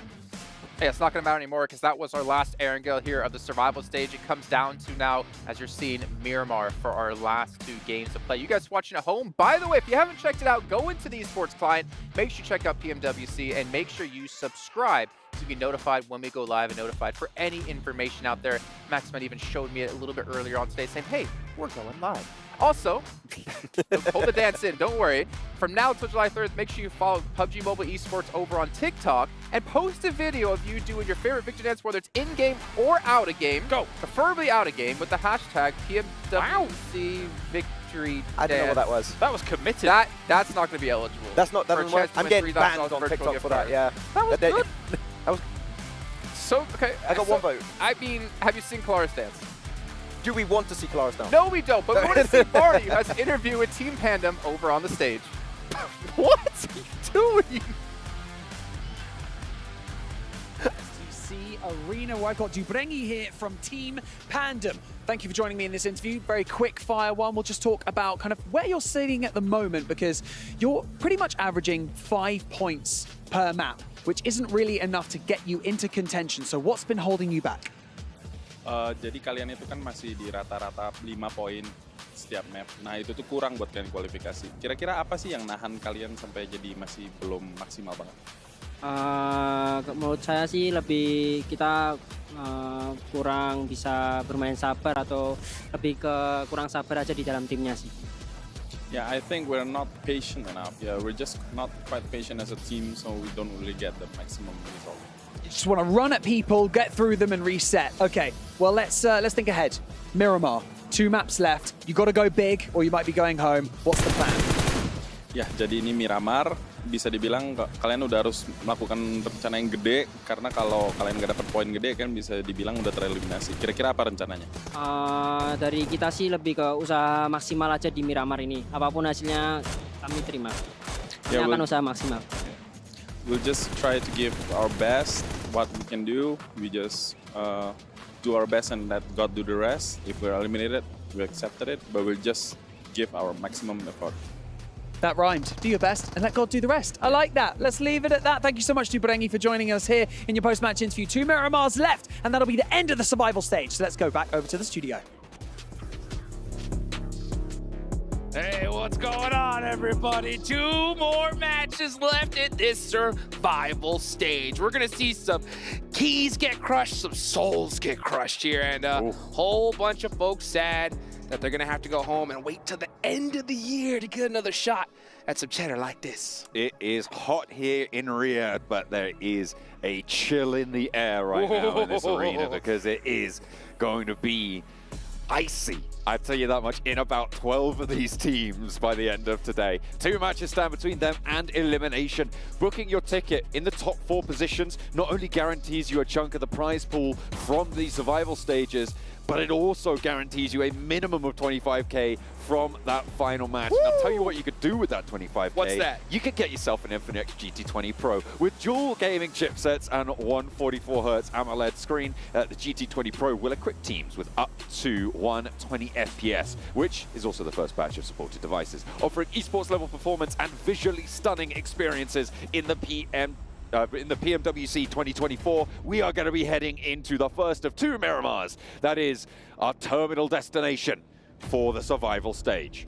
Final 2 matches, folks. Let's see what these teams are made of. I want to see that clutch factor because if we're going to see 4 teams make it to the finals, there's some monster squads there, okay? I want to see teams give it everything that they have, and there are still plenty of teams that have a chance here, but they got to go crazy here. They don't need just a good match. They need an insane match right here, right now.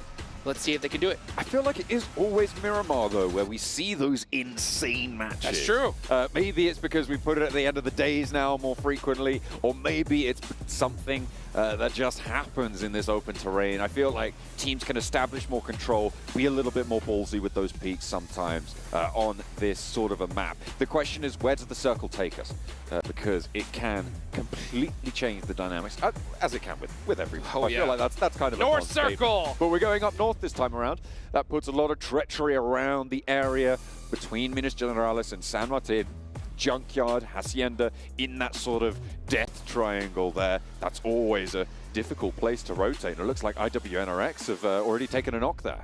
Yeah, but this is a beautiful, beautiful zone. So many of these squads would prefer a northern Miramar zone as opposed to the south because the terrain isn't as treacherous as it is down south, so it's a little bit easier to rotate on, but there's a lot of open areas here. So I think we're going to see some teams try to get on the road a little bit sooner than later and try to secure some of those central positions because that they need it. They really, really, really do. And honestly, I wouldn't even mind seeing a little bit of edge play from certain squads. And honestly, it's going to be a lot of these teams. I would say, man, even Team Falcons on down. Like, they need to start just tearing up teams and soaking up some eliminations if we want to see them in the finals. Absolutely. It is on everyone, really, to push on up. There is the big drop-off that sits, well, I suppose it's not really a big drop-off anymore, but brute force down to Falcons, that's 62 points down to 55. That 7-point difference is getting more and more ominous, right? Because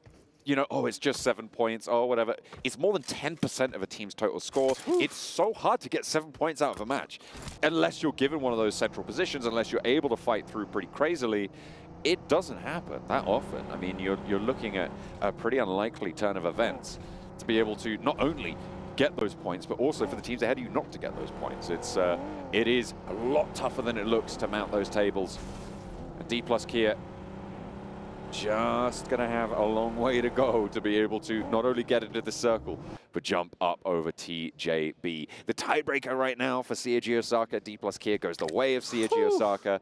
Nice. And it's just so brutal. It's so close. It's so close. Yeah, to get 7 points is tough. If you look at right now the average, we played 10 games so far. So the only teams that have had 7 eliminations on average every game is TJB on up, right? Plus. So, I mean, it just goes to show you how difficult it is. So in order to get a crazy game and hopefully see a shot at making it in the finals, and I'm looking at, I'm gonna be real, Mad Bulls on up, right? Mad Bulls, Team Falcons, all those 2 squads especially, we need to see a winning game right here, right now from them. I mean, basically the entirety of the lobby is under so much pressure at this stage. I'm going to call it, though, for a lot of these teams. Oh, you're going to call it? Yeah, the last game it was possible. The last game it was possible, but after not seeing the performance that I need to see from a lot of these squads, I'm going to call 10th place on down. There's just no chance. Whoa, okay. That's pretty bold. I mean, kind of fair enough, though. Like, the bubble's already at 71. Jumping up there, it just doesn't happen, does it? It just doesn't. It was possible. They needed to win every game, though, right? And since they didn't win that last one, it's just, it is what it is at this point. The last game's going to be so chaotic because, you know, you're going to see some teams at the top do some crazy stuff. All these teams at the bottom are going to know that they have absolutely no chance. So some of these guys are really bummed out. They just start pushing some teams kind of, you know, recklessly. And or even sometimes we see some bottom teams go crazy because now there's no more pressure on them. So, yeah, the last game of the day, guys, you definitely want to make sure you're tuned in because it's going to be absolute chaos. Only 2 more matches, and I feel like it has been a tournament full of unexpected results across the board, not only here in the survival stage, but also back over in the group stage so far, which to me reads there's going to be an interesting final. So not only is this survival stage going to be great, but yeah, it is going to be riveting stuff in the coming week after we've selected the top 4 teams from this lobby, because we're only taking 4 of them. Key crushing ceremony still there to come as well.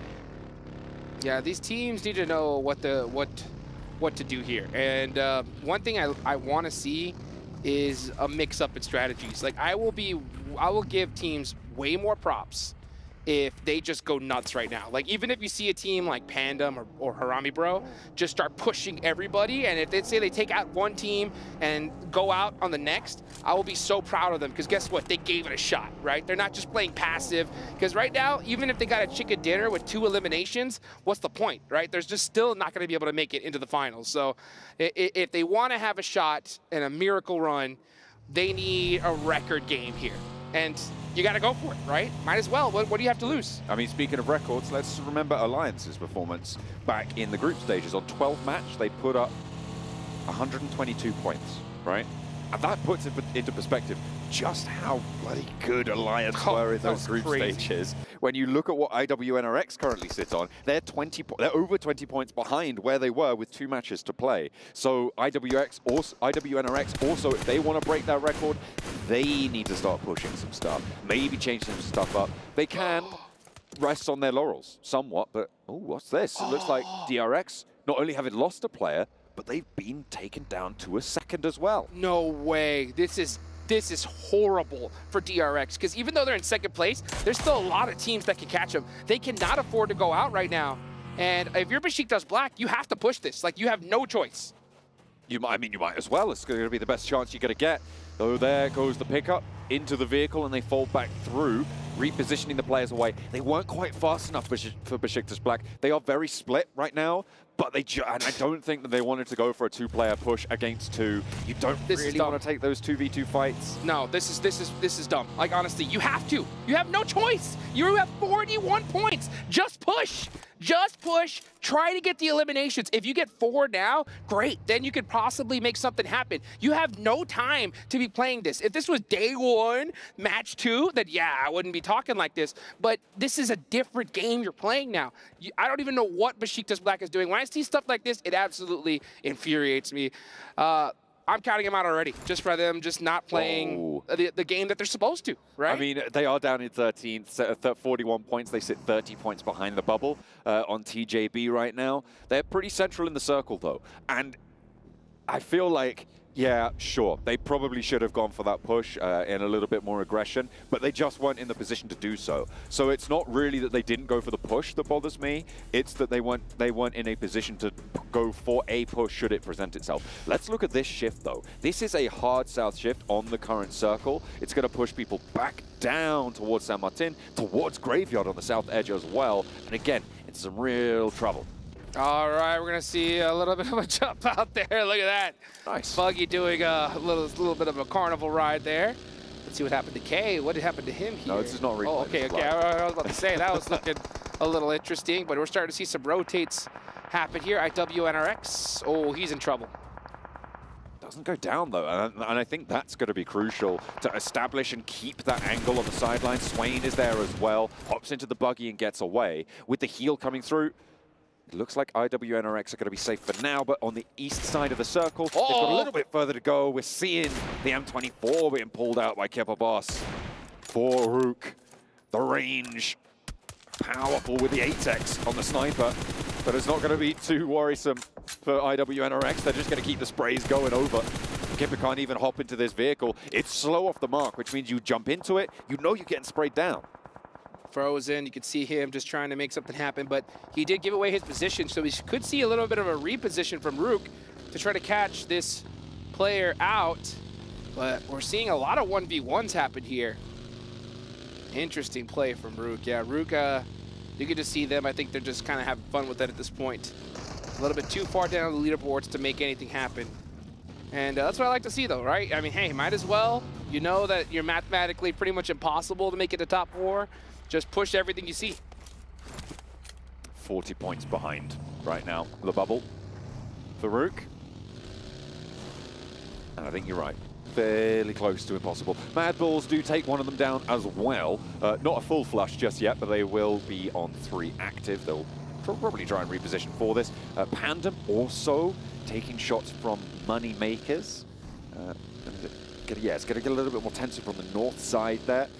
Just watching IWNRX keeping things together on the east, and they've actually managed to find an opening with all 4 of their players alive. On the east side of San Martin, towards Hacienda, TJB looks like they currently hold Hacienda del Patron, and Team Spirit on the south edge, DRX out to the east. On quite a wide split for DRX, actually, it has to be said. Rook, they're still just trying to get away with it. Yes, they are. So yeah, Rook just running around right now, having their way at it. IWNRX, though. Ooh, really? Looking to gonna just... You can just tell IWNRX is playing just a little bit loose right now. And you can afford it, right? You can afford it. You're going to the finals. We know it. Everybody knows it. So might as well just kind of have fun with this lobby at this point. But now, these 2 teams, they cannot afford it. And look at that. Moneymakers going up against Team Pandem. Biscuit, and that is it, I believe. Yep, Team Pandem out of there. That is going to be them down 47 points now on the south side of the tables, which is not a favorable position. Generally, I'm defining north as good on the tables. I think that's right. I think that's fair to say. But Team Pandem, 47 points going into the final match. It's all but done for them. Moneymakers, however, with a lifeline.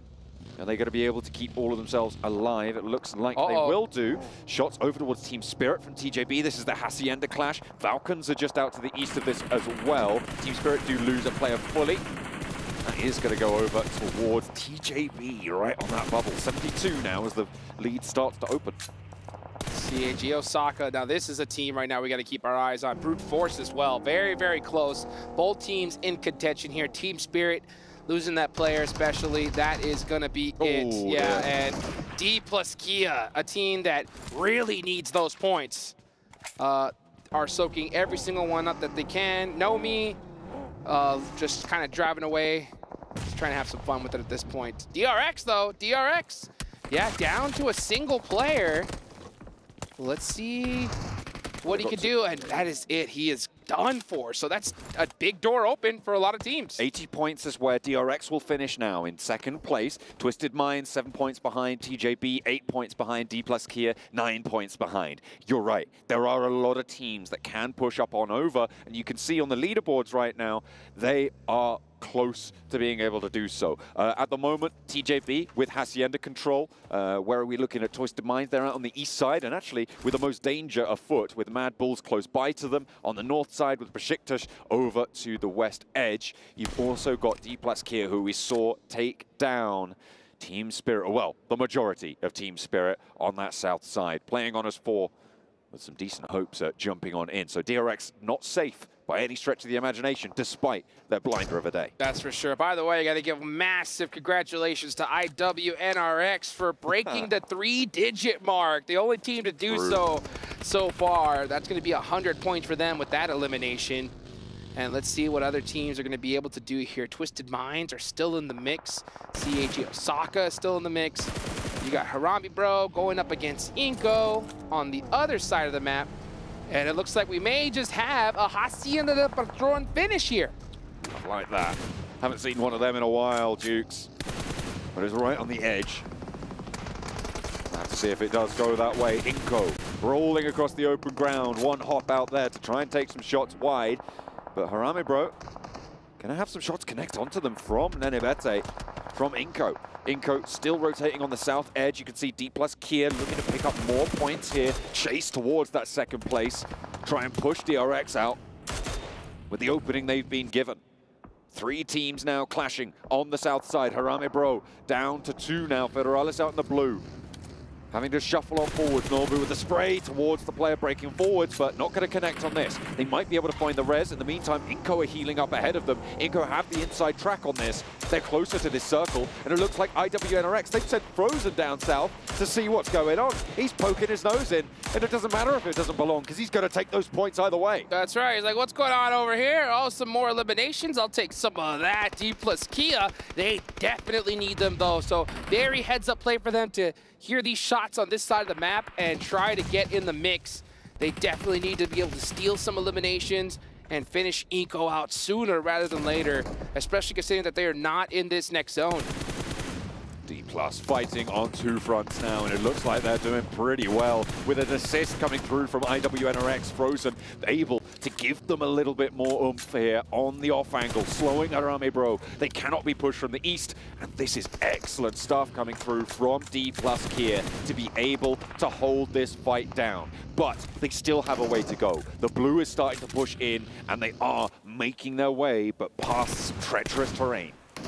This is a tough decision for D plus Kia. Right now they need to decide, do we just try to make this push, soak up these eliminations, or go into the next zone and try to find a solid position. And honestly, I always err on the side of position because you can always get those eliminations a little bit later on. But it is the second to last match. You don't know what's going to happen. So I am not shocked at all to see D plus Kia hang out here just a little longer as they get one more player. And another major point. Mas trying to haul it on over there. Ooh, the vehicle explodes, and IWNRX steal that point away from the rest of the lobby. But D plus Kia now 5 eliminations, and an avenue has opened. They can start to move past. Inko, they were split 1-1, which is why Nunez didn't go down instantly. They've got Nenebete right in the middle, in the field, playing a resurrection game for Inko to... I mean, there's nothing he can do, to be honest, at this stage for them. He's just seeing what he can get done. Over the top nades for Brute Force, who have got that outside track, over towards the Moneymakers. Shot and shot back. Over the top, they will try and flow, but Chudo is going to fall down, get flushed as well. There's a big fight right here. Brute Force need this game. They are right on that cusp. They could definitely make it into the top 4. They cannot afford to go out right now. Moneymakers need a miracle run, so they have everything going for them with 5 eliminations so far. But Brute Force need to stop their momentum some way, somehow. Another big fight, though. Oh, look at this. Mad Bulls in the mix with Besiktas. Northeast side, Besiktas losing Lewis there on the forward position. No one going down in response just yet. Nades are starting to pour in through the doors though, and it's going to be difficult to hold it down through the corridor. They're going to move 2 and 2. Kikali can't quite get it, but there it is. Catches the ankle as he tries to flee around the door frame. The 2 more players, but the Groves is barking, and it will take one. Look for a second as well, and Besiktas Black trying to slow and stop the Mad Bulls in their ascent. Twisted as the shots come through the third party, and there's another Groves here to play. The Mad Bulls find more points, but they're only now on 1, and inside the building it might be difficult, but you step out of there and Twisted Minds are here. They're part of the party. 2 players for Besiktas running around trying to hold their invite in their hand, but it is not gonna be so. Mad Bulls hold on with 1, but Twisted Minds want to shut it out. Obscure gets 1 with that nade, and they need a whole lot more here because we're seeing some great performances from squads right next to them on the leaderboard. D plus Kia with 6 eliminations so far. TJB right behind them with all 4 players up.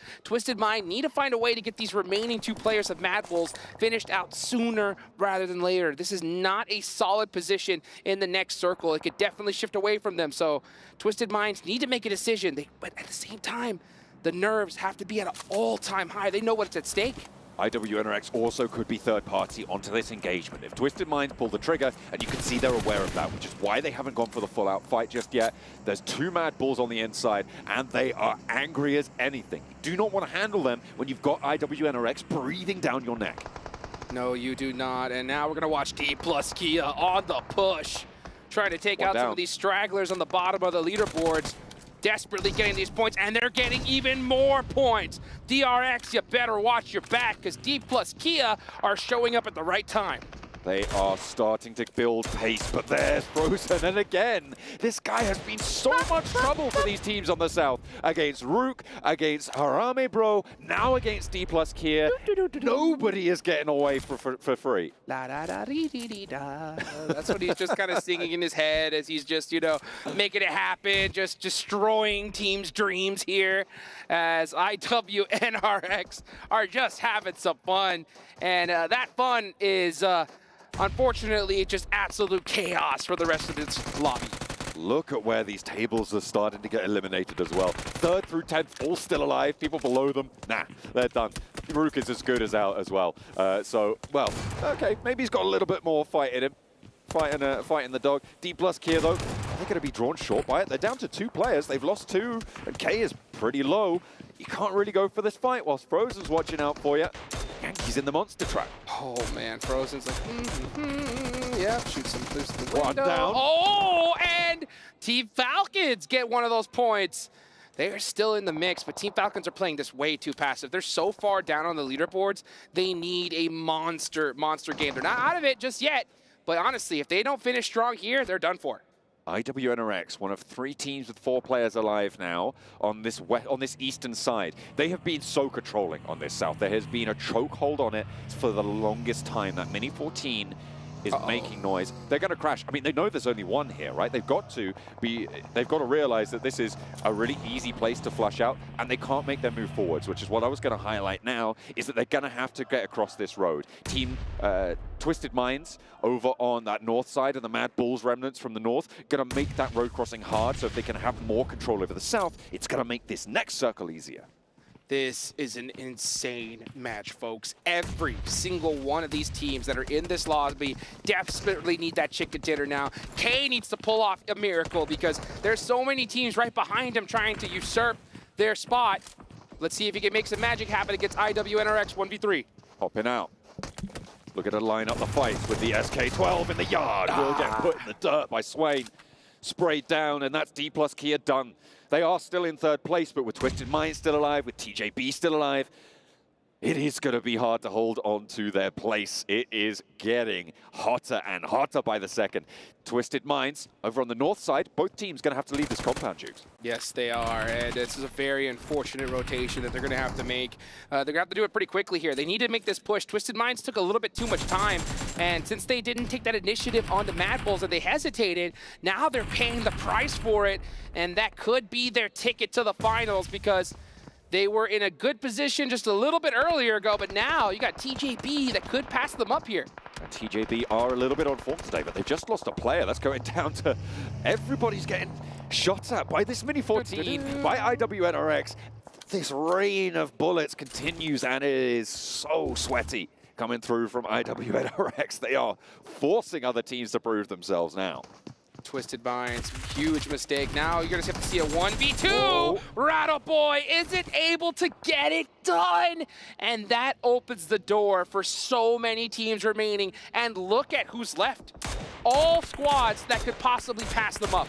Absolutely, but right now the arbiters of this circle continue to be IWNRX from the east side. They are starting to get pushed further and further towards the edge. There's TJB going down, which is the team chasing Twisted Minds. It's now 75 to 74 going into that final match for them. But you're right, Brute Force could surpass. You've even got Falcons who definitely could surpass, given the opportunity. If they can jump up, they need another chunk out of this lobby. They need to shut down IWNRX. They could do it. They need to shut down IWNRX, and not because, you know, they have to worry about them on the leaderboards, but because they need all those points. Every single one of these teams. That's Mad Bulls eliminated. Ooh. That one has gotta hurt. Moneymakers trying to make a desperation play, but now you have Top with that mini trying to make it happen for the hometown squad. Falcons with the support of the crowd on side. And they're going to need it. 4 players alive. They've got this high ground. And finally, IWNRX's position is going to start to show cracks. Moneymakers can exploit it from the north. The Falcons need to exploit it from across the way because the open ground between them is no man's land. Top with another huge, huge shot. They need this circle to go to them, to be honest, because if it goes away, they're going to be in big trouble. You can see them already in the buggies, expecting to make a rotate. As a matter of fact, they are starting to move. Wolf not able to get it done, and here comes Team Falcons, a huge push for them.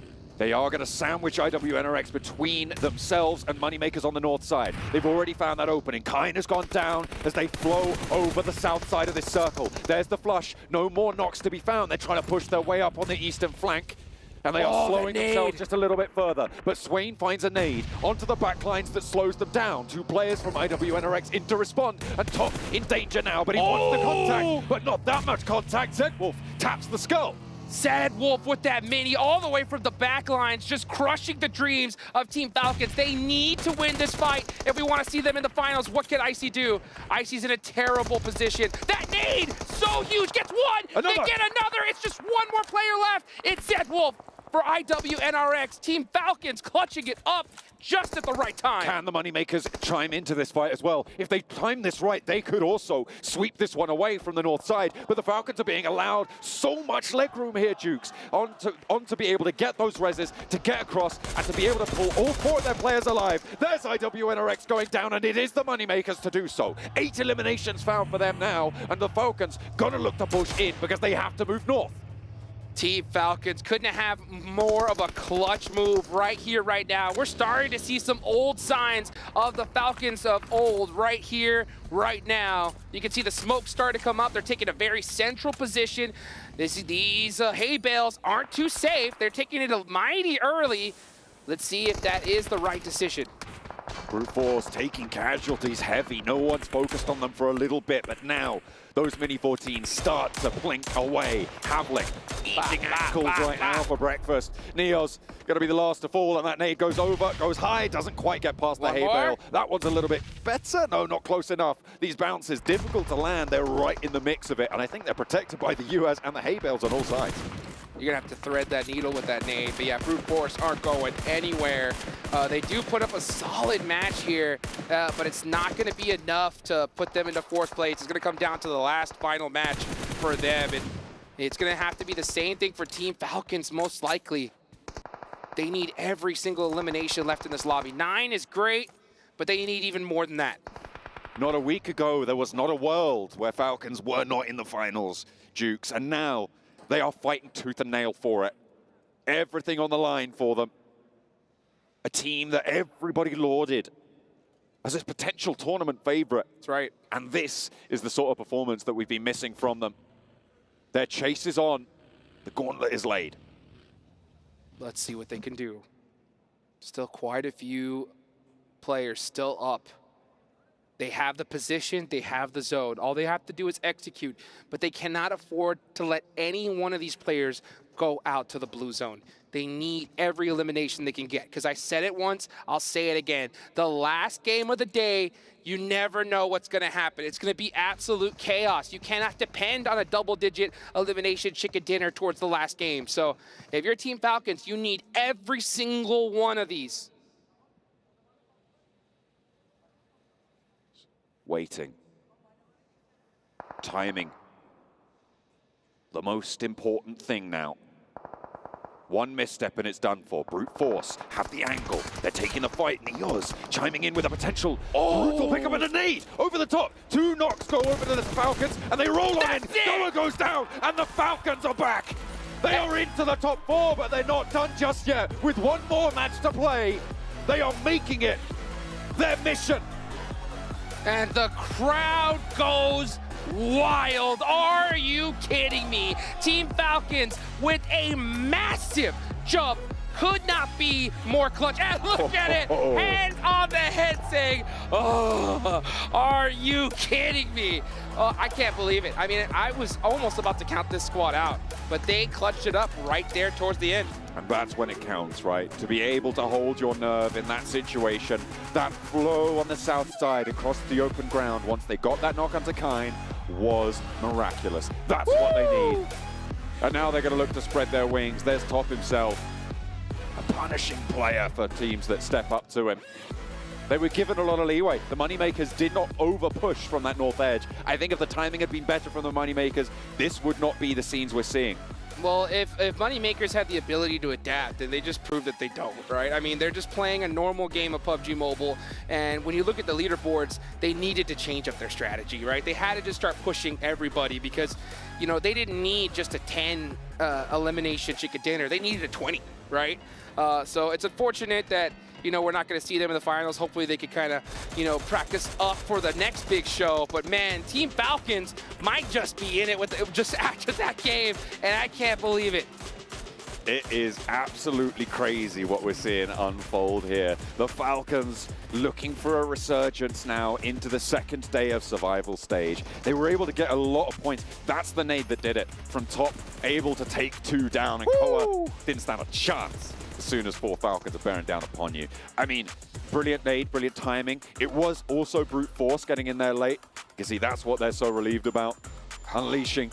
Moving out to that east side was a difficult rotation to make. And I will say it again, I think that that was exactly the sort of play that you need to make. And I think it was the best rotation in that game. Yeah, it was so clutch. That one rotation against IWNRX and being able to finish them off. And that was a close fight, folks. So but close. You can see them right there towards the end, slamming that table. Hopefully they didn't slam it too hard because they're going to need those heads. Oh, look at that! Colares! Wait, that's Falcons dancing their victory dance. I'll tell you what, if we had a mic on Colares' knees, it'd sound like this.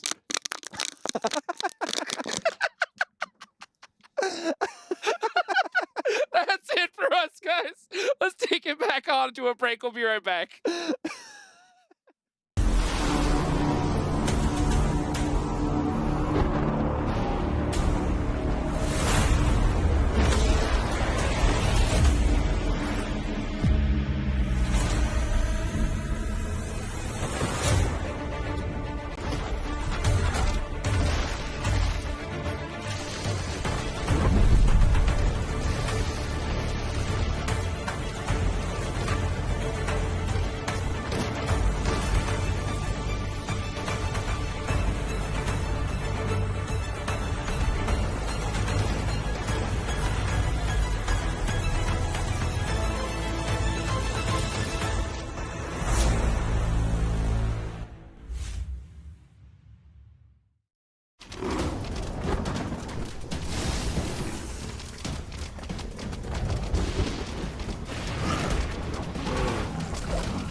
Welcome back, ladies and gentlemen, to the PMWC.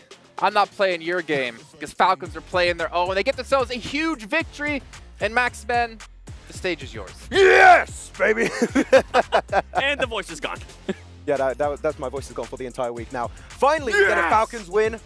Is it a Falcons win I was hoping to see? Not really. It's still like Circle was looking quite good. They got the warehouse. They had 3 cars, though the send onto IWNRX here, 7, was absolutely key because they take a fight. Yes. Really hard to third party away from the teams up in the northern side, so they had a lot of space, a lot of time to take that fight. It got close. They take the win. The poor cameraman, man. The poor cameraman trying to like keep up with your energy and you're just like warping around. Whoa, chill, man. Chill. We still have another match to go today. Okay. Don't catch me. But yes, Falcons, I mean, if we're talking about like the perfect time to make this happen, it's right here. And I think they've been able to get themselves into top 4 now. 22 points on this game, but that also is a testament to how close the rankings were and still are. Yeah, it was single digits, right? Like that's what we need. Though, is it going to be enough in the finals? No, but it's going to push them normally in the finals. This would at least kind of get them a little bit closer. I still feel like they definitely need to perform this match with how close everything's going to be. Team Falcons is rolling. I did enjoy them being able to win that fight against IWNRX because that was a big question, right? We saw it earlier in the day where IWNRX was actually able to beat them early on. So I think it might be a little bit of a mental state. And you could see how happy the players were too, getting that chicken dinner, kind of putting a little bit of pressure off their shoulders for that last match. That's true. Have you seen the trend that's been happening? Ever since IWNRX started playing the Mini 14, everyone is playing Mini 14. True. It's a trend on Miramar. I don't know what's going on. He's actually really good on this battleground. Let's just keep using it. Well, Moneymaker's getting themselves 17 points. Mad Bull's getting themselves 9, but unfortunately, I don't know that's going to be enough to get them up the leaderboard here. But one team who might have fallen off the leaderboard, DRX, Kagasaka, these two teams, I mean, obviously we saw the back-to-back win out of DRX before. They might be susceptible to being knocked out of top 4 in the very last match. I'm hot take. I'm kind of glad. Especially for Kagasaka. I feel like from what we saw down if you do that. From what we saw in group stages, from what we're seeing here, I feel like some of the wins that they were able to get were kind of given to them. So it's in my opinion, I don't think it's a team that definitely deserves it. But with that said, another team that we kind of need to keep a close eye on is Twisted Minds. Ever since they did have that, at the end of the day yesterday, they ended up with the chicken dinner, right? They had a good Earlier start today. In the day, kind of started off hot, but after that, they just kind of falled off, and they're allowing other teams to be able to catch up. Now, that cushion that they had early on, it's going to be gone, and it's going to be a nail-biter here in the last match. I feel like this is like a symptom of the teams that are making it into the top 4. Feel so much pressure, and the teams below are just going extra hard in these matches, trying to get those eliminations, trying to clear that space, and to try and push themselves up in the top 4 themselves. So, man, I feel like we could have almost a completely different top 4 in the last game. Like, that is how hungry these teams are to make it in the main event. If you're IWNRX, accept them. With what just happened. No. If you're that team, right, you're pretty much already set. Everybody knows that you're set. You know how you're able to perform here in Miramar. Do you maybe try to hunt down one of those teams like how we saw earlier in the day? I want to see the leaderboard, see exactly how close it is and how realistic it is. That's fair. And if you can get rid of a big team, then maybe you want to do it. Ooh. My boy Chop. Oh, expecting a sound out of you. 1,200 damage coming through. I mean, if we did talk, if we're going to talk about Top, we have to also keep in mind when he put up 15 eliminations and was the MVP of the day, even though Falcons were doing horribly. Yeah. Actually, I mean, imagine being the MVP of the day and your team still didn't qualify to the main tournament right away. I was in my hotel room. I was like, oh, I feel double sick right now. I was like, this feels bad for the rest of the team. I feel bad for Top. But it's very interesting because Top sure is doing great stat-wise. Icy, man, he was just reviving the team every step of the way versus IWNRX. Sure, he wasn't putting up damage this game. If he was not there, I think their chances of top 4 were dead, pretty much. Like, Icy kept the hopes of the team alive here in this tournament. Well, let's take a look at our overalls and actually kind of analyze this and break it down where we see our teams currently in Falcons. They have surpassed Twisted Minds, CJB, D+. Kagasaka has been completely out of this, but 7, what is that, 7 points? 7 3rd and 8th? This is what I'm saying. Like, yeah, you were able to kind of make it a little bit easier for you to be able to qualify to the main tournament, and I'm talking about in regards to Team Falcons. Yeah. But it's not set in stone yet. IWNRX, yeah, you're kind of good. That's the only DRX, Team Falcons, D+, all of those teams can be passed by. We know Twisted Minds. We know what they're able to do. They have shown us. And remember what happened yesterday on the final day. Twisted Minds ended up with the chicken dinner. Yeah, it's going to be hard to predict. I'm going back to what Max was saying. Is there a world where IWNRX Hot Drop Falcons. If there's any team in that top 4 that you don't want to see in the finals, isn't that the team? It is. I want to see it. Yeah. Do you want to see it? I well, you can't. I don't want to see it, but you pick Falcons. To be honest, like realistically speaking, right? If you look at a team in terms of how they're playing now and their potential, what they can truly bring to the table with their roster, Falcons is a potential threat in the main event if they just wake up. I mean, Kalaris, is that you? Even Mad Bulls and Moneymakers, I'd say, still have actually a chance. They're not too far behind. They're, what, 15 points for Mad Bulls behind third place? It was 77, now 62. We have 9 teams, if you exclude IW and RX, that could legitimately qualify right now here in this final match. In one game. It could be completely different at the end of this match. We're kind of talking about IW and RX at the top, right? How about the teams towards the bottom? They got absolutely nothing to lose at this point.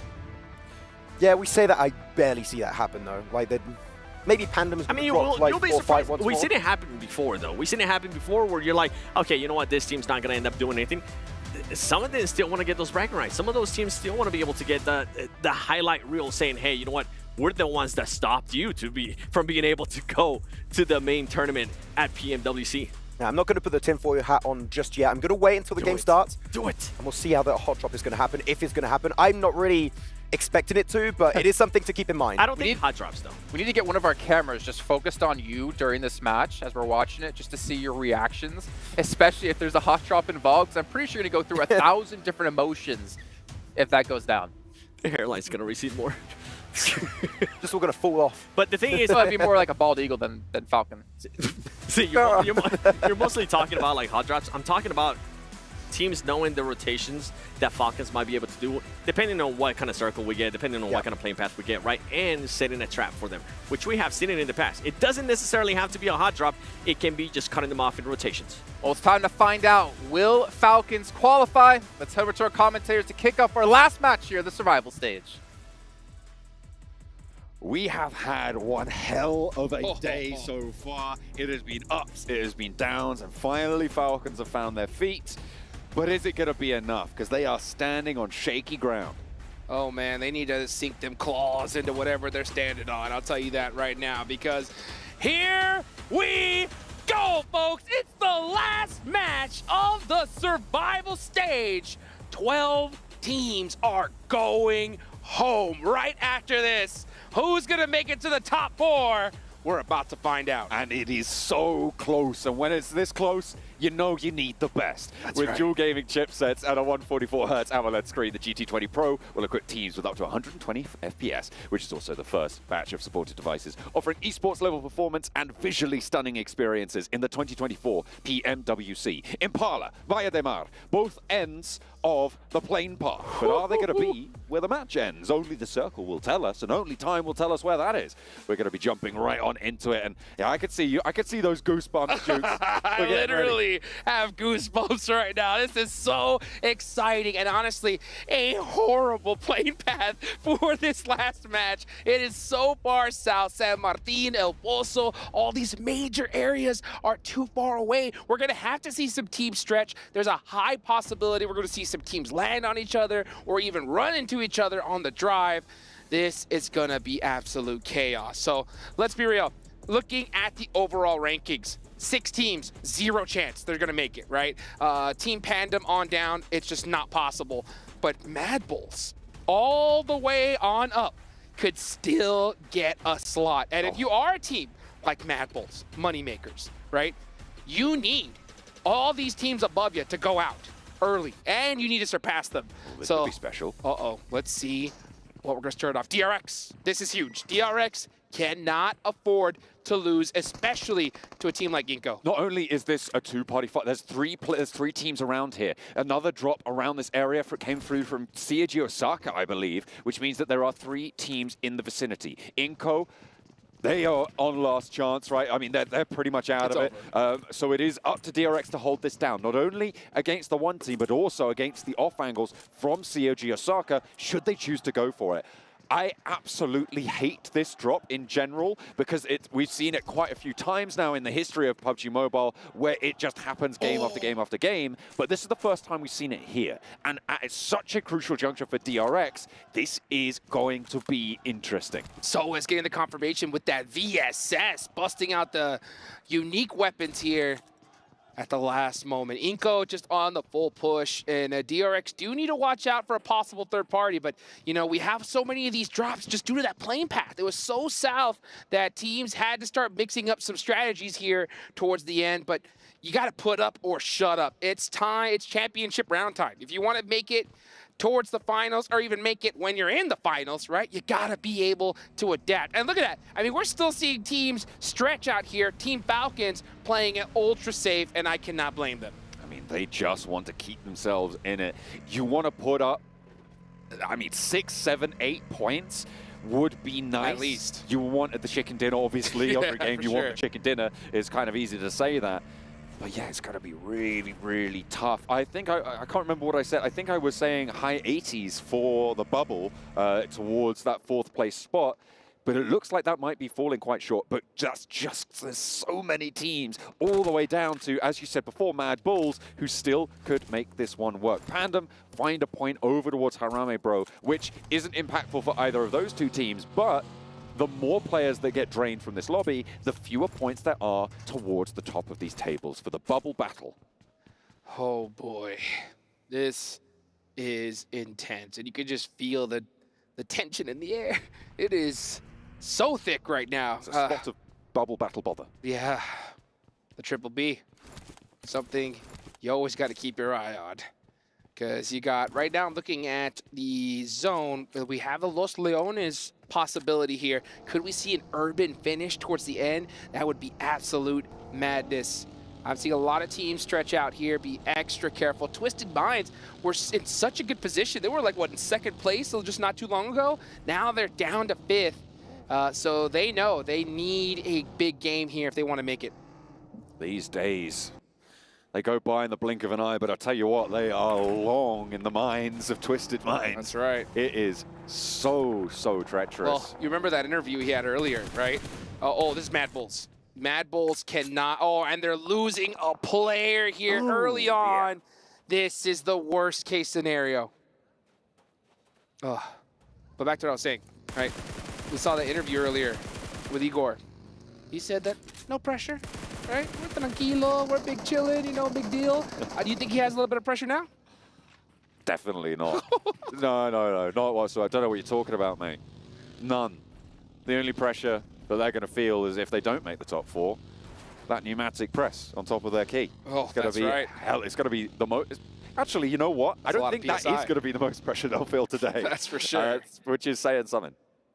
Oh, goodness. Yeah, cool, calm, and collected is all over. It is time to make it happen. And it's always great to see even teams that have been here before at this top level. They've been in these moments. I mean, it still gets to them. You just saw Top earlier, you know, put his hands on his head and just, whoo, the biggest sigh of relief. But there is something to it. When you bust out a huge, critical, clutch chicken dinner, you almost feel destined, right? You almost feel like, oh, this has got to be our game. So I'll be honest, Team Falcons are in a insane position here. All they got to do is replicate some of that magic we saw in the last game. Let's take a look at the replay. This comes from Team Pandem. Okay, this is that sort of low impact frag. At range though, with a red dot on the UMP, so nicely sprayed down. But Pandem now up on 2 eliminations in 11th place. They have been a little bit of a wrecking ball in these last couple of matches, but it's a little bit too little too late. TJB, however, definitely not too late for them. They're all the way out on the west, moving from Montenuevo. They are in 6th place right now, but by only 2 points. I will, I think, remind people of the tiebreakers at this point, because that is always going to be a factor when you've got tables this close. That's right. First tiebreaker is going to be the chicken dinners, right? So if you have more chicken dinners than the team that you're tied with, you win that tiebreaker. The next tiebreaker is placement points. If you have more placement points, so if you have the same number of points, same number of chicken dinners, then whoever has the most placement points, that is going to be that. And then if all else fails, because if you have the, and also as a note, if you have the same placement points, you have the same elimination points guaranteed in a tiebreak, which means that the next tiebreaker is how well you performed in the most recent match. So whoever finishes highest in the last match, i.e. this one, will win a tiebreaker. Well, big fight right here for the side of DRX. Inko, not much you can do, but DRX playing this very, very carefully. Even though they know they have the numbers advantage, they're not just going to pull in, push in silly, especially with the DBSs in place. So DRX just waiting their time out right now. Now, they are still in this circle for now. At a certain point, I think DRX needs to make this push. When are they going to do it, though? When would you do it, John? Would you make the push now or wait until the zone switch shifts? I just hate these hot drops in Picado in general. I mean, in general, the issue with going for a Picado hot drop is that you're basically stuck in it, right? Yeah. Like you're drawn into it for such a long time. Getting away from Picado, you allow the other team to establish some high grounds. Potential to lose a player pretty high, so you have to kind of go for it. And when you leave it this late, and when Picado's in the circle, it's very likely that you have a third party surrounding you, which means that you are forced into the fight. I think concluding it as soon as possible is good. I think for Inko, they've got nothing to lose, and I want them to just roll straight on into this fight. That is nasty. That circle. Brutal. Goodness me, that is absolutely disgusting. Southeast shift over towards Impala keeps a lot of the south side of Los Leones in as well. Oh boy, and now DRX have to make a decision because they waited so long. The zone goes away. I think they just need to let off the gas and just give up this fight right now. Either give it up or you should have taken it minutes ago because this is going to be a tough circle. I mean, there's so many positions already taken. DRX are going to have to deal with so many squads on the way. Twisted Minds, let's see how they're going to make it. They are actually in a really good spot in the zone. They're probably going to take this complex right ahead of them. Mad Bulls, yeah, just trying to pop some shots at him. In a great position for themselves as well are the Mad Bulls, but they've already lost a player, which does weaken their hold somewhat. That warehouse down to their south side going to be a little bit harder to hold because of that. They can't really keep too much control on the ground, and it is an important part of the ground. In the middle of the Impala, Puerto Paraiso, Los Leones area, they are going to sit atop a mountain, but they've still got so far to climb. Mad Bulls need to be very careful with even popping shots at this point. Like, peeking against Twisted Minds is a losing battle because you need every single little inch of armor that you have. So let's see what they decide to do. Team Spirit, oof. You can see the frustration on the players' faces. Kitsune, a lot of expectations. Unfortunately, we will not see them in the finals, but hopefully we can see them later on this year. Yeah, they currently sit 38 points at the bottom of the tables. The bubble sits at 76, which is 58 points behind. No, less than that. It's 48 points behind. No, I think I'm wrong again. I have to get too many points. That one. There's too many points. Too many points, that's for sure. The bottom line is Team Spirit, yeah, very, very, very unlikely that they will be seeing those finals. Twisted Minds losing a player to a knock, a long-range Mini 14 shot, though. Is it going to be flushable? Are they going to be able to roll over this one and actually pick it up? Because getting a knock, sure. Getting the flush, that is where Team Twisted Minds will feel the pain in their central position. Yeah, I think Twisted Minds should have been safe inside of that building. But I don't see Mad Bulls pushing that either. But, oh, this is the Team Falcons getting beat up top. Going to pop out that vehicle and possibly get into his US. No, actually, he's going to stretch. So he's going to commit, try to make this rotation on into this next zone. And this is still happening in the blue zone. DRX. Oh, I don't know about this play. I do not feel comfortable with this at all. I do not like it. I'm having a bad time watching it. I've always hated this Picado hot drop. It's just so slow and nobody can get away from it.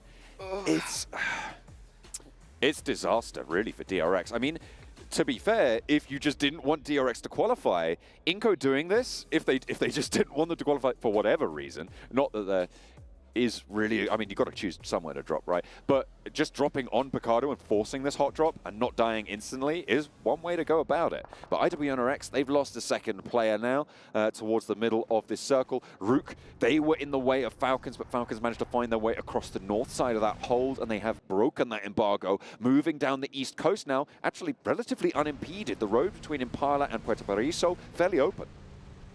Let's see what is going to happen here. So many main locations already taken, pretty much every single one. We're going to start seeing some engagements ring off here, folks.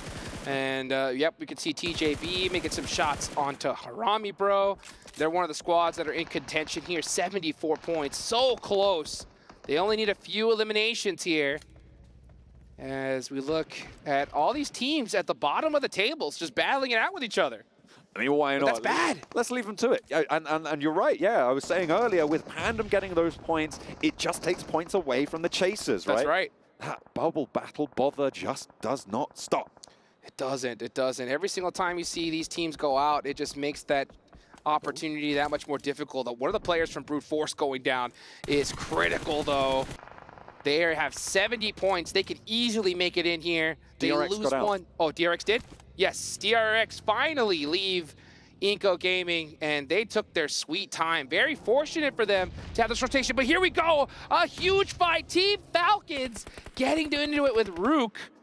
Team Falcons cannot afford to go out here. A knock already sent over to their backlines, but that's getting rezzed fast. They know they need to keep 4 alive. Rook looking to try and change the tune. Nerzed in the building, holding down the stairs. They're not pushing fast. They don't need to just yet. Rook have control of this fight. They have the terrain. No one's super close to this. Seiji Osaka could come in third party in just a moment, but for the time being, Falcons just repositioning, re-establishing. Icy on the off angle is where this fight lives or dies for the Falcons. If that point gets flushed, if it gets found, they go down with it. Rook can envelop them. They will not be able to get away from it. Icy has to be forced back on in. That allows them to stay alive as 4. That is more important than keeping that high ground off angle. That's right. That is right. But they are in a really bad position here. They're completely back against Big the nade. wall against a team that has nothing to lose here. They could just stay and just annoy Team Falcons. That's the hard part about this, is because Team Rook, they're not going to focus on play zone. They're just going to focus on this fight.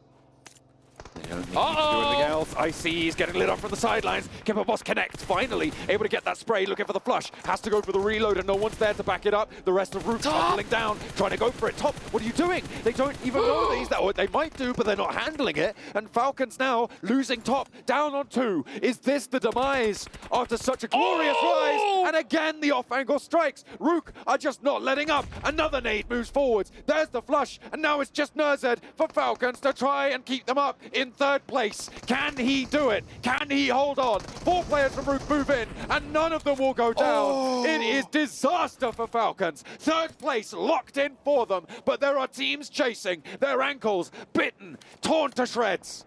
And you could see the disappointment on their faces right now. They know that it's going to just be sure luck if they're going to make it into the finals here, because there are so many teams that only need a handful of eliminations here, and they are done and dusted. And of course, it's the team that's pretty much at the bottom of the leaderboards here to take them out. It's just going crazy right now in the final match, and would you have it any other way here for the survival stages? Opportunity now for TJB, for Twisted Minds to push Falcons out to the side. It is dastardly here. Brute Force, central position on their hold right now, but with 3. Mad Bulls, same story. Twisted Minds, they're looking healthier with 4 and on a central eastern position as well in this next circle. It's looking good for these 3 rosters. Speaking of healthy, the Max Man curse, alive and well, John. Alive and well. He shouldn't have done that dance. How dare he dance? Oh, the crowd is devastated. That is Inco done and dusted.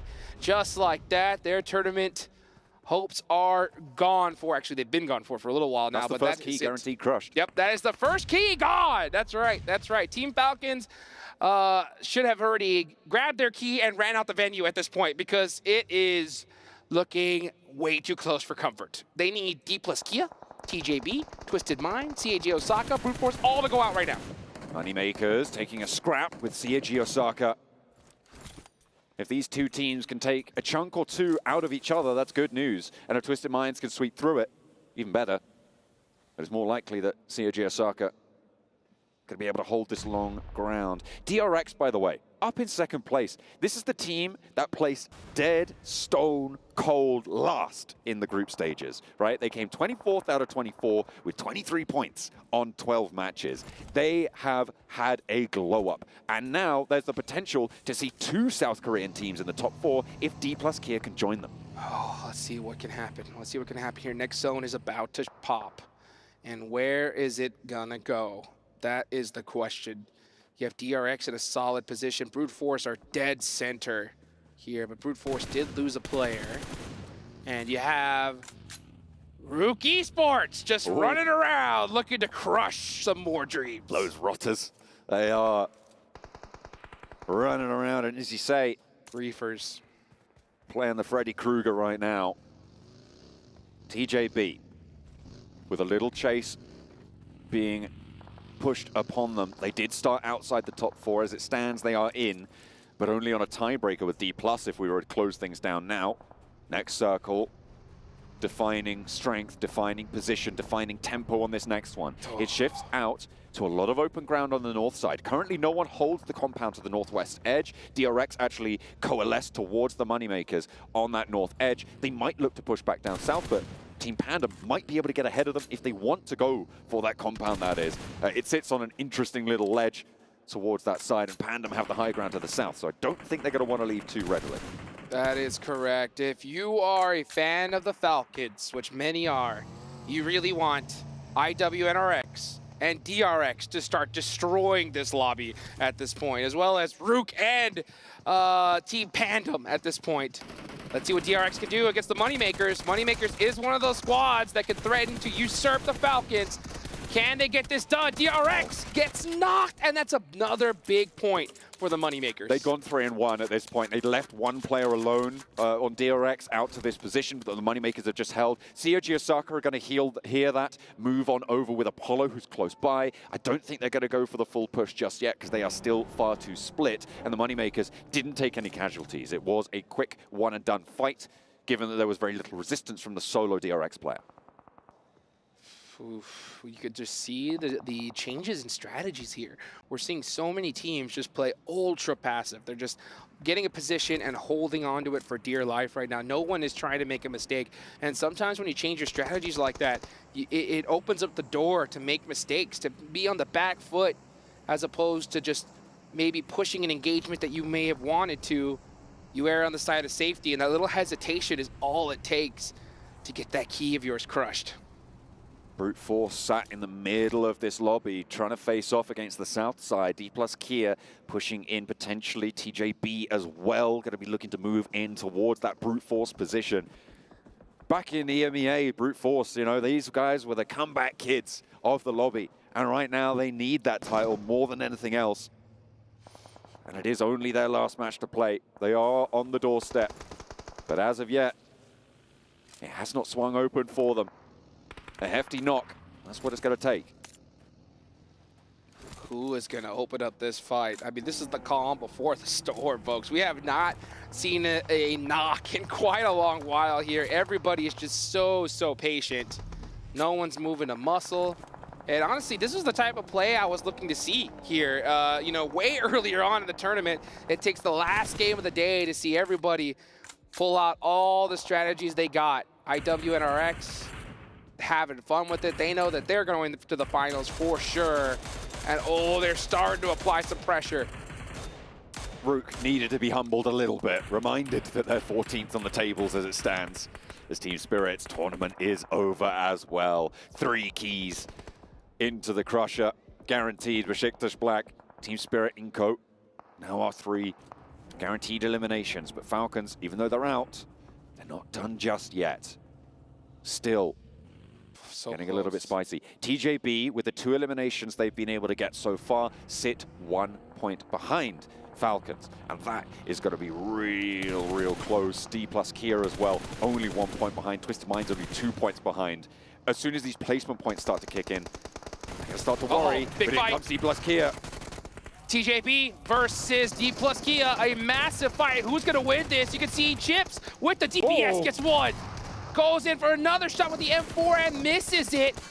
Osalt running on it, gets taken out, and that's D plus Kia out of there. TJB pass up the Falcons. Falcons now on the bubble. 77 points is the mark for Twisted Minds. See Osaka down as well. Another team chasing for that bubble. Brute Force now and Moneymakers and Mad Bulls. These are the three outside chances. Twisted Minds on the inside track as the fight continues to rage as Range moves on in. GK First is still down. Twisted Minds want to try and put pressure onto TJB. They are fighting them for this spot and over the top they go. TJB removed the Thorn from the close side, but they have to push closer to the circle.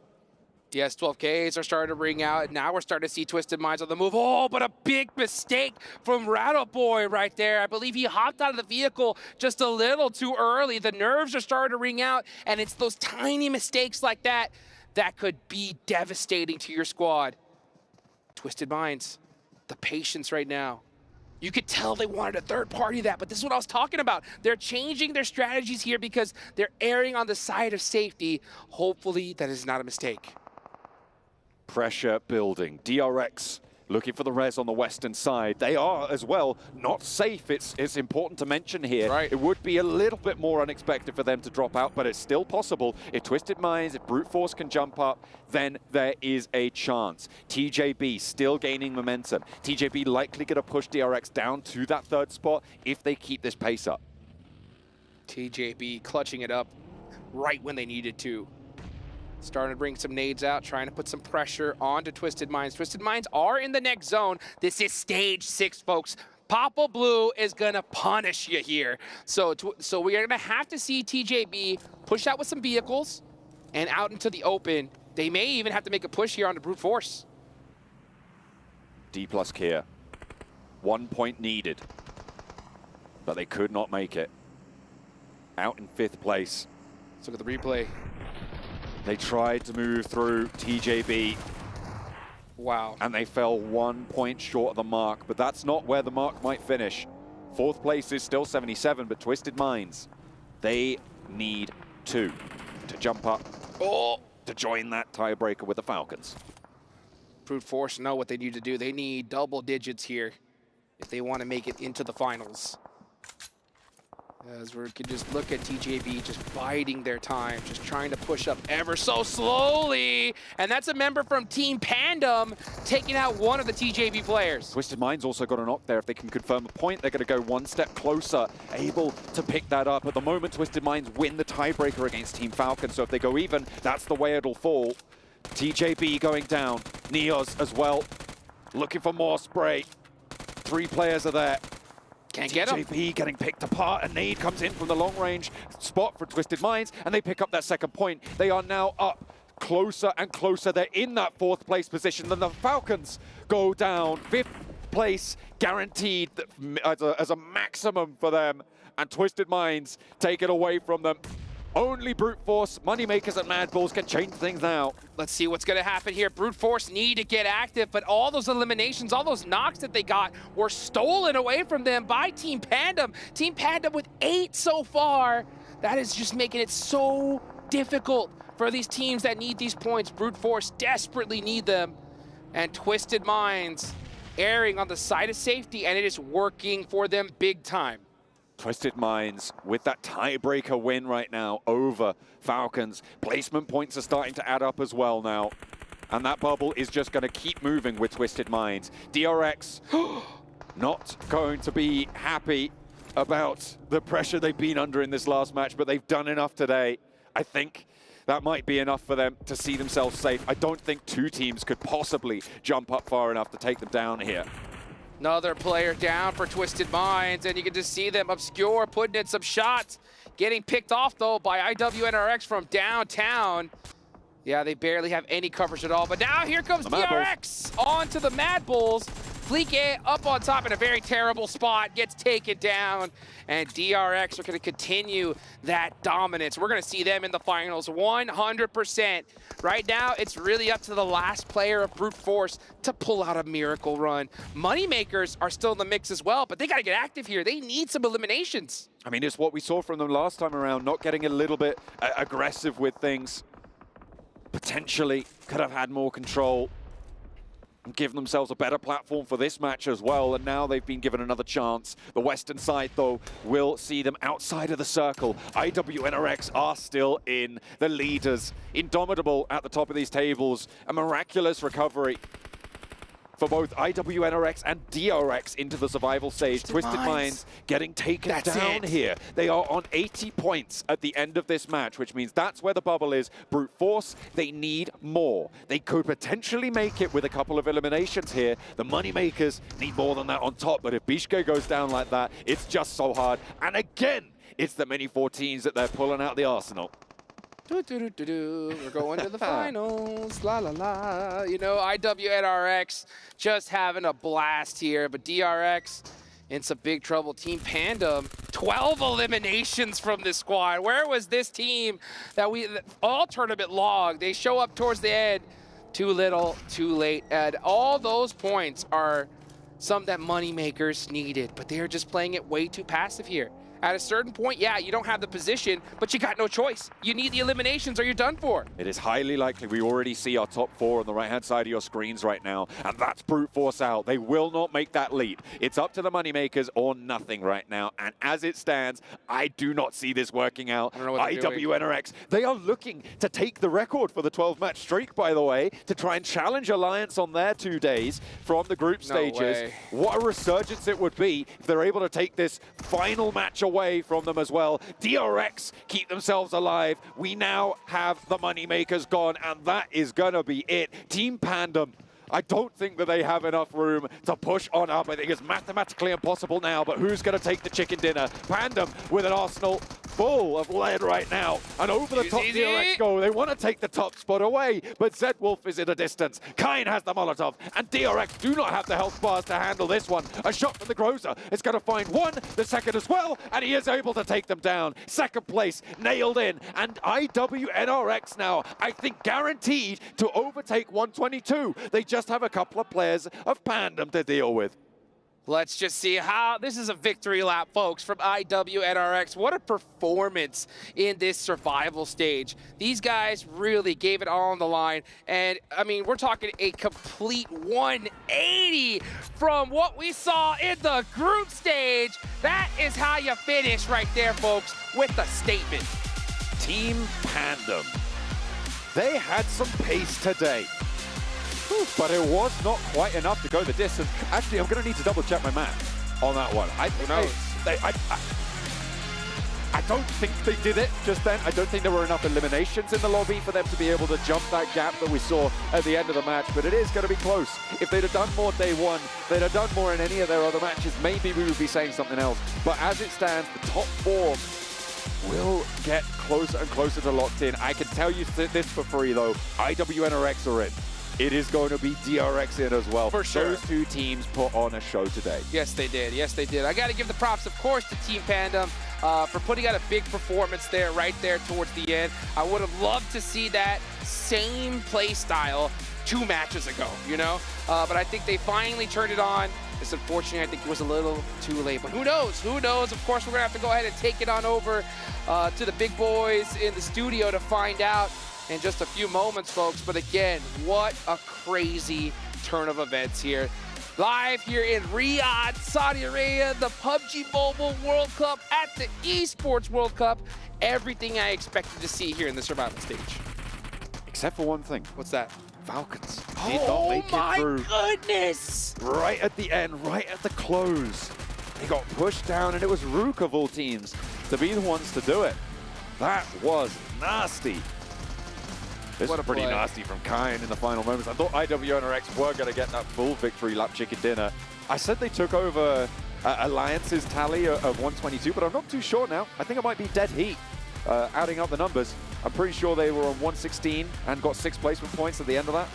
Yeah. So they're going to be so. 122 dead heat. I'd have to check the tiebreakers. Well, let's see. Well, we're going to find out here in a few moments, folks. That trophy looking mighty fine, and we're getting closer and closer to it. 4 teams are going to be joining the 12 in the finals, and they're going to be trying to get that trophy right there. So, man, and that is the most beautiful trophy I have seen in PUBG Mobile history, hands down. Absolutely. Looking good, looking fresh on that, but 12 of our teams guaranteed not to lift it. They're going to have to sacrifice their keys to it as well. It is going to be pretty nasty to be one of these 12. Well, let me ask you this, John, right? If you could have that trophy, right, where would you put it? Where would I put it? Somewhere on show so I can take it to the next tournament. That's right. right. I take it straight to the next tournament. That's where it's going. I don't know about you. I'd put a chain right around it and hold that around my neck 24/7. You know what I'm saying? All right, good luck your posture. Hey, That's, you know what? Got to get strong. Got to get ready to carry some teams. You know what I'm saying? That is true. If you can carry a team to victory, you can carry a trophy as well. That's right. right. A couple of chains. That is right. Oh, goodness, folks. What a turn of events right here. Team Falcons, man, the game before last, go nuts, right? They put themselves in such a dominant position there, and then Max danced. Why did he do that? Why did he do that? Max, man, why? Ugh. The crowd devastated there, but you know what? We always have to wait until the official scoreboard. We can see the overall rankings. We got a good glimpse of it. The players are looking back, trying to figure out who made it on in. And you can just see, oh, look at Twisted Minds. Twisted Minds right now. Oh, looking very excited. Everybody breathing a sigh of relief. Those 4 teams, you can see the energy expended.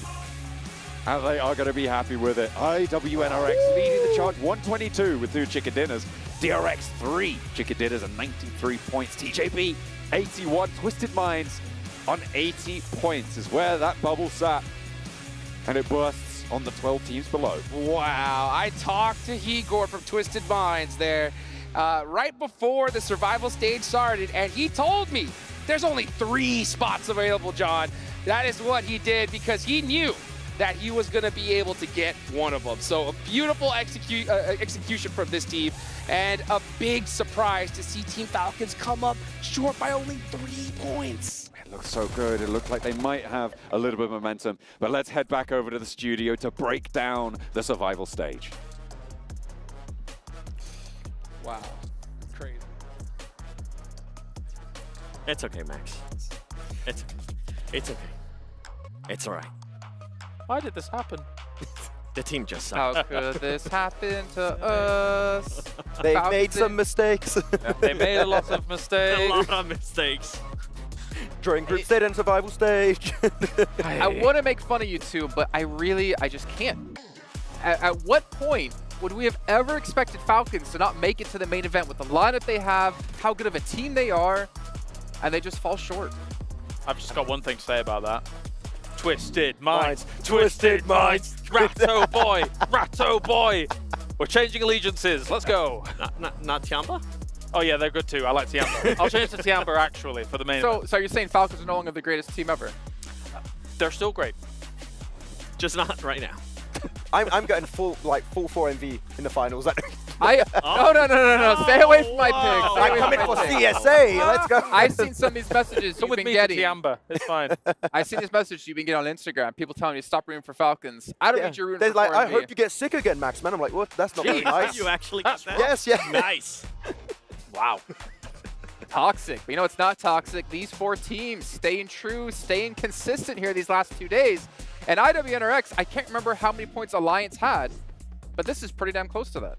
This is fantastic. I mean, looking at them being able to, what is effectively donk on the lobby when it came to yesterday, coming into today, and absolutely playing carefree PUBG Mobile, IWNRX, managing to smash the survival stage. Yeah. It's really good to see as well, considering Z-Wolf, there was a lot of hype behind him over in EMEA, and now you get to see him put up numbers, especially it was cool to see him on Miramar Mini 14 action. I love it. They removed their shackles here. They're ready for the finals. Absolute legends of the survival stage. Love it.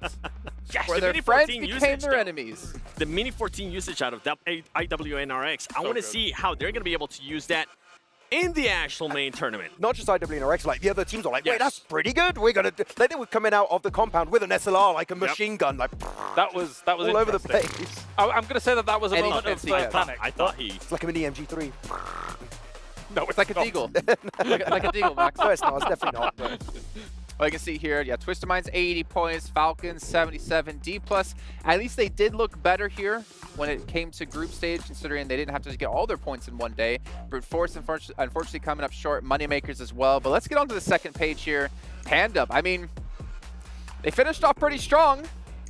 If they were only able to do that in prior matches, maybe they could have had a chance. I think one of the biggest letdowns, if we're outside of Falcons, Mad Team Bulls? Spirit. Yeah, like I'm not gonna lie, I forgot Team Spirit was playing. Well. Mad Bulls too. Yeah. Honestly, I thought Mad Bulls was going to be able to perform a lot better with the way that they were able to finish off that group stage. And Inko? Sorry, Kago Osaka fans. I apologize for this. I'm glad Kago Osaka didn't make it. They just, man, they just weren't showing me anything besides when they were giving up the circles. Besides that, they were just non-existent. It sounds harsh, but they were fortunate yesterday about some of the wins, the situations. They could have let some of those wins slip through their fingers, and they would have been on even less points. But we expected maybe things to slip back to what was the normality for Kagosaka today, and it did that way. I've got some really good expectations set now for DRX, right? We've seen some improvements. We've seen circles that weren't always coming their way, actually rotating, getting some really strong positions under control, and willing to take fights to defend those positions. If they take that kind of mindset and playstyle in the finals, who knows? Maybe DRX can, maybe not first place, but at least have a good shot to do well in the finals. I still have my question marks around South Korea, though. Yeah.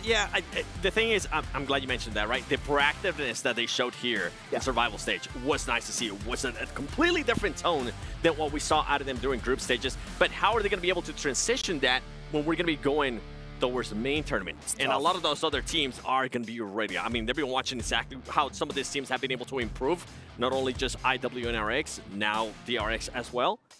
How are those teams going to react whenever we do have the top 12 already in the main tournament? Yeah, I think looking at this, if you were to put a prediction of which team you think will perform the best when we get to the main event out of these four teams, who would you kind of give it to? I only had IWNRX. That was the only team I got right. The others are completely wrong. When we go to the main tournament? Yep. Ooh. I mean, TJB, I still feel like they have like another gear to their play. I know we've seen them play so much better in the past than what we're seeing here currently. The good thing that TJB does have is their rotations. They're so good with their rotations. They just need to find some type of consistency because that team has been so inconsistent. They have definitely the fragging power. We see it over and over again. But yeah, if I had to pick out of those four teams, I feel like TJB can definitely be one of the best performing teams. I have to go IWNRX. I think they're going to be warm coming into the main tournament now. I think this is really going to give them a huge shot of confidence coming in. As much as I think if I'd have come in at the beginning of the tournament and you gave me these four, I'd have said probably TJB. But my hopes for China really do rely on Tiamba now. I think they're going to have to carry the flag for them. All right, well, it's time to take a look at our Arcadia play of the day. Honestly, I'm not sure what it's going to be. I almost have my eyes towards top potentially with the mini, maybe some Z-Wolf action yet again. And actually, it's going to be none of those. It's going to be Noble. That's a surprise. You know, it's also a surprise. Oh, it's play of the day. Okay, yeah, okay. What'd you think? Oh, once again, I thought it was MVP. Hey guys, our MVP's here. We're not quite there yet. Almost. In a bit. Calm down. Oh, I've actually seen even only, yes, to be fair, up against Mad Bulls on Everest was ridiculous for TJB. And I think this play almost here was maybe enough to help get them into if he doesn't clutch it, I don't think they make him top 4. Right. Only S does get a lot of extra elimination points and keep the team alive a little bit longer to get those placement points. So that was a very, very important clutch for TJB. And it's because of plays like this from TJB why I feel like they're going to be one of the best performing teams out of survival stage when we go into main tournament. They just need to narrow down how proactive. They need to just be a little bit more consistent on those rotations. We know that they can do well rotations, and they need to be a little bit faster too. Yeah. And even with the earlier fights too, I feel like they tend to struggle a little bit with the early fights. I would say the rotations on point. Yeah, I would say the rotations on point when you're looking at TJB, though I do want to see a little bit more willingness to take fights. I feel like sometimes they're a little bit hesitant and teams are punishing their big splits in the mid to late game stage. If they do that, that's going to be a big, significant improvement for the finals. Last note here for our 4 teams that did qualify, I have to give, and I've been saying this and I'm probably going to get like hate from you guys, Twisted Minds, the only team to actually play only in the survival stage, able to make it through to the main event, and a team who was on no one's radar at the start of the year. They had to go through PMGO, they had to go through PMSL, and now they're here, and they're at the main event for their first year, kind of in the big spotlight on an international stage. This is an amazing performance. I don't know if you would agree here, Kalaris and Seven, but I think it's because they're overshadowed by Team Liquid, by Alpha 7. They're just in the background. Even he isn't saying Inco anymore. Yeah. Right? Like they were overlooked, but now they are the new blood of Brazil, and clearly they have what it takes to participate at this stage, do really well at that. And if you put Ratto Boy on a little mountain, he's going to do great. I think you have a new favorite player. Ratto Boy. Ratto Boy. No, you don't. You didn't like that. That's our new victory dance, actually. I don't know. I can't contest with what you did earlier, to be Well, fair. apparently, there was 5 of me doing it. Thanks, by the way, production. That's for already putting 5 too many of you. You can run it again if you want. I don't care. Our MVP, though, I'm not going to make you guys guess on this one because I think it's going to be pretty damn hard to guess and predict it correctly. So let's take a look at our Sony MVP of the day and who it's going to be. Kind of hope maybe Imagine top. if it is just top. to get some Top something. again. Okay. He had a sick place, to be honest. Yeah, he did. Yeah. Yep. Especially at the end, the little clutch out he was able to pull off. 2,400 damage, 12 eliminations.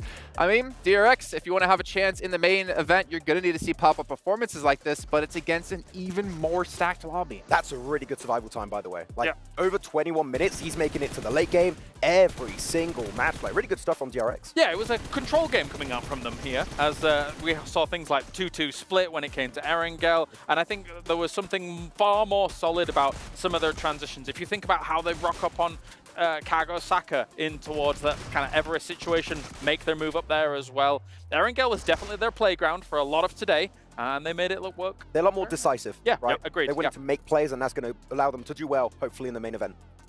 But is it going to work out when you have teams like For America Vibes there, like Tianba? There's so many stronger teams out there than what this lobby was, which is kind of crazy to say because this is already a really strong lobby. But it gets so much more difficult. I mean, Seven said it, right? With some teams like Alliance, my expectation for the main event is to see if teams can look at things like Alliance did in those group stages and say, these splits cannot go unpunished. You need to be able to shut them down or employ them yourself going into that main tournament. And for Alliance, I think the big question mark that we got out of group stage out of them was how they were able to finish off the matches. If they do find themselves in the position that they found themselves during group stages, how are they going to be able to finish off the matches a little bit smoother? That was the big question mark for that team. Okay, well, right now we're going to head down to the stage for an interview, I'm assuming, with a team who's qualified into the main event with $1.5 million on the line. Let's see who Sandstorm has for us. I am here in the STC arena with the coach, Dadin of Twisted Minds, after qualifying in 4th place, 3 points ahead of Team Falcons. Dadin, how do you feel? It was incredibly close at the end there, but you managed to make it to the main tournament. Yeah, I feel happy, but at the same time not satisfied, because even coming from the community, we are like hard workers, and I know that we can do much more. So, by the way, I'm happy. I like it. They're happy with their performance, but they're still focusing on doing even more in the main tournament. So, speaking of the main tournament, how are you going to prepare yourself to face the teams in the next and final stage of the tournament? Okay, I will do nothing different, just review the mistakes as I used to do. I have to give time for them, like step by step, they are growing up. We are getting one more finals from a global champion, and that's it, nothing new. Just give time to them that they will get better. I like it, just keep on with the same strategy, just keep on improving as much as they can. And one final question, which teams are you going to be focusing on going into the main tournament? Okay, Tiamba and Nextria, because they have a similar game about us, and maybe Team Liquid as well. That's quite a lot of teams to focus on, and they're going to be very strong competitors like we saw with Istanbul Wildcats next to you. And speaking of IWNRX, I believe we're going to have another interview with Barney, with our first place team here in the survival stage. Yes, we are, Sandstorm. Thank you very much for passing it over as I walk around this beautiful trophy, and I'm joined by Frozen from Istanbul Wildcats next Ria. An absolutely outstanding performance you've had throughout this survival stage. Let's have a quick conversation. 122 points you ended up with. I'm guessing you guys fixed your issues that you had in the group stage.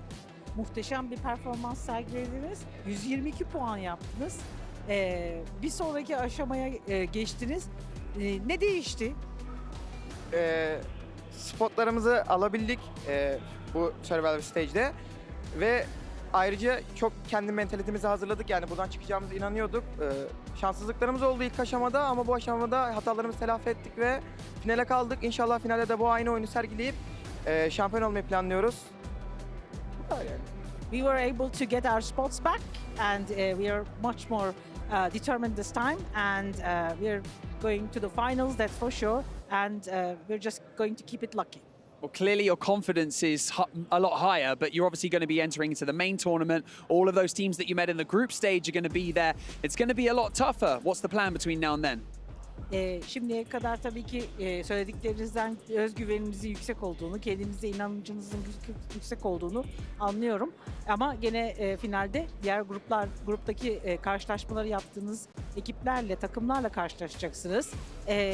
Neler olmasını bekliyorsunuz? Neler değişecek? Neyi daha iyi yapmayı planlıyorsunuz? Ya ilk aşamada biraz bizi bilenler bilir. Biz normalde geç açılan bir takımız. Şu anda tam oturduk, yani ilk aşamayı kötü geçirdik ama bu aşamada çok iyi oynadık. Finali de bunun gazıyla gideceğiz. Hiçbir şeyimizi değiştirmeyeceğiz. Sadece daha çok özgüvenliyiz, daha çok alıştık. Kendimize de çok güveniyoruz. Çalışmalarımızı da en üst seviyede yapıyoruz. Yani ben kazanacağımıza inanıyorum ya.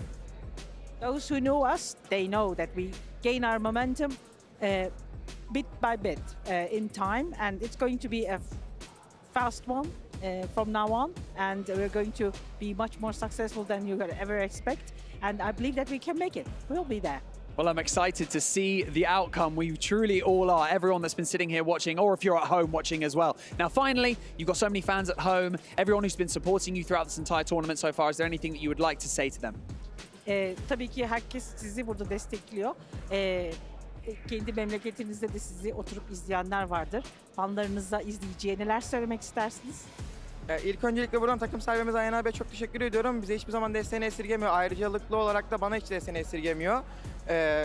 Buradan da Ferhat abime, Eray'a ve Mesut abime çok selamlarımı iletiyorum. Onlar da çok destek veriyor, sağ olsunlar. Hepsini çok seviyorum. Fanlar da bizi desteklemeye devam etsinler. Elimizden gelen en iyisini yapıyoruz. Türkiye'mize yani bayrağımızı dalgalandırmaya çalışıyoruz. Hep desteğe devam etsinler. Çok teşekkür ederiz. So we would like to, and I would like to thank personally for being there for us, the owner of our team, Mr. Ayhan, and I would like to thank everybody who cheered up for us, Mr. Mesut, and all those fans out there who have been supporting us. They should keep supporting us. We'll see our flag float in the air, and we'll be there. And there's no doubt about it. Awesome, I love that. I love the confidence. Absolutely fantastic answer. Frozen, thank you so much for joining us in the interview. I'm going to give you a spud as well. Why not? I also caught him checking out the trophy before we jumped into this interview. You know, it could be theirs. Who knows? But for now, that is it for the survival stage. We're going to go back over to the studio to round it all out. But we'll be seeing you right back here on the stage for the main tournament. See you soon.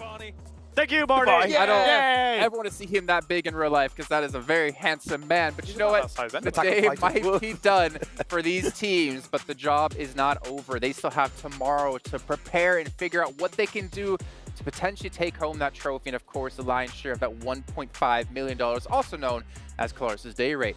But, gentlemen, this is going to be tough for all these teams. Twisted Minds, giving them credit. The only team to come through survival stage to make it through, but their job is extremely hard in 2 days' time. Max, I don't even want to talk about Falcons anymore. I'm so heartbroken. So, are you on the 4MV hype train now? I feel like a lot of people are just like staring daggers at me right now through the screen. Yes. What team do you want to win? 4MV. I'm going to get in a lot of trouble. I'm so sorry, 4MV fans, but I'm on the 4MV hype train. It's happening. There you go. Well, that train's about to derail. You've ruined it. Anyway, never mind. Yeah. Okay, I really want Chiamba to win. Okay, well, no, wait, whoa, No. You already picked one. And we know who 7 wants. Twisted Minds. Chiamba? Oh. Ratto Boy. Just Ratto Boy Just alone. Ratto Boy. Yeah. Twisted Minds. No? Okay. Chiamba Well, Alpha 7. We don't have to have favorites. You at home can have your own favorites, but hopefully you at home also have a favorite set in-game. Potentially the PMWC Violet Thunder set, and S12K, which you guys can pick up right now, which includes aspects of the PMWC trophy, and of course celebrates this amazing event here at the 2024 PMWC. And of course, all the participating players in this historic event. Pick it up, because it looks sick. If you don't, hit up Maxmen over on Instagram. Be nice to him because he could use it, and he can buy you the set himself. But also, fill out the survey while you're at it. You have to show proof to him if you do want the Violet Thunder set, and give us feedback about the show and everything PUBG Mobile esports related. But gentlemen, I think that's it. We're going to have a day off tomorrow. We're going to have a little bit of fun in the sun, or, well, 3 of us will potentially. I know one of us doesn't like the sun. You can pretty much guess which one that is. But give me some final thoughts here about the survival stage, Max. No, it was very unexpected, right? I think that this entire tournament has been just completely all over the place, right? And who's going to win it in the main event? To be honest, I have no idea. There are some favorites, but does it really matter? No. At this point, it does not. Yep. Is that, yeah? Very inspiring. You said exactly what I wanted to say. No, I'm intrigued how some of the other teams that have been kind of just sitting out for all these days, how they're going to be improving. I know some of the teams have definitely been watching that VOD review. I kind of mentioned Alliance, how they're going to be improving in their final stages of the final matches. That was a big question mark for that team. But I'm also going to be looking at some of the other teams that are favored, like Tiamba. Right now, a lot of the other teams are going to be looking at Tiamba like, okay, this is a very dangerous team. We know how capable they are of fragging out. Yeah, they know how to take the fights. And, I mean, as you say, with Alliance looking as strong as they did in the group stage, they have to be factored in. The uncertainty will still continue. The only thing that is truly certain is that Max has now cursed 4MV. Not to mention those biceps you got going on there, James, but that's going to do it here James, for another day of James. play at Oh, the you got biceps? PMWC. But we do have a day off tomorrow. So, Claris, hit us with one more flex. I've got my jacket on. I can't do it. I'll do it. I'll do it this time. Come Seven on. will do it. Bring it over here. Bring it over here. You ready? Watch. Watch it grow. 3, 2, 1. Ugh. Wow. Oh my God. Still not as big Let's as go. Claris's. Give my belly's bigger than my bicep.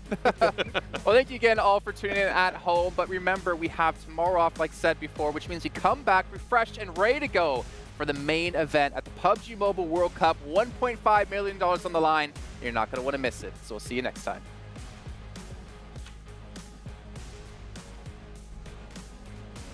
Я закрыл всех. Пошел, клосс пошел, раскатим. Размен есть размен. Ну, У одних ног иди. Это фальконы. Пацаны, надо уметь. Муся Грасиус! Не, упоря. Еще. Голову дал! Камер. Один в один. Камер вас. Иди высаживать. Нет. Флэш.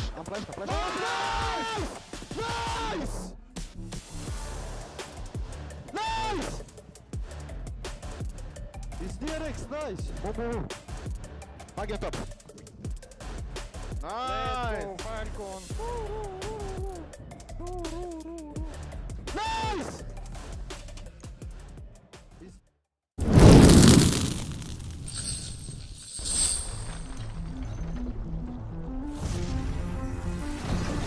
Covet what's good from us. Escape what comes along. You're too colorblind to visualize who we, what they wanna live for.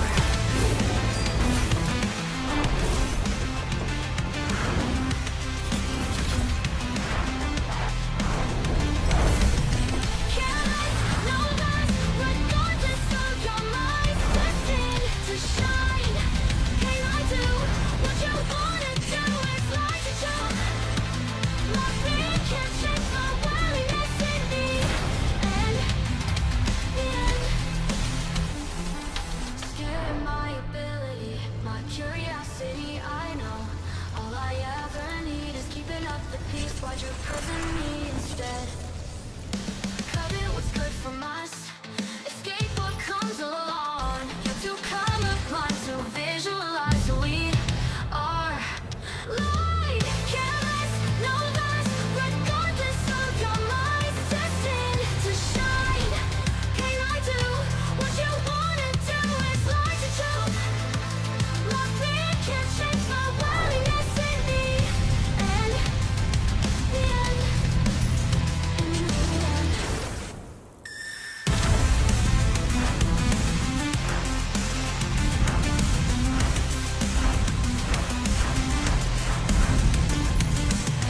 Starfall above, pray for us. Wonder what they wish for, what they wanna live for.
You ever wondered how a Hollywood movie is shot?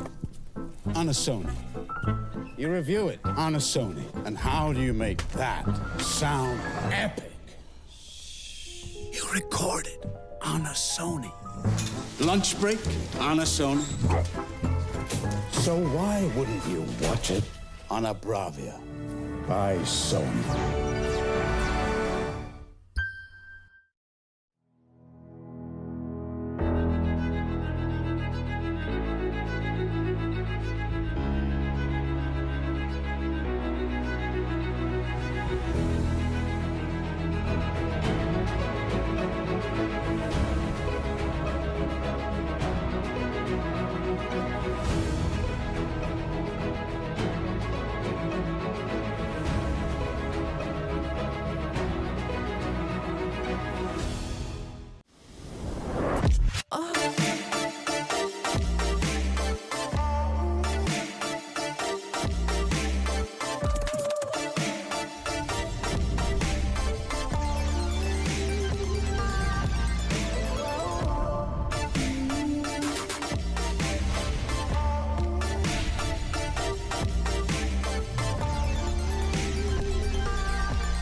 They wanna live for.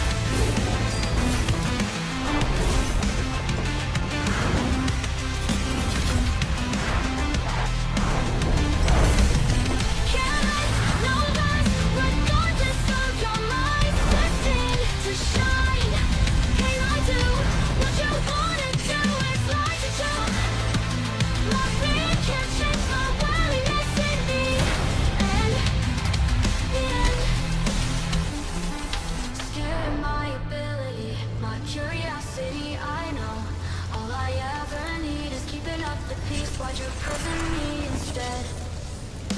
Covet what's good from us.